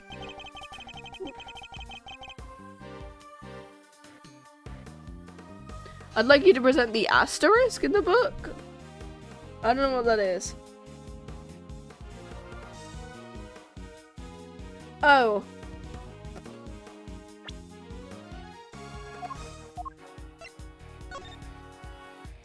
Just the asterisk. We love it. Oh, adds on 50 minutes. Why you like this lady judge? Exactly. Even the OG judge is like slightly more I don't know whether I can say he's more competent, but like laughing. Bad luck, Mr. Prosecutor. There must be something we can do, something to bring him down. I don't know why, but I want jelly right now. Not like jam jelly, but like wibble wobble jelly on a plate type of thing. I don't know why. Like this whole case is making me want to eat like just anything sugary in general. I can't do that. No. More flexible? I don't know. Yeah, more flexible, the other judge, yeah. I killed Frost 18 years ago, press.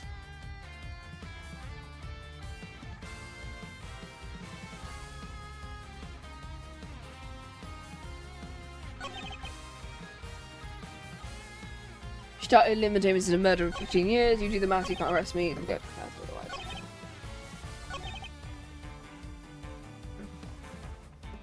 otherwise. But there's also the other thing as well. You've got your other shit. Depending on your actions for the last 18 years, the statute may not have expired. I thought to be good, alright, I got nothing to hide. If there's something I want to ask it. Tell us where you've been and what you've been doing. Not long after, I was able to cure my taste disorder. Not long after that, I went to Shingfa to buckle down and hold my craft. That explains a lot. We tried to contact you, but I guess you were long gone by then. What's the statute of limitations in Shingfa? Well, a year after the murder, going to Shingfa was the best thing I ever did. Flavor, design, and the full package now. Wolf.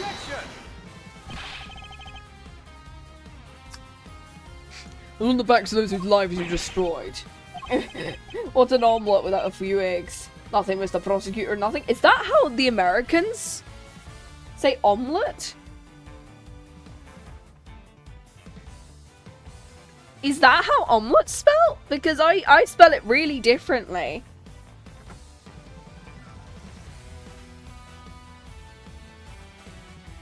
Because I have a T and E at the end of omelette. That feels weird to think.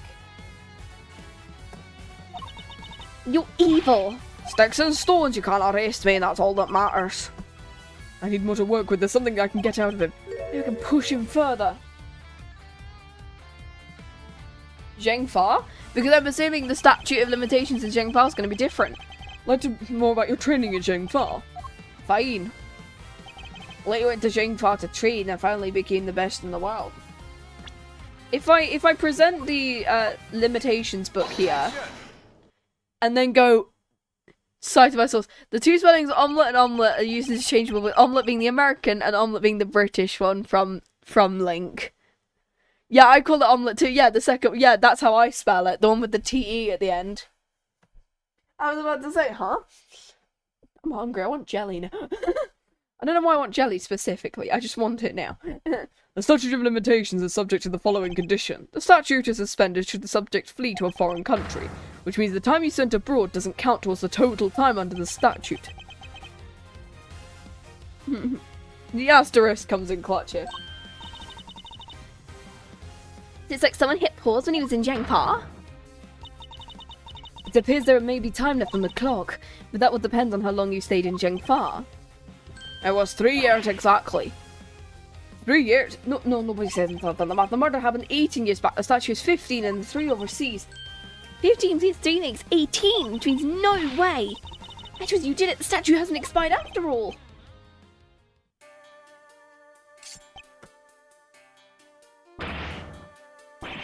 "18 years exactly. Glad you worked out for yourselves, which means technically He's been stringing along this whole time. Why is he laughing? Good, we can arrest him now. need to break it, but IS-7 went down at the end of December. It's April now, which means it's been 18 years and 4 months since Frost's murder. If Gustav's stay in Jingfa really lasted 3 years on the nose, it's not enough, or a few months short. Not enough, but... Oh, don't hell you can't touch me. Laughing. I hate to admit it, but he'd read the he's read the board well when he made his confession. How unfortunate, Edgeworth. If only the statute had been suspended for another year. Those who would overturn the goddess's judgment must be willing to pay the price should they fail. And you, Edgeworth, have failed. There must be something I can do. What if the law can't bring Mr. Gusto to justice then? Jude's what you're thinking. Objection! Is it going to be he's also wanted for theft as well?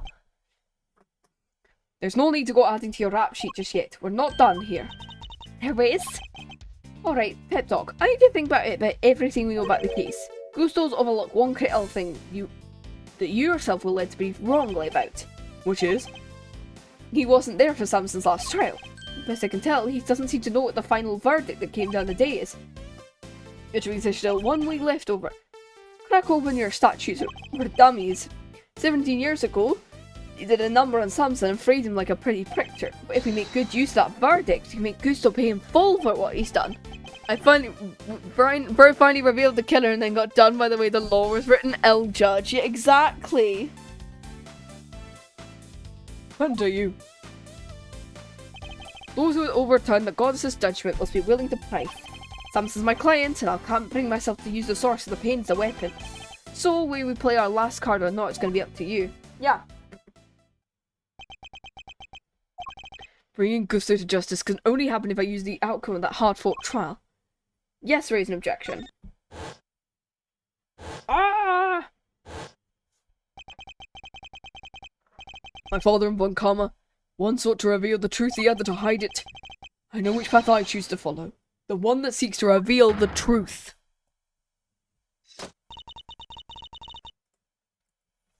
This court has reached its final verdict. The record will state that Mr. Gusto has been found not guilty.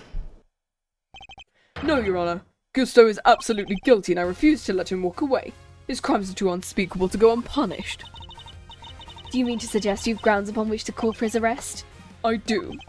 I'll show Judge Cavell something that proves the statute of limitations hasn't yet expired. This? Take that! Yeah, get him, Miles. Consider this piece of evidence. The court rules the evidence inadmissible. Something about the what? Believe me, Edgeworth. What do you mean? Fuck you! Okay. Oh, it's this one.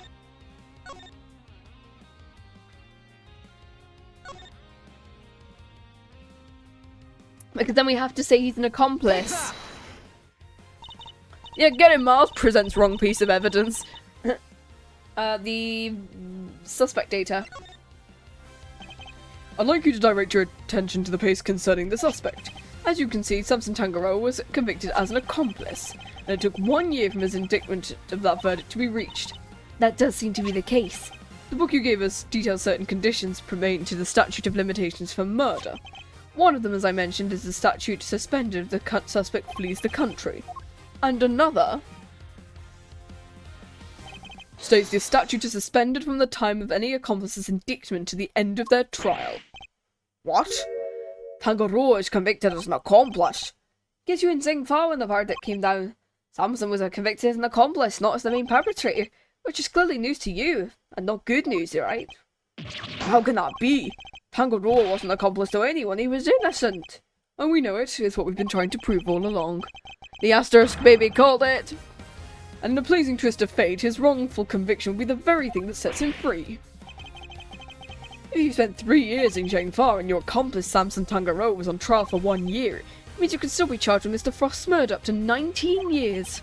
In other words, the statute of limitations hasn't expired at all. The goddess's judgment is infallible, but that of her servants, it appears, is not. The prosecutor in charge of the case may have erred.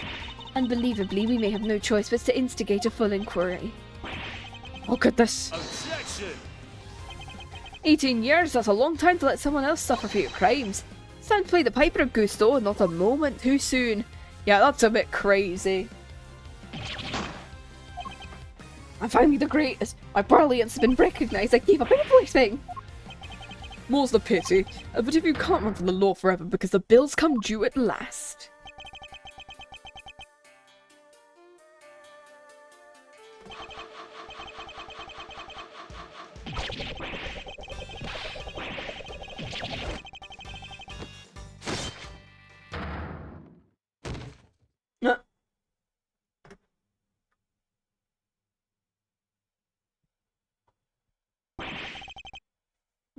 Mr. Gustav set for his trip downtown, sir. Oh, good. Which means it's your turn next, right? I suppose. I suppose so. Jutes. I'm sorry, everyone. I've caused you so much trouble, but thank you. Thank you so much for bringing Mr. Gusto to justice. I'm afraid there's no escaping the consequences of your actions, Miss Bound. Those actions were born of the legal mistakes that were made all those years ago, and we know that. So allow me to apologise in return on behalf of the prosecution. I've no one to blame but myself for it all along, starting with those sculptures. Jude, you think maybe you might want me to represent you?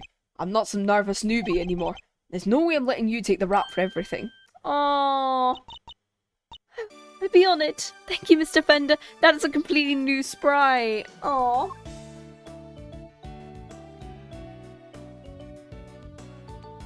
Aww. The ship is sailing, boys. Sorry, mate, but you've got to come with me now. Of course.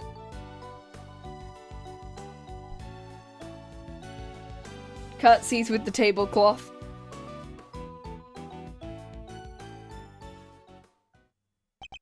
Judge Gavelle, why'd you lie to us? Lie? What are you talking about? That there was no case for a retrial, but as we've proven, that wasn't true. Surely anyone truly committed to seeing justice would have hold one as soon as the body was found. I'm under no obligation to answer such questions. Fuck off! And you clearly have no intention of doing so either. Truly, you're proving to be quite a threat to the Committee for Prosecutorial Excellence. Wasn't the tablecloth evidence? She just walked out wearing it. Exactly. I'm assuming she then tied to a different tablecloth to her waist. I don't know. It's weird. As such, you gave me little choice but to report back on your continued transgression. No doubt you'll be called to appear before the committee in due course.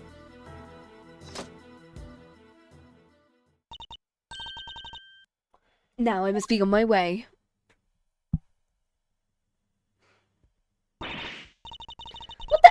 Have you caught the real killer and everything? Isn't that what prosecutors are supposed to do? Regardless of how it may all play out, I will never regret what we accomplished here today. Mr. Radworth. Hey, Edgeworth. Why'd you stick your nose in the case anyway? You weren't even on the job. My job is to bring the truth to light, Winner. Not only as a prosecutor, but as a person. I don't get it. I wouldn't expect you to understand, not as long as you believe that closing a case makes you a winner. That's going way over my head. I'm going home. Slides out and teleports away. What's that all about? Eustace still has a lot to learn. I love the idea that, if she slipped fell down a long flight of stairs, I wouldn't be displeased. Yet with her massive cape. Just like me earlier this year, falling down a flight of stairs and breaking her ankle in 3 places. We love it. Wilesy. Yes. I just want to say old Greggy Pegleg would have been proud to you today. Look at me tearing up. Also, I just realised this game is going to be in slightly more parts than I thought it was going to be. I was hoping to finish this game in 6 parts, like I did with with Investigations 1. But I will most likely have to finish this in 7 parts instead, because I don't actually know how long the finale is. Because I know Case 4 is decently long.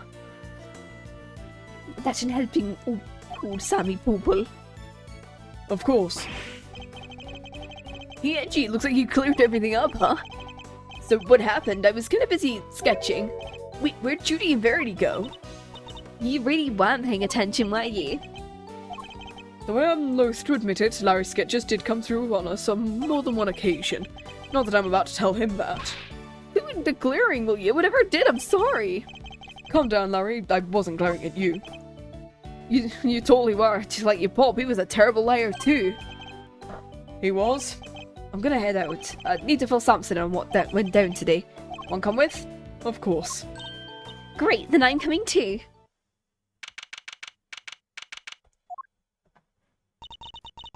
So what's Mr. Tangaroa like? I can't wait to finally meet him. He's a real sweetheart. You'll love him. Even while locked up, he can't help but make all sorts of cookies and cakes. Is that where the cake from the previous case came from? So a 3 PM cake extravaganza is a thing for prisoners and guards alike. That sounds awesome. You think it'll be any of less just to try? Michael Myers and the Stickman? Did we find a few slices of chocolate cake in the prison the other day? Yes, that's where it came from. It all comes back to the cake. Could they have been some Mr. Tangaroa's baked goods?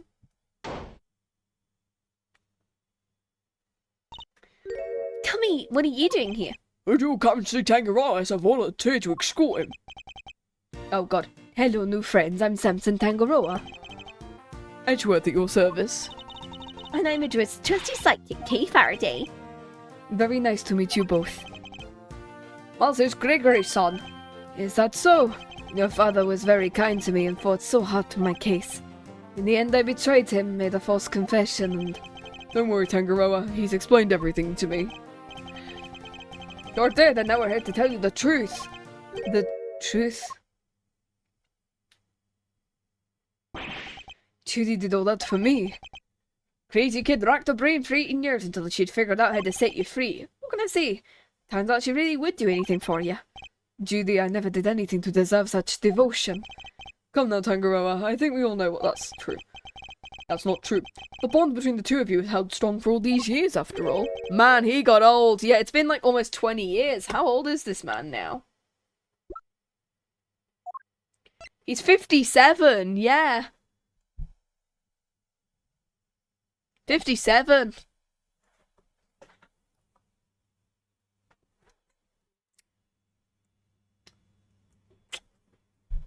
You think so? I guess I'd better show him. Which piece of evidence is proof of the bond Tangaroa and Bound share? These? Take that! These, because of the fact that Bound came and showed her them. These chocolates, Judy made them. She did. They're super delicious and sweet. Miss Bound continued making them after you taught her, even after that fateful day. So, there would be always some waiting for you when you finally came home. Judy. Aww. I bet they're beyond super sweet. Very much so, I'm afraid. Don't worry, sir, I'll make sure it gets him. But to be a clear breach of prison policy, not that I have the authority now to stop him, but... Thank you very much. You know, Detective, something about you reminds me bad. Really, pal, because I look up to him a lot. He's my role model. You don't say. Since fate likes to bring people of all sorts together. You hang in there, Samson, just a little longer. Should be able to get you out soon. Sorry it's taken so long. Nobody should have to wait 18 years to get justice. Don't be silly, Eddie. I'm the one who should be saying sorry. Or rather, thank you, truly. Samson. I guess it's my turn. I'd better make sure there's something delicious on the table for her when she finally walks through the door. Now let me down, Eddie. Leave it to me, big guy. The IS-7 incident. It's been 18 years, but the case I inherited from my father is finally coming to a close. Yay! Miles, thanks for today. Sorry for forcing you to take the final call like that. Not at all, I simply made the call that felt right to me. What are you guys talking about? Noah Sanderson was wrongfully convicted. We had to pretend he wasn't in order to nail Gusto. But to use his false conviction against him even to save him. As his lawyer, I couldn't bring myself to do it. I can see that. Now Gusto's behind bars, I can finally start to get that wrongful conviction overturned. And I'm sure you will. Wait a minute. If the false conviction had been overturned before today, Gusto would have gotten away scot-free? Yup. It's what folks like to call a legal contradiction. The law is far from perfect. The things like legal contradictions, right? But you never know, things might change. The law is always evolving, just like us humans. Eddie and Mazzarino included, am I right? The potential for growth and change in people and the law. So Miles, you gonna keep fighting crime as a prosecutor or save as an attorney? Something tells me you've got a big decision. Only you can answer. I know. Let's just say I won't complain if you show up at the office one day. On that note, it's time for me to skedaddle. Skedaddle, skedoodle, your deck is now a noodle. I owe you big time. Always repay my debts, but for now. Thanks again for today. I mean it.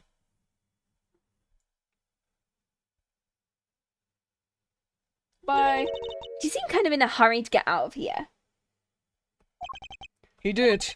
And honestly speaking, I'm the one who owes him a debt of gratitude. After all, he gave me the chance to reckon with my father's final case. When I was a boy, all I ever dreamed of was becoming an attorney like my father. But then, during my time with Karma, I learned the way of the prosecutor instead. Eventually, with the help of some good friends, I found my own voice and a new way to live. But now my career as a prosecutor is at risk of being taken away. It may be time to take another hard, long look at how I want to live my life, whether I like it or not. Oh, that was it. Gregory, sorry for reporting in so late. Oh, he's looking at the photo. It may have taken 18 years, but we're finally in a position to prove his innocence. All thanks to your boy. I couldn't have done it without him. You should have seen him the way he fought for the truth. Gave me chills. It was like I was watching you. Oh, I know I'm not half the attorney you were, but those guiding principles you tried to instill in me, I'd like to think I'm embodying them now as I carry on your legacy. Oh, and also he gave him his hat as well. Here's hoping. Your boy will be joining me soon. Aww. Am I going to fight crime as a prosecutor? Or help people as an attorney? What's the right answer? What path should I choose? Is this it? Yay! End of case number 3. We're gonna listen into the introduction of case number 4, and then we will look for someone to raid while that is happening.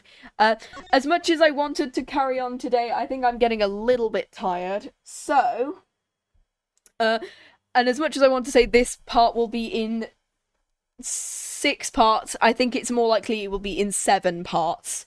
So, the next time I will be playing Ace Attorney will be on Sunday. And then we will also do, instead of doing Sunday next week, we will do Friday and Saturday for the finale of Investigations 2. Because I've got stuff I'm doing on the Sunday, and I'm hoping I can finally do all of the stuff at that time. It will be a slight later start on the Friday next week. So that'll be fun to see. Turnabout Legacy, a Turnabout Forsaken, and then Turnabout for the Ages. So the 2 new characters are Kay and Eustace in this case. Let's go on to Turnabout Forsaken. Right, let me just look at who I can raid as well.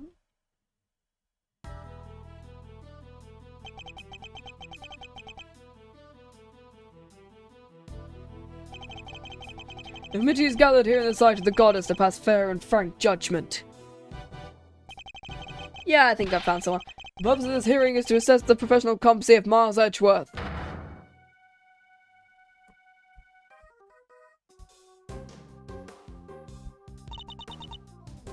Are you?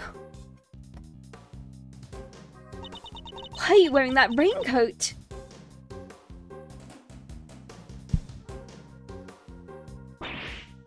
No! Ah! Ah. Oh no, she's...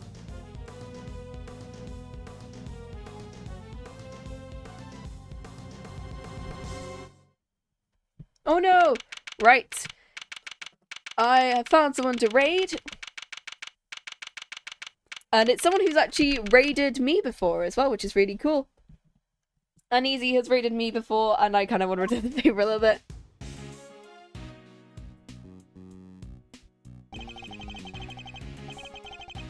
There we go. If you are a sub, use the second one. If not, use the first one.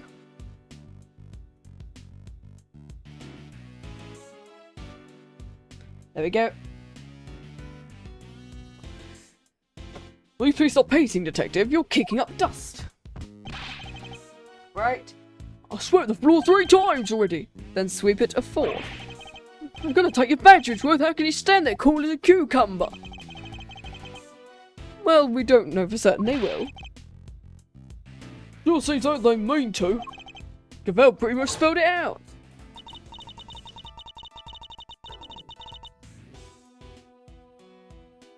Right.